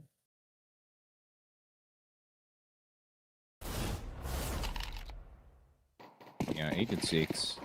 Metizport, a bit of a comeback happening dito sa mapa. And yan, that's why yung sinabi ko kanina, the 8-4 is not too bad. Para sa nakikita natin kanina na was potentially going into a 10-2 or a 9-3. Pero ngayon, pistol round 1, Metizport finally done with the hard part ng mapa natin. Now it's time for the rewards. Dahil nga napanalo nga nila yung pistol.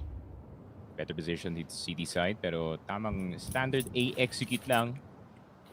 Galing sa Imperial, problema nga lang, can they execute it in time as the Molotovs do go down? We're gonna have to wait and see.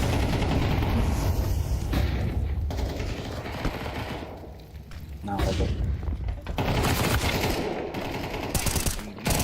Goes 1 for 1, actually 2 para dito kay Lumi. And for Evanes has been very effective. Pero yun nga, it is the CT side dito ng nuke. Tamang standard position lang dito sa A side.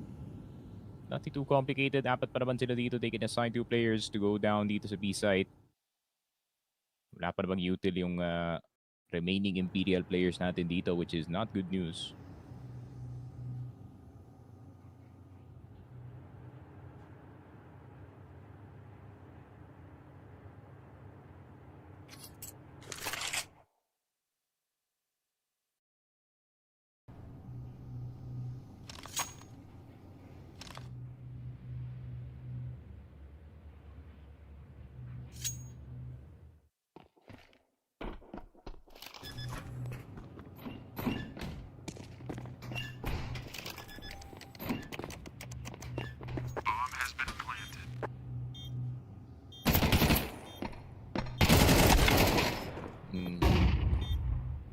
Wait lang, hold on. 3 para dito kay Try. Flick heavy though dito sa may rampa. And kung nakuha na dun si Hampos, would have been winnable. But the pressure was too real. Okay, 8-7. Metizport getting back into the swing of things pagdating sa mapa ng nuke. Maybe picking it was actually worth it. Medyo nahirapan lang sila sa una, pare.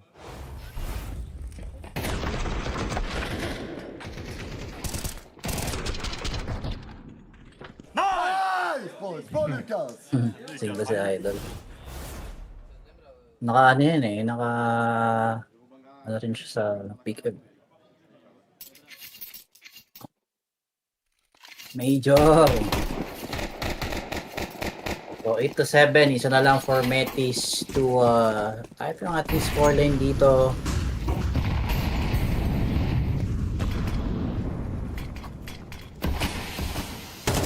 Imperial medyo struggling na. Makakuha ng right place.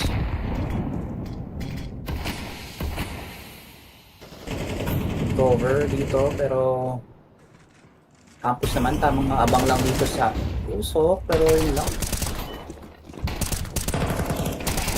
Good crossfire setup naman for Team Imperial. Lumi not gonna be getting itong si Decenti doon sa may squeaky door natin. Oh, yun lang. It's always down to 1v1 pare. Dami ng pera dito yung Metizport, 8K. Stacked up all the way. Yun, Imperial naman yung naghihirap dito sa kanilang T-side men. And yun lang. Now, iniisip nila we could have gotten more rounds siguro dito sa C-side natin. Sikip kasi ng mga entry point dito sa A-side as much as possible kukuhain mo yung mga controls may outside kaso nahihirapan din talaga yung Imperial dito pare. Kailangan siguro nila ng up no? Shutdown yung mga magbabantay dito sa may outside areas natin.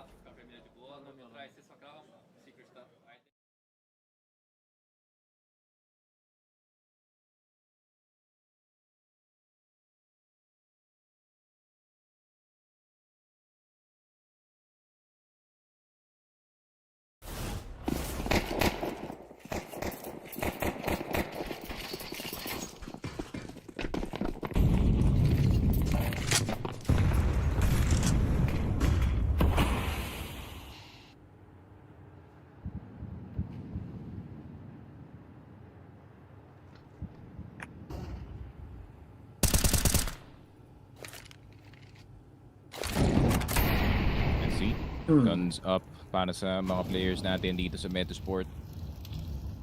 AVP para kay Lumi. Yep. Different approach this time para sa Imperial. Now, starting to go passive sa starting round. Maybe looking for any overextenders.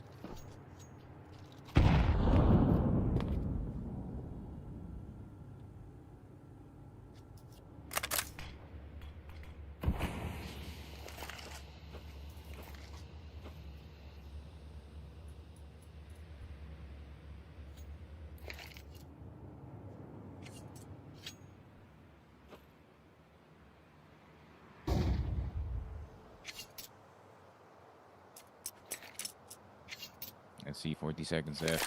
I mean, not much time para mag-execute dito sa site natin. Patience has been virtue para sa Imperial. Now it's time for another AXQ. Probably the last of them bago sila makabot naman dito sa B-side. Asset B starting to investigate. On the inside dito na single door. Descenti will punish him through that smoke. So dito si Blomsky trying to avoid yung molotov. Slip into yung single door but actually catches him mid-rotation. In a 2v3 all of a sudden, Imperial comes out swinging and yun nga, Patience might have paid off. Metizport caught sleeping on the wheel dito sa site natin and Adam B maybe a bit too aggressive no galing sa kanya dito dun sa kanyang single door play para patayin natin si Desentiment. Ganda rin ang wide swing dito ni Chai Jesus. Talagang caught off guard no yung trapahan natin dito sa site ng Metis Esports no? Especially doon sa mga taong doon sa loob ng A-bomb set natin sneaky.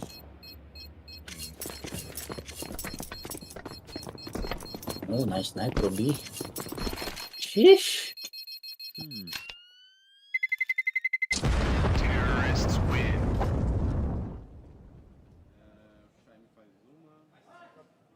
Bora guys, vamos.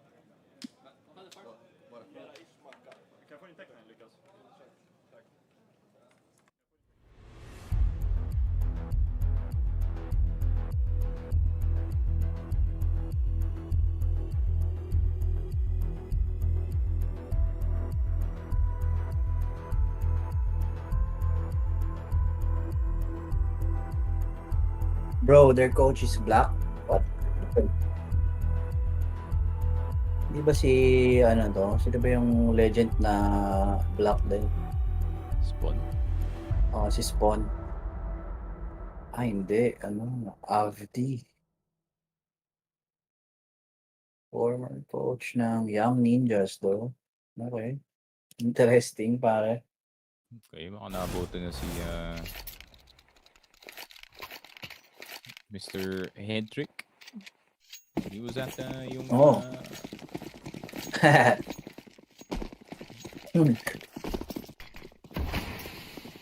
Pero ano lang siya eh, from 2002 to 2022 to 2023. Uy.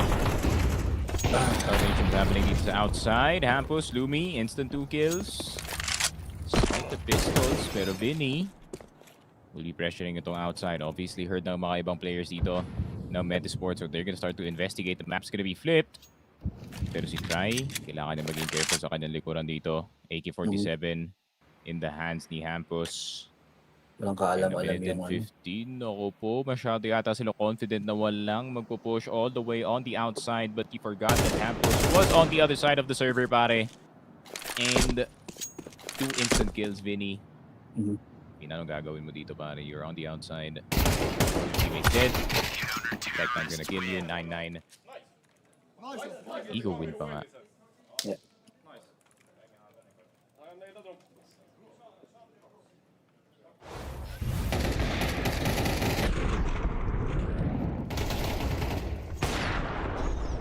Worst way to lose a round.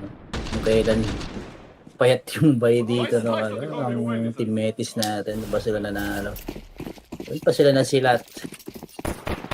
Eh, yun na nga. All 9 tayo dito. Suntukan lang yung dalawang teams natin ngayon, Sneaky.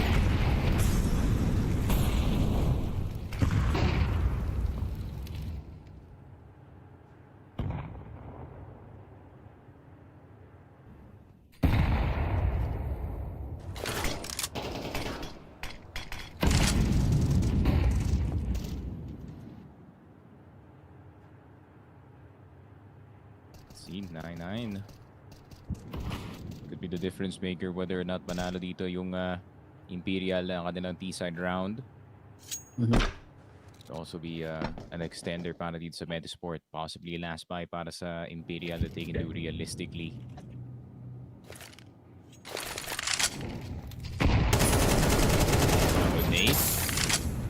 Oh. PCJ, I like that bait galing kay Plopsky. Very, very smart. Onting sunog lang dito sa Molotov. Kala nila naka-escape na dito sa double door sa tropa natin, pero hindi pala. Try. Now looking for something else entirely dito sa site. Plopsky with a 500 IQ play. Debated eh, no? Yun lang. Hindi yung tumama. May try. Then naman debate. What a shot from Adam B. Catching itong si Vinny na umakit ng ladder sa loob ng vents. Heaven has to be held down by the upper dito, pare. Good shot galing kay Try. He needs another one para may panalo yung round na to, but someone else is already watching itong Heaven. Good recovery galing kay Imperial. 1 kill for each player alive. And mapapasave dito yung Metizport. Naku po, ganda na ng simula dun, Boss Gam. Kaso pure teamwork yung nangyari galing sa Imperial. Totoo. Mainit din talaga si Try dito eh. Talagang as much as possible, hahanap talaga ng pitas, no? Itong offer natin dito sa side ng Team Imperial. Ano yung mga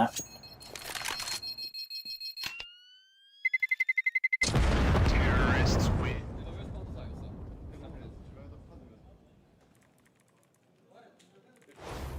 10-9 tayo dito, mga sir. Sayang, no? Ang ganda nang ginawa ni Plopsky dito, saka ni Adarby pa. Yung porta vivo, cuidado. Olha a porta, Dedé. Bora, estamos jogando bem. Bora, guys.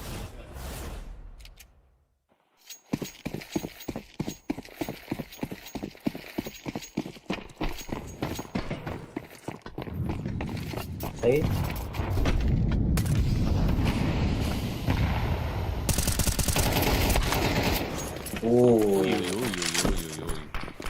Risky Risky push coming from Isaac. Kaso rinig na rinig yung M4 niya doon, no? Kahit na hindi kita yung kanyang tracers. Not the prettiest push, but that's for Mhm. sure. The desperation is now starting to reek. Parang galing sa Oo. mga players natin dito.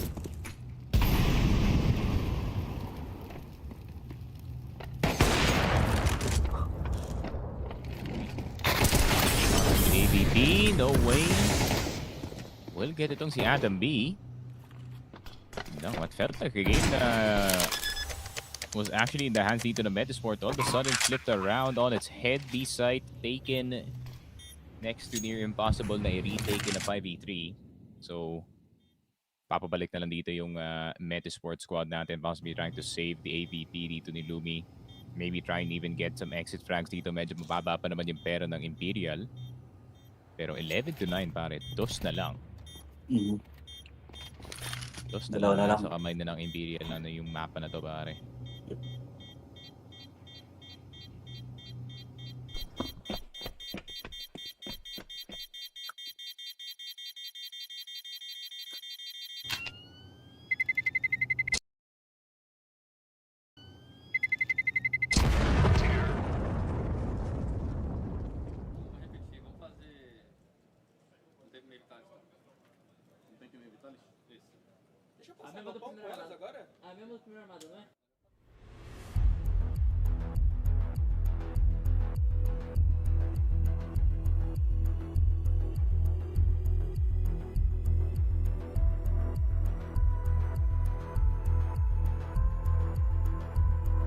Timeout for Team Metis dito. So, ayun.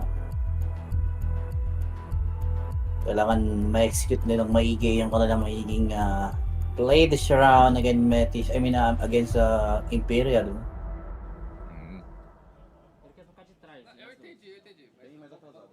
Anong timeout yung Metis dito? Mhm.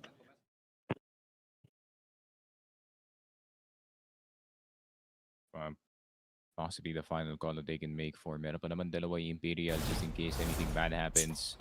Yep. These next 3 rounds. Pero realistically, last chance ng Metizport. Yeah, bottomed out na yung balance ng mga ibang players dito. 150 para kay Isaac, 0 kay Hampros, 50 para kay Adam B. They lose this at most. It's a rough buy dito sa next round with some FAMASes. Pero knowing itong nuke can also lead to a win para sa mga CTs. Pero tignan natin, Lumi around the corner. Nakaposte na nga dito sa rampa. An obvious bait trying to force yung hand dito ni Isaac at least mag-investigate or at least push forward, pero hindi yata sila naloloko masyado. So, Ryan's gonna retreat. So, iba naman yung pagpipiki dito this time. Tamang smoke sa outside. Gonna make a bit of presence known. Grabe yung presence ni Lumi. Yun lang. Yun lang. No way. Kanina pa siya naka-hold dun pare and he was actually going first. Yep.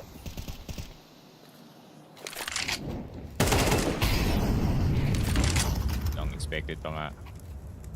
Everything's falling apart para sa Imperial sa round na to. Good thing they have 2 additional timeouts at meron pa silang pambay going into the next round. At least will try to keep yung AVP pero would rather see him die dito sa round to get that additional cash. Pero medyo mamahalan din yung AWP dito. That's a 4,750 investment. So, papabalik na lang dito si Try all the way to base. Meron pa naman siyang pambili ng AK para sa kanyang teammate dito. And a few utilities in his pocket as well.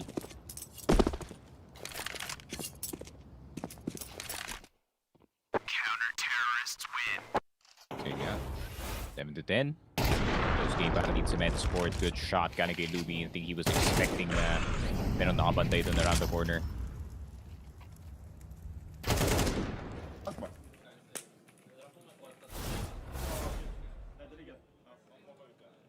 Magiging successful yung pinag-usapan ng Metis natin doon that round. I mean, last round. Lumi with the patient. Then, yun na nga. Ganda pa ng push niya sa may hot areas natin. Talagang mata-timingan yung matopahan natin dito sa side ng Imperial boss dito.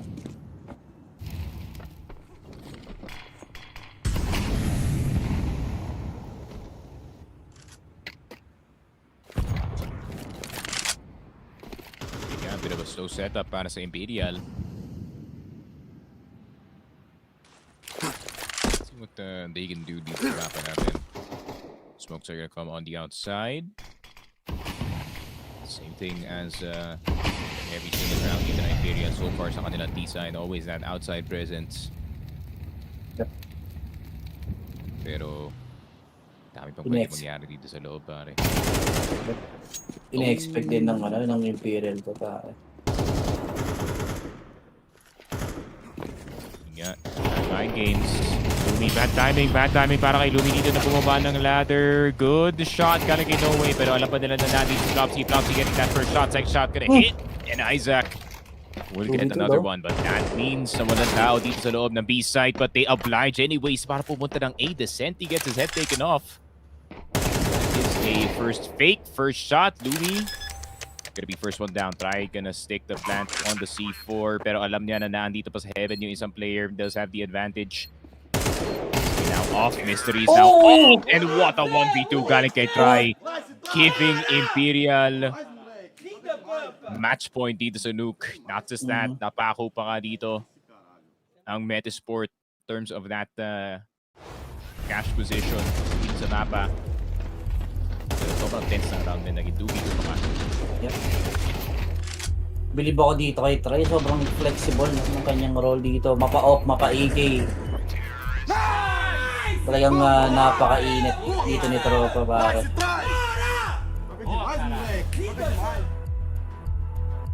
That's a big win para sa Imperial, pare. Ramdam na ramdam yan, that's for sure. They decide to use one of their 2 timeouts, possibly to try and seal yung game natin dito, pare.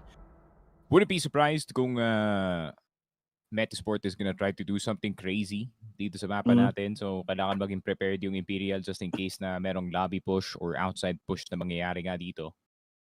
Sure. Diba, agad nila yung defense nila dito, pare.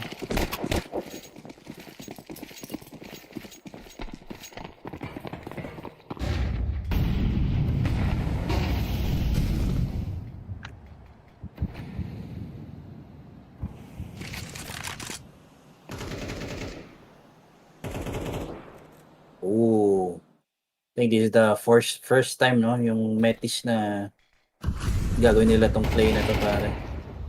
Na meron agad na nakapush. Dito sa may outside, and yun nga, good last on play coming from Hampos, Lumi as well. Makukuha yung isang guy dito naman sa may outside, and we're back to 2v3 situation. Decente and Vinny pa nga yung ating matitira. So feeling ko extended pa to. No, yung nuke map natin, CP. Uy, but yun lang, Vinny. Actually gonna be the one taking down the Senti down to 23 HP, pare. C4 is miles away. Dito sa outside. And sobrang play safe lang talaga yung Metizport dito, pare. Making sure that that C4 is occupied. Known na rin na low HP dito si Descenti, pare. You know, an attempt won't hurt. At the same time, AWP flying somewhere outside.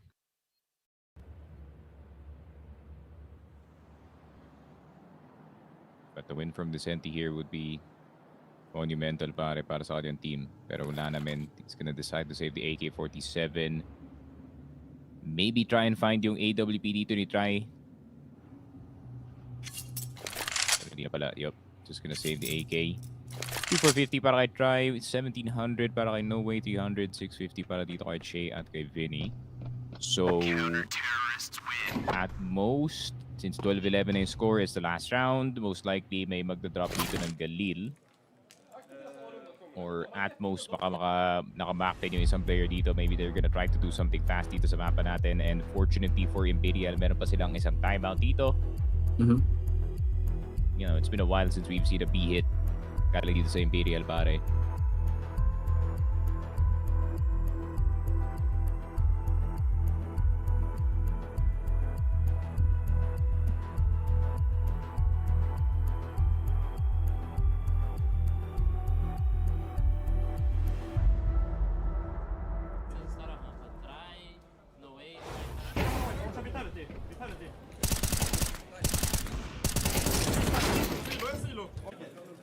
Let's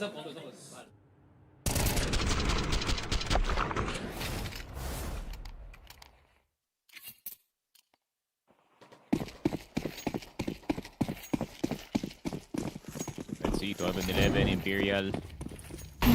On the knife's edge dito sa mapa natin. And you got tech tines for some of the other players. AK-47 para kay Try. We've seen him produce with that exact weapon before. Pero Lumi, having a drop down na nalating na kanina. It's gonna be her, Jay. Nagdagad dito, stuck ang AWP player. Lumi though fighting for his life and still going. Where is the push? Galing dito sa Imperial. Letting Lumi live for so long dito sa red box. The Sentia Try na lang natitira. Granted, meron ng AWP option dito si Try. But look at the investigation galing dito kay Hampus on that B side. Meron ng pressure na nagagaling dito sa ilalim. Backstop na yung ano dito, pare. Team Imperial natin. So, No choice but to fight. Klopsky. I-deny yung mga player natin. And yun na nga, promise drop. Yeah, Ty will get one at least. And then B, Hampus still very, very healthy. AK-47 can make all the difference though dito sa 1v2. Smoke has been picked up. So yung nga, Hampus is starting to investigate dito sa may ladder room as well. So he's gonna be right on top of his opponent. Dito, Ty. Yun ang Adam B gets a better timing. Here we go to overtime sa nuke. Tale as old as time.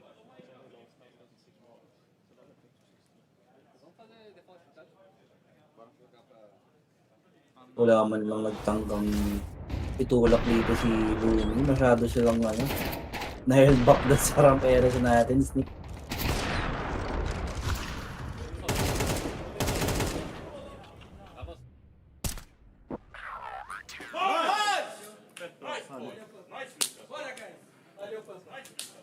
Ng malaking sigh of relief para sa Metizport na makaabot sila na overtime dito sa Nuke, considering it is their own map pick. Fortunately for them, magsisimula sila dito sa CB side. 3 rounds in a row would be a blessing para sa kanila dito as Flopsky. Nakasimula lang para dito sa Metizport squad natin, immediately getting the senti down. And very aware na meron nagpupush na smoke dito, so they're gonna call na Jay Jesus is somewhere in the smoke. Outside position, and they're gonna check credit card na po Plopsky. The Lurk Whisperer dito sa outside, so far catching both players na gustong magka-present dito sa outside, pare. Good awareness coming from Klopsky.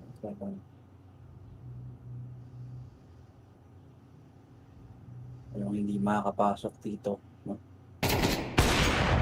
Outside areas natin, Lumi naman. No? Nakuha ka agad itong si Vini.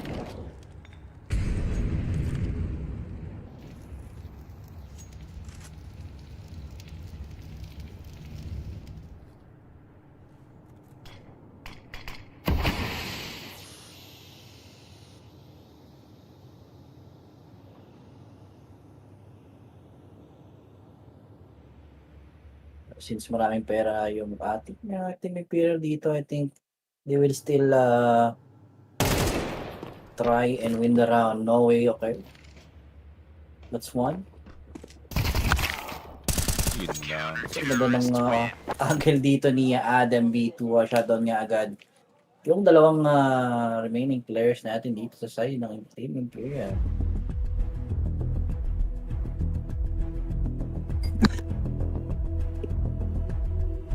Kala ko kanina may one-sided lang yung game natin, pare, pero bigla ko naramdaman yung yung pagiging malakas sa city nitong Metis Esports ni.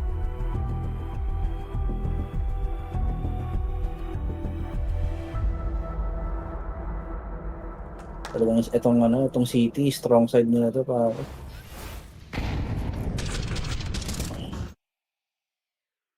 Strong side of lead.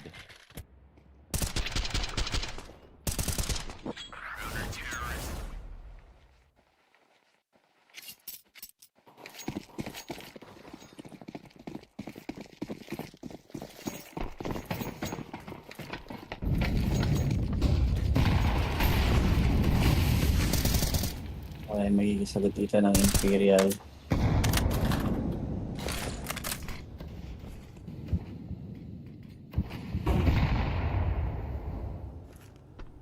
Parang lahat ng side ng mapa, lagi silang natatalo. Mapa outside, A side, ramp, di ba? Pero parang nanonostrakostick siguro kailangan nila dito. Isang mabilisang A-rush eh. Yeah? Biglayin nila yung Metis. Yeah, I mean, Met is getting too confident dito sa kanila mga holds, pare. Maybe forward. Good punish. That's gonna go through. Good awareness. Talaga no way dun, pare. No way. Di siya nag-cross agad dahil alam niya merong sniper dito sa corner. Pero Adam B. Hampus, ito na naman tayo, boss. Gab, 2v2. Always happens. At one point dito sa round. Pero Adam B in a good position, men. 46 HP though. Pero yun lang. Che. Gonna check first. Yun lang. Adam B check first. Pero sa mga natalo dun. C4 on the outside. Hampus with a rough guess kung saan pwede manggaling dito yung Imperial. Good timing on yung fence play as well. Pero mag-repeat na lang sila. Why not?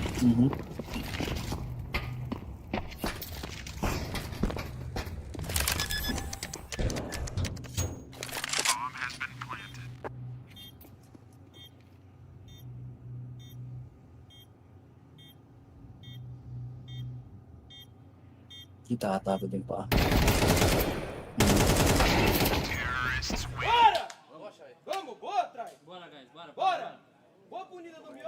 Nice angle coming from Che Jesus. Pero hindi ka agad i-expect doon. So may top salo natin.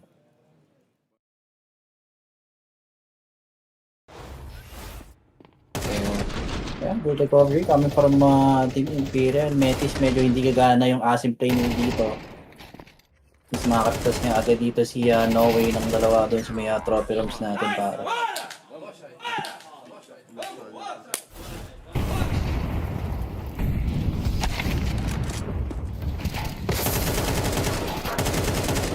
Pop. Bit of something happening on the outside. Vinny getting itong si Hamus eventually. Alagpas pa kahit papano dito si Vicente on that Vent's position. Di siya pwede makalagpas ng basta-basta dito. Now he is stuck. Fake vent now being occupied dito ni Plopsky. Smoke's gonna help though. Not by much. Meron pa konting gap in his position. So he might have to crouch down, look down para na makabalik. Or is he gonna go for the full risk para makapasok dito sa A side? Meron position. Meron player na nandito pa sa nasa lobby position. So it could be a fake door play. Eventually A side siguro. Maybe force reaction. Tamang impression ng smokes. I mean, pretty basic. And a lot worse para dito kay Vicente para who's really trying to keep occupying dito sa game natin. Pero Adam, yun lang. Second player spotted as well dito sa outside. Surprised na hindi pa gumalaw dito yung lobby player actually. Pero may shotgun dito kay Lumi. Molotov's gonna go through. Swing, waiting. Shotgun again, no way. Is gonna hit right on the money. Molotov's gonna go down. Spotted sa kanya shoulder dito. Pre-fire. Not gonna hit that time. Nate's gonna go through as well. Awareness na meron pang isang player na nandito sa taas, but I think they roughly know may nakababa na isa. Isaac. Good double swing actually. Halftime on the bomb. C4 out in the open. Around the corner. Good bait on the shot. 14-13. Grabe yung Imperial. Yep.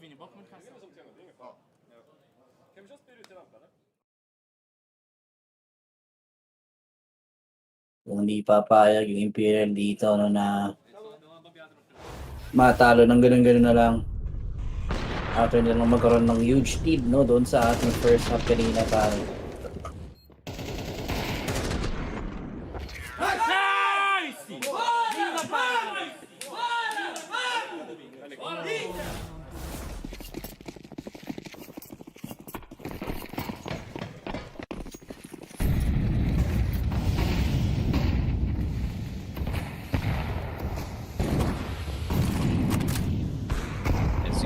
play. Now Luby getting the Senti immediately.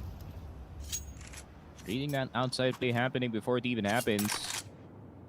And smart play galing dito sa Metizport players. So initial reaction galing dito sa lobby. Instead, let's just go into that B-side. Try actually gonna back up all the way. Pero yun lang. There is that slight second na libre dito yung ramps area natin. Hampos gonna investigate the secret. Tamang avoid. Full swing. Not gonna get the second one. Pero at least one no way. But present dito sa may ramp area. JZ's is getting 2 and known entity dito si Adam B. Nakaalis pa si Try. 20 HP to spare. Plopsky na lang natitira dito. And it's a pretty bad situation para sa Metizport. Try inside of that site as well. And if he does get that timing, dito kay Plopsky, good news. Pero si Plopsky pa ay nakakuha doon. Pero tignan mo nasa yung C4 out in the open. Vinny in this 1v1 in a great spot. Ian dito sa railing, gets the better angle against dito kay Plopsky. Match point din naman para sa Imperial. Can they finally close out on the Metizport map pick? Sayang yung early pick-up dito ng Metis, pare. Sayang. Ang ganda lang ng kuha nila kay Desedi.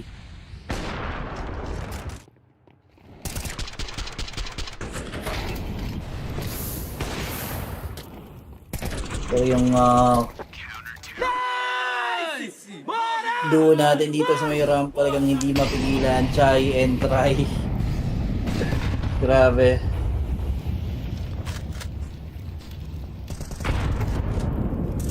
Especially itong si Chai na kanina pa yung warplay nila. Oh, yun lang. Not losing a hope, pero mukhang ito na nga ata talaga yun. I mean, it's a very nice try galing from Metizport, pare. Quite a nice back and forth, but it seems like it's the beginning of the end dito, pare. Lumi, last one left alive in the lobby position with the AVP. Against 4 players.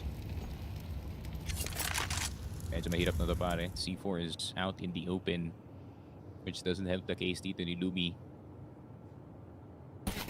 Hindang kita pa yung kanya not being confirmed. Will this be the reason na not there dito? Never mind, Try just gonna check around the corner. Will finally get that knocked down. Very, very nice. Imperial getting yung map pick ng Metizport as we enter itong Dust 2. A more familiar spot para sa kanila dito in terms of the statistics.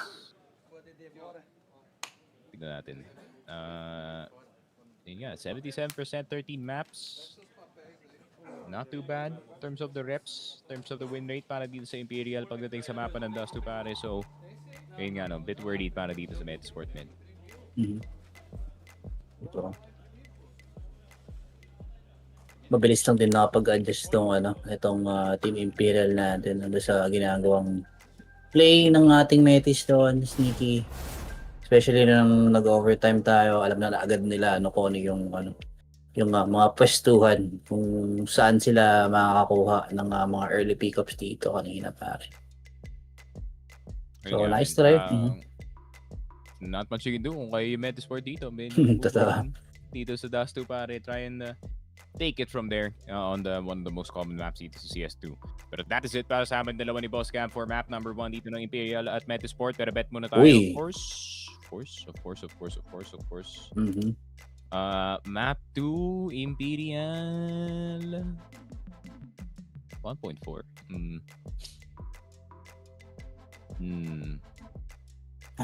Medyo ano yung odds? Sige, ikaw na. Parang gusto kong magbawa direct over under tayo.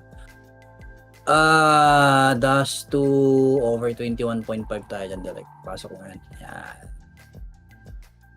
Not bad of a shout. Tignan natin if makakuha nga dito ng dent yung Metizport dito series natin. I feel like meron pa naman silang laban after yung map number 1. But of course, if you want to bet dito sa ating major, use 1xbet promo code FocusFire for up to 16k PHP in bonuses. Check the link in the comment section kung gusto nyo nga mag-participate. Pero yun nga, that is it para sa amin dalawa ni Gab for now. We will see you for map number 2. So guys, wag kayong alis. It's been the official Filipino broadcast ng Blast Major Austin 2025. And we'll be right back.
And we back dito sa ating Austin Major 2025. At syempre, yun na nga, Dash 2 na yung ating magiging next map. Medyo ang laki lang yung nangyari dito, no? Sa side ng Metis, no?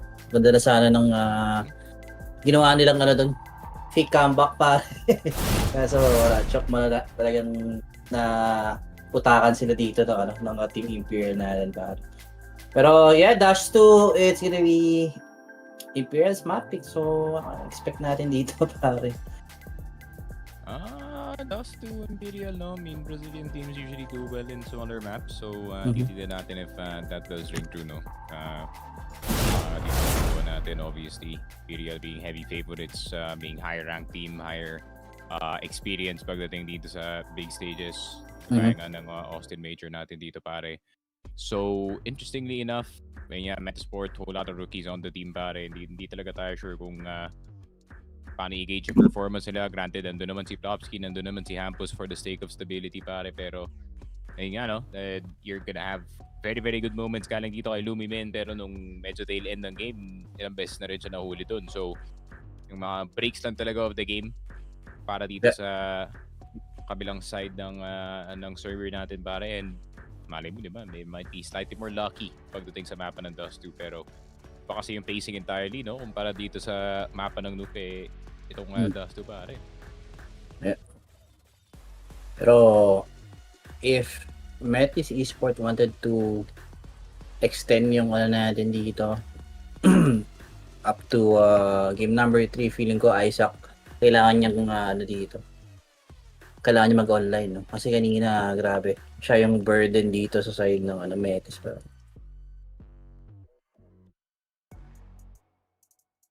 so, yeah, we'll see. Ilan ba yung kill ni Mia dito kanina?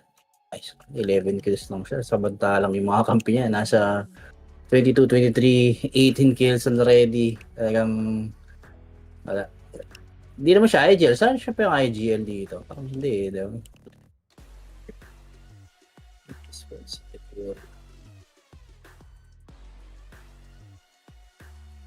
Hampus pa rin ata dito. Hampus pa. Hampus pa. This is his most natural role ever since yung NIP stint niya, pare, and he took a bit of a break. So, yun nga, still the same leadership para dito sa Metizport. Metizport, of course, trusting yung mga Swedish talent natin.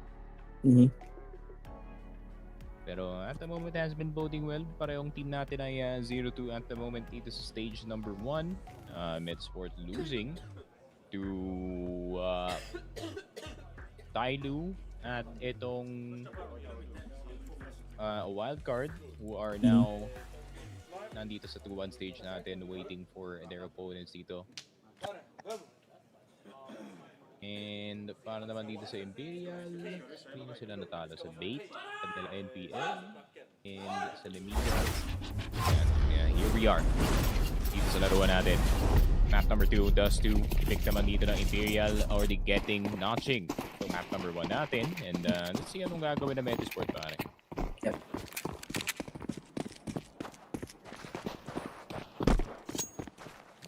Confirmation na walang tao dito sa B-side. So wouldn't be surprised if an additional body goes in the way dito ng Dong A. Pero hindi pala.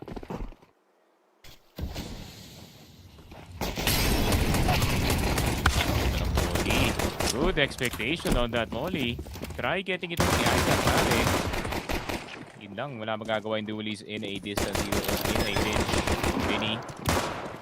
Getting itong si Hampus, pare. Yung dalawang duelies pa ngayon natira dito of all the players that could still be left alive. Vicente, Lumi, pare. Sabi naman ni Imperial, tamang basic lang. Narinig nila na meron tumatakbo dito sa B-site. Early presence agad dito sa long. Grabe yung Molly. Mapapasurprise ka na lang talaga na merong mag-i-invest ng 400 para lang mawala ka sa car, pare. Yeah. Well, malaking bagay din talaga yung Molotov dito para less side pa na i-check mo. Gaya nung nangyari dito kanina, talagang after na nakuha nila yung guidance sa maker, talagang nagdire-diretso na yung execute dito ng Team Imperial natin, Sneaky.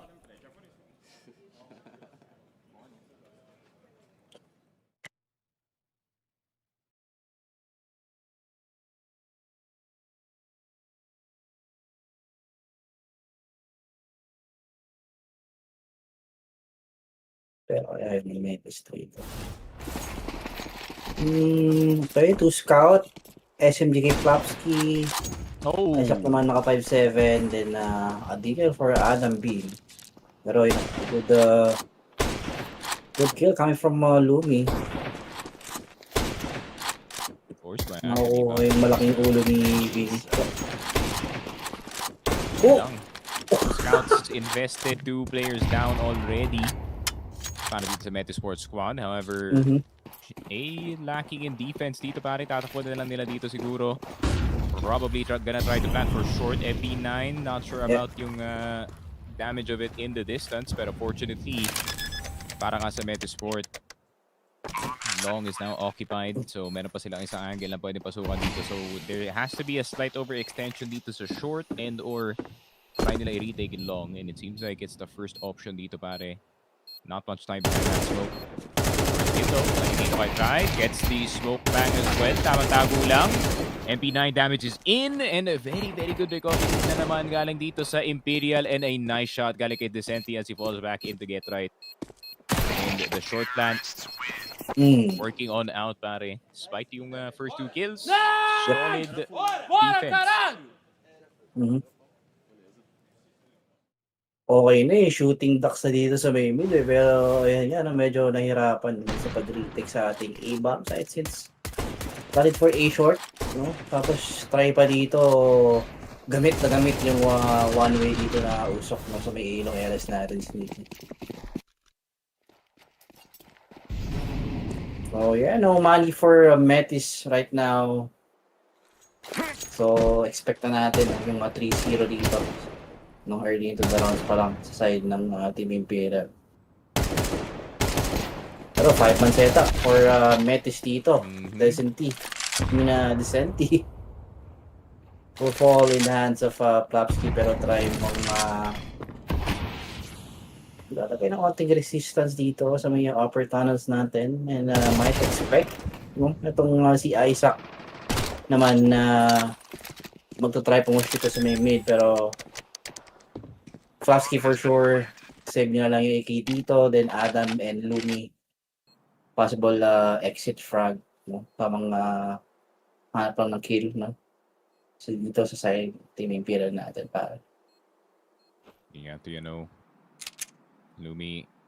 Flapsky at least getting an AK-47 for his troubles dito sa round natin. Pero dahil nga sa force buy, it's most likely A3 and Lumi gonna get his head taken off. And Shay looking for any additional kills dito sa B-side para with this MP5 SD. Pero mapapabalik na lang Imperial. Saving the rest of the guns and at a 3-0 start para dito sa kanilang B-side. Very good sign para sa Imperial. AWP inching ever so closer para dito kay Try.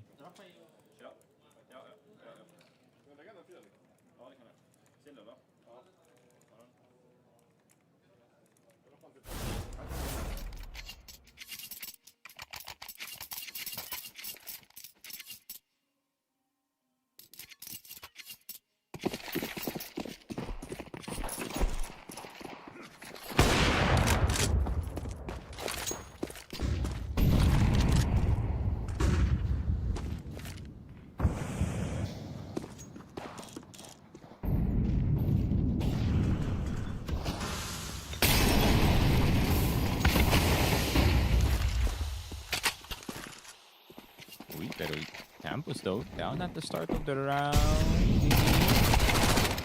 Yun lang. Nakamoy siya ng isa dito sa loob na smoke.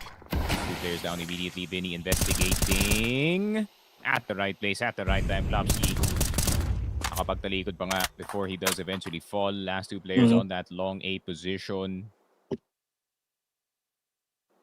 All 4-0. Meaning Imperial, they're getting everything that they want pagdating sa mapa ng Dust 2. Yep. They are really prepared dito sa kanilang map pick. Lalo T-sided pa. Talagang for sure na pag-usapan nila yung mga plays na gagawin nila dito against sa Team Metis. Ano ba yung dito? Stats ng sa gospel, I think. Oh! One of their beacon weakest map pala dito pare para sa side ng Mets. 42.9% win rate. Tapos natatalo pa sila sa mga tier 2 teams. Nice! Linda, Ai, ai, Vini! Boa, moleque! Bora! Amassou!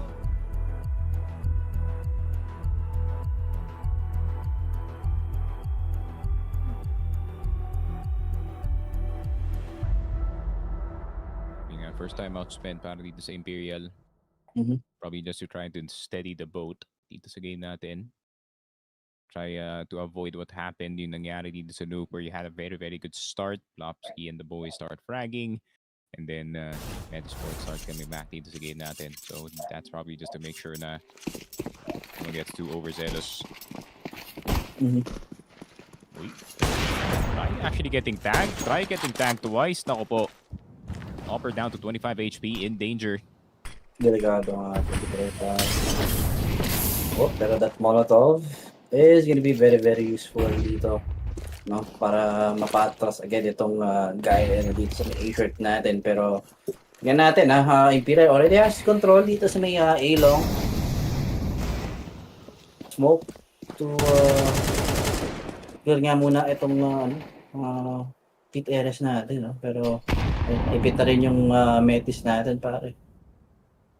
Yeah, and to be fair, yung goal lang talaga dito ng Imperial is to get that position. Double peek with the Deagle. Yun lang, Vinny will go down, but the presence on long is gonna start to move forward dito para Scout. Galing dito kay Hampus. Free peek, not an option. Possibly. Around the corner, Deagle hitting. Nako po, J. Jesus, big whiff galing sa kanila dito. Plopsky does get one with his own AK-47. Hampus finally getting the finish dito kay Try after those initial tags galing sa Scout kanina. So it's gonna be quite the hard time para kay Decenti na makabalik dito sa round natin. C4 out in the open on that A side. Plopsky na short. And hindi niya nakita. That's that 4x3 happening. 4x3. Nako po. Imperial with the timeout pero Metizport with the win pare. Yeah.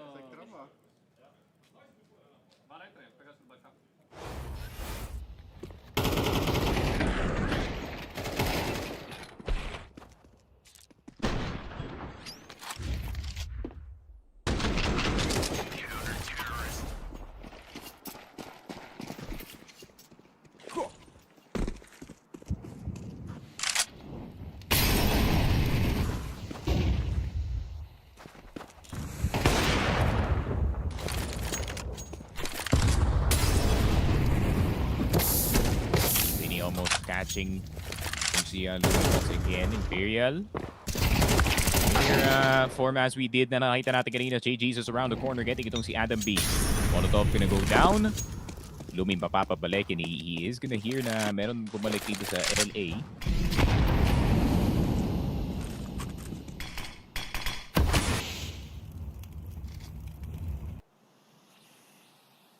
Uy, Desenchi. Oh my God, brother. The timing is real. Walang nakatingin whatsoever.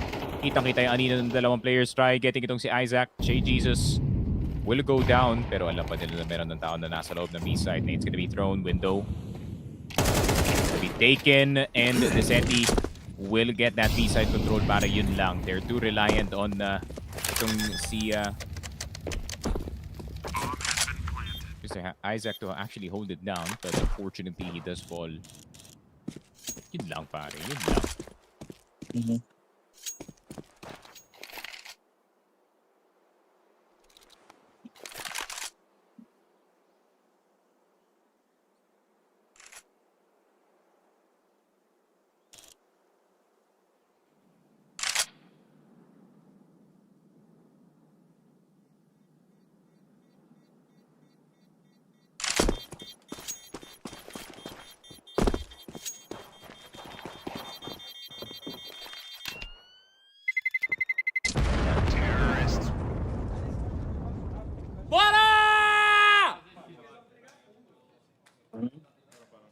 Nag-war ka rin na si Vicente pare. Bora! Bora! They're starting to feel, no? Bora. Huwag mo lagyan ng T yung dulo nun, pare. Medyo Oo, makulit yun, ah. oo. Nako po. Wag.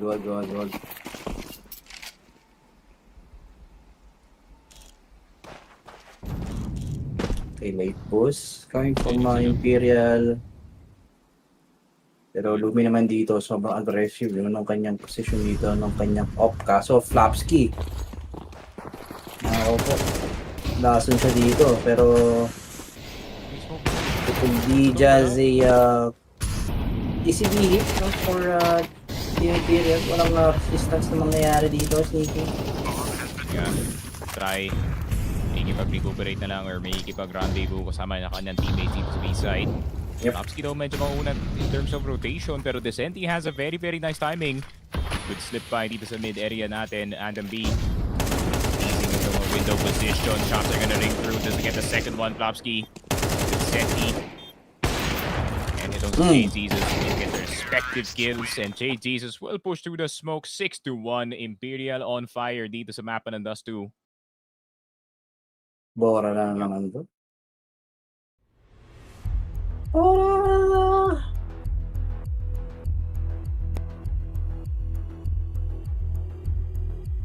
Time out maybe for Metis dito. Medyo they're now starting to feel the pressure para hindi na nila alam kung yung gagawin nila dito depensa against Team Imperial.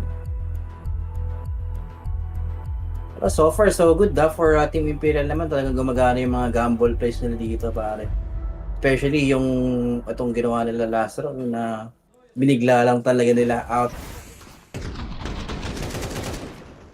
Push out dito sa may decent. Ito kung dry pick ba yun or kung meron bang flash yung ginawa dito na Imperial. Pero sobrang simple lang ng play.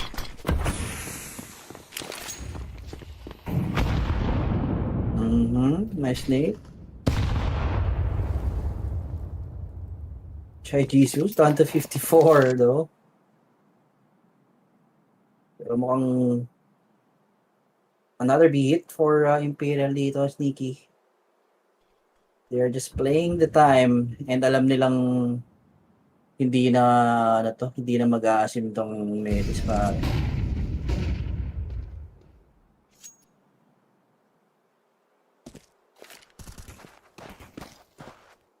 A lot more of a safer play. Kind of dito sa Metizport, especially on this B side. Yun lang, Hampus getting the better of Vinny. Yeah. Pero naka-rotate ba yung mga players dito? Mukhang hindi. I mean, they're also identifying na pwede may mangyari dito sa short. Backed off of that B position, pare. Kaso layo na Eagle dito yung try. If he is gonna go that long route, it's not gonna be good para sa kanya dito.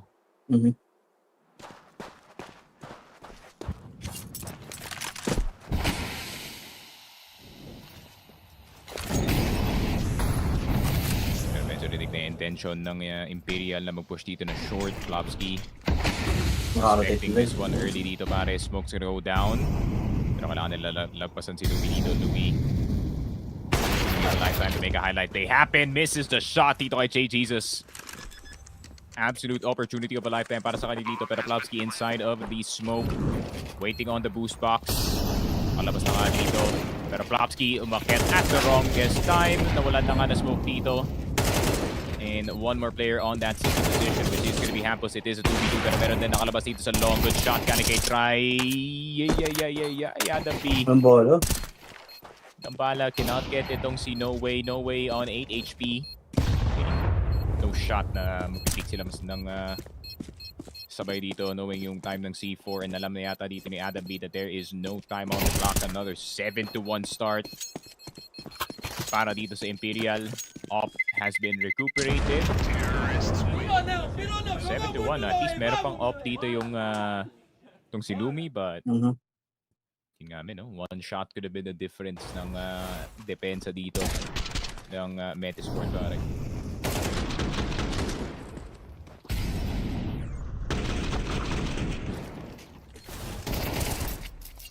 Ito talaga yung hirap pag hinahayaan mo na lang na gumalaw dito, no, yung opponent mo pare.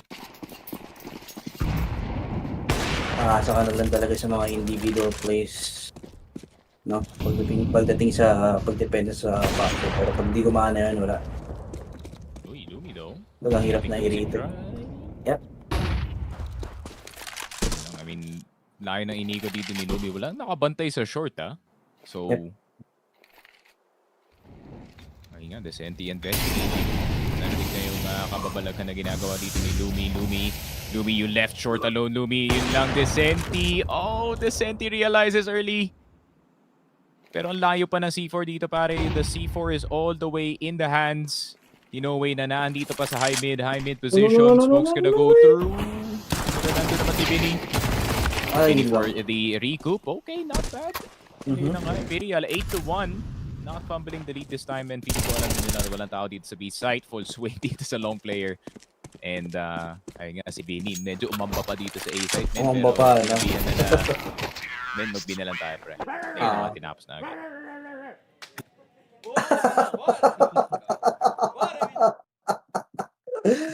Grabe. 5:26 in the morning, may tumatahol dito sa Austin, Texas, pare. Grabe si JG Jesus, nakuha niya. Grabe yung yung humor niya, pare. Kaya alam mo yun, talagang siya yung nakapag-boost ng moral dito sa side ng Imperial. Nakita mo yung apat, sobrang seryoso pero siya yung parang lakas mang ulo lalo.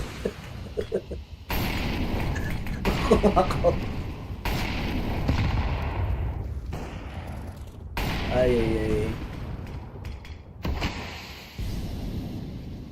8-1 still, Metizport.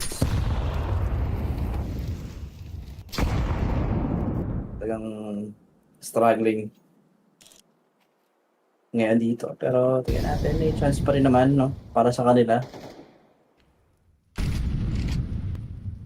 Parang yung ginawa lang nila sa may nuke natin kanina.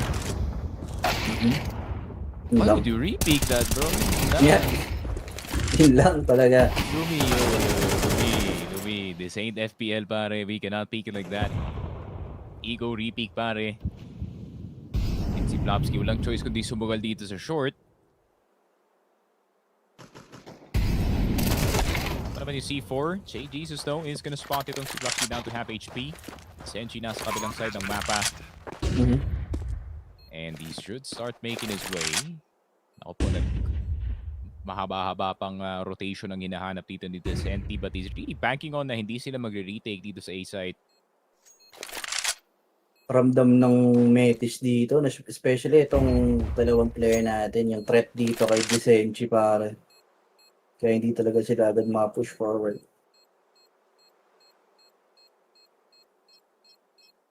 Oh man, sobrang hirap.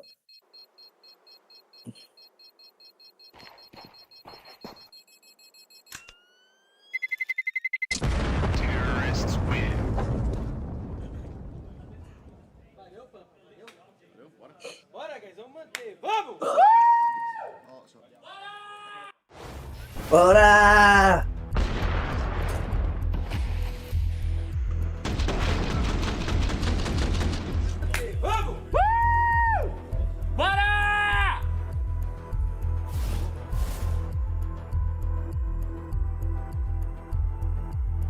Yun, wala ng timeout dito yung Metizport. Chauncey Williams, 2004 Pistons, pare. Got Mike Shinoda, pare, galing sa Linkin Park. Nasa kabilang side, yun yan, celebrity field itong game natin, pare.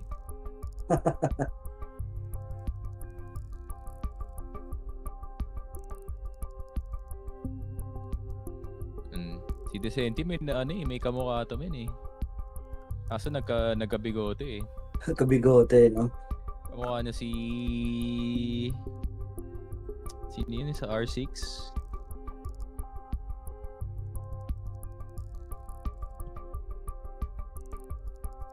Stand-up comedian? Oo nga, kailangan nilang dos all around. Di na sana yan. Try ko ngayon ganyan na bigote, men.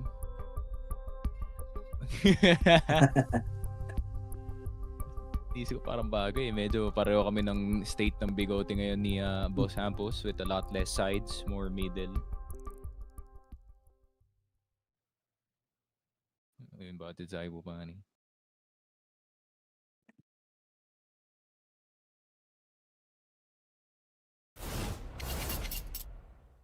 Nga 9-1. Imperial. Ito na ba yun? Is this your survival? Guaranteed dito sa Dust 2? Or is it gonna be a slight comeback ali dito sa Metizport? Good tag dito kay Hampus, down to 26 HP at the start of the round. So, would it be surprised kung merong B-take na mangyayari dito? Just have to find out where the other player is.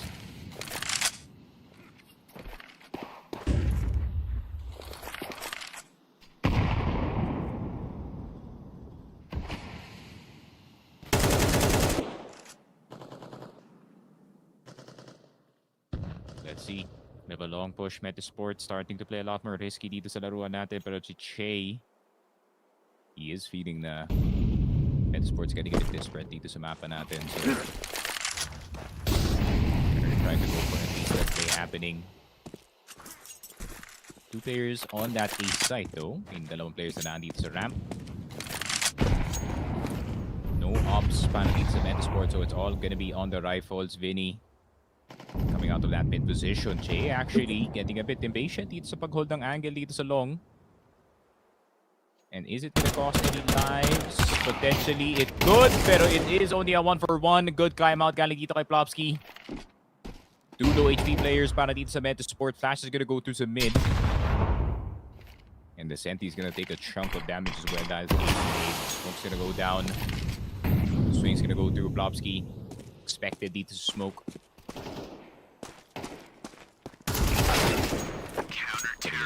Push na dito si Plopsky.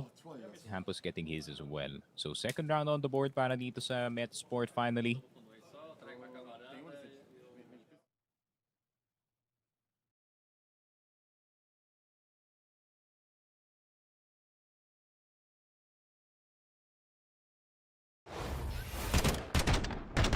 half pwede, no? هات الميد اوبن ميد سيبر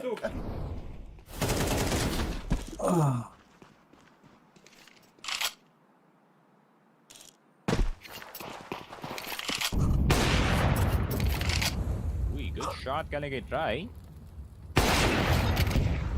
Uy, Che Jesus as well. Teka lang, Metizport getting a bit too frisky dito sa laban natin. Che Jesus waiting for the peek around the corner. The Galil does do what it's told in this race to the right. Pero Adam B, singed by the Molotov dito pare. Probably blocked by that sound of the smoke distinguishing itong apoy natin dito. So yun nga. Can't really save kasi 9-2 na yung score. Bomb has been planted.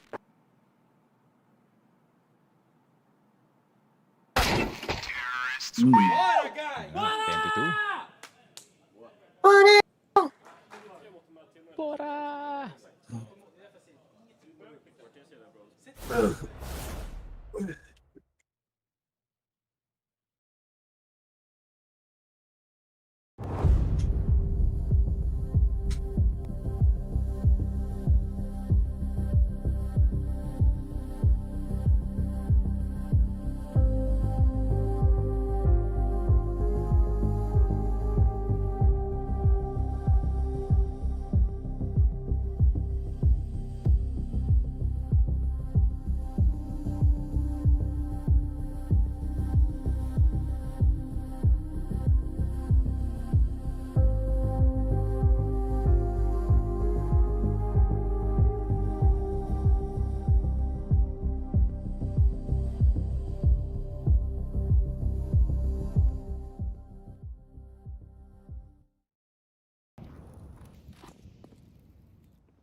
Parang bumabalik na sa pagka-CSGO yung CS2 eh. Ang smooth naman.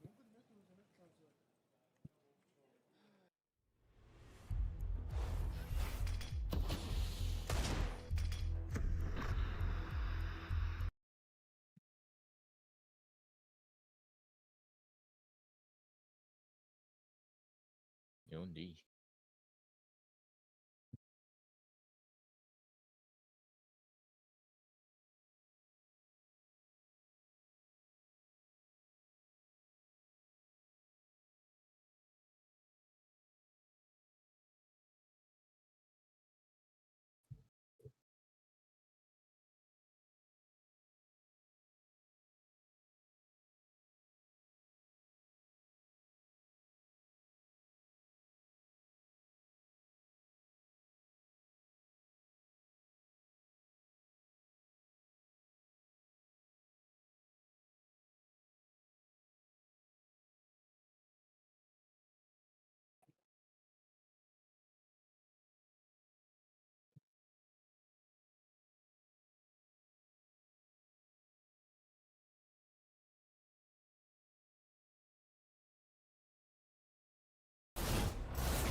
Yeah, we are back.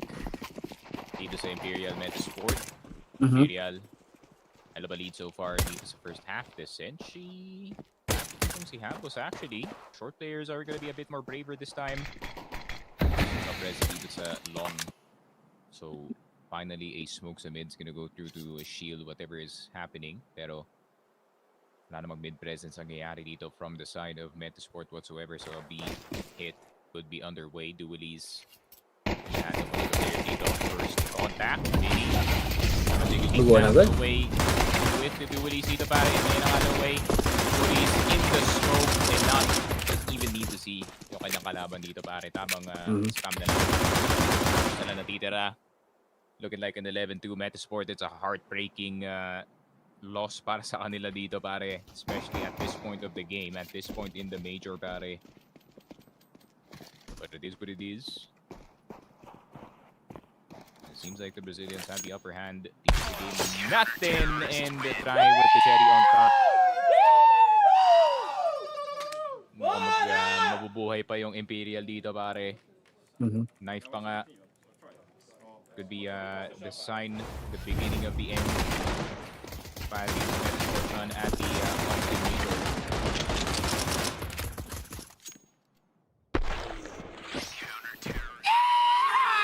Oh, swerte yung knife dito no? Wala, yun na lang yung binit natin kanina kasi inside, ganun din di ba? Yeah, try immediate AWP. Yeah. Wait, F armor pare. Second round, AWP, okay. Oh, 49 natin. Meron pa naman. Meron yata siyang half armor from that round. So, yun nga, didn't get hurt too much. Usually you don't get too hurt kung naka-knife ka nga dito. Pero forced by from the boys over at Metizport. Hampus already out to start the ground. Eagles, Tech 9s, scout para dito kay Lumi. And it is only try. And nandito sa A site. This could either be a highlight or he gets one dig immediately dito pare. Ayun, naka-cheat code agad si Tre. Uy. Kaso fail yung smoke nila pare, yun lang. Expected niya agad. Mas pa sila dadaan pare. Oh, Dezenti got that. Spray down. Pistol. Lumi. Scout. Spot sa mid. And not even a chance. 12-2. Grabe, Imperial already celebrating early dito sa laruan natin. Can't blame them, no. They're in a very, very good spot. Kaka-force spy lang dito ng Metizport and they're gonna have to buy once again. And, ayun nga. Pati yung coach, I think he knows na this is Metizport probably losing steam dito sa laruan natin. Already closing yung kanyang score dito pare. Wala na timeout yung Metizport as well. So, let's see. E-rush at the end of it pare. Mac 10s, Tech 9s.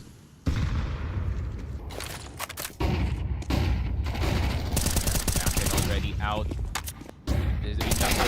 This Descenti asking help para sa kanyang teammate dito. Double kill immediately. C4 inside of the site. Pero a jumping M4 galing kay Descenti, pare. Last one na lang dito si Plopsky on that B-side. Does get the headshot dito kay Descenti. As I'm actually surprised na hindi pa lumalapit yung ibang mga Imperial members dito towards this side position. Na lang dito sa labas. Pero yun lang, maling sugal pala yun. As Imperial, they move on dito sa stage 1. And para naman sa Metizport, unfortunately, this is goodbye for this squad. First team to be 0-3 dito sa stage 1. It does happen. Someone's gonna join them not much later dito, pare. Pag natapos na ang Chinggis Warriors versus Fluxo, kung sino man ang talo doon, he's gonna join them in that 0-3 scoreline. Yeah. And ano yung makukuha nyo pag blast? Good game, good luck. Good game, bro. Good game, good luck. Thank you. Good game, good luck. No, Good game, good W. luck. Good game, good luck. Yo, W. Campus 5K lang, pre. 5K. Pagkain lang yun. Plus sticker. So, ano yun, Metizport. Mga 10K lang yan, pre. 10K lang. Kasi, natin na lang, sino bibili ng Adam B na sticker, pare? Siguro yung Brazil okay pa kasi money yung Brazil, money yung mga Brazilian fans, mahilig sila sa mga sticker na kagaya ng ganyan. Pero Metizport tamang 10K check lang, 9K check lang. Para naman kay Adam B. It's always tough in these situations, especially when it comes to a major as well. Hampus, you've got a smile on your face right now, but this way of going down, especially with how things went on Nuke, you know, a bit of a slow start, a way to fight into it. After it went down that way in Nuke, is that something where you felt like you let the opportunity slip away? I mean, not really. I mean, they were obviously the better team. Every team we played was the better team, so it's just, you know, the better team won and not much more to say. You're being very nice. You're saying the better teams won with this, but can I ask for you guys why it wasn't able to click, why you weren't able to fight and in a better form? I don't know. We've had a lot of problems in our team. I think leading up to this tournament, we did some bad choices in how we prepared. But it is what it is. Like I stand for it, how we did it. But I think we did bad or wrong. And I mean, this is the result of it. In terms of that result, though, coming away from obviously being a Swedish team that made it to the major and having that success in there, is there a bit of pride you guys can have in being able to do that and bring some life back into Swedish CS, which has been struggling for some time, mate? Yeah, I mean, obviously I'm very happy we got here, right? Like, this is the first time in 6 years a full Swedish lineup has done it, and we've done it with, you know, minimal resources compared to Taiwan teams. Yeah. So, yeah, I'm proud and happy we got here, but I'm not so proud of the result, you know, like we got smashed every single game. And only Nuke was close. It was the only map we played the game on, so obviously disappointed, but I mean, it is what it is. We'll see what happens now. What does it mean for what happens now? What happens next for you guys? Where do you go from here? I have no idea. I know some people's contracts are running out. I know some people have offers and stuff, so I mean, I have no idea. We'll see. Like, I don't really... Like, in this moment, I don't really care. We'll see. We'll find out. You'll find out. Anything you want to say to the Swedish fans out there who are still cheering for you guys? Ja, men tack alla som kollar. Man känner verkligen kärleken och det är skitkul, men tråkigt att vi inte kunde göra er stolta. Perfect. Thank you very much, man. Yeah, good luck, my friend. Yun na nga, Ampus conclusion of the Metizport run dito sa Blast. Austin is what it is, pare. Mr. Hampus, ayun nga, brutally honest, no? May nagkakaroon talaga ng mga times na meron talagang mga organizations na nagsasign lang for the sake of qualifying dito sa major, no? And this was no different, no? Metizport, obviously, always a team na nagmamoneyball sila ng mga roster, pare. And yun nga, no, nag-hope talaga sila na makakwalify na major despite yung kanilang limited talent on the roster, no? So, ayun nga, this is what it is. Naintindihan ko naman dito si Hampus, pare, kasi ayun nga, at the end of the day, esports is a business. And malay mo, di ba, yun yung parang early advertisement siguro dito ni Hampus na, hey, baka LFT ako, baka may tier 1 teams, preferably, kasi ayun nga, Hampus, I think he wants his way back. Pamunta nga dito sa tier 1 after being away for so long, pare. Pero MVP? MVP, Mr. Try, of course. MVP player para dito sa Imperial as they hang on dito sa Blast Stage 1. Nandito na sila sa 1-2 stage. So, possibly na makakalaban nila dito is...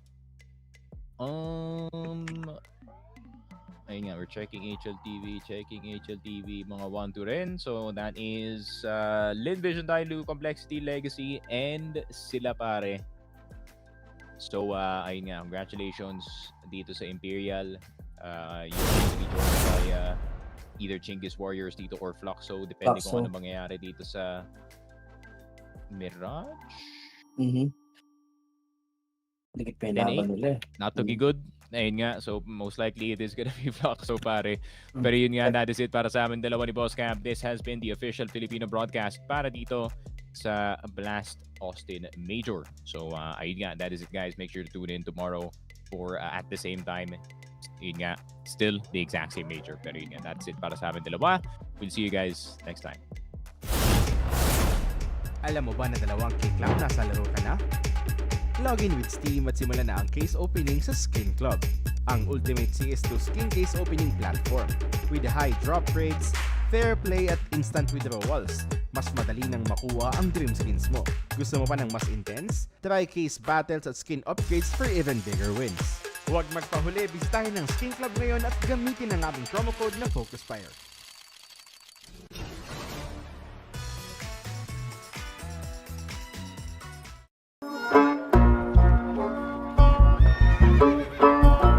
Bawal ang baril dito sa bahay namin. Bitawan nyo na yan. Akala ko kasama sa dress code ang mga baril sa major.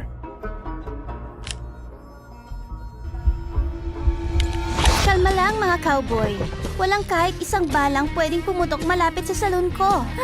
Hindi pa nga nagsisimula ang map veto. Pupunta sila para sa karangalan. Pero isa lang ang lalabas na major na gantimpala.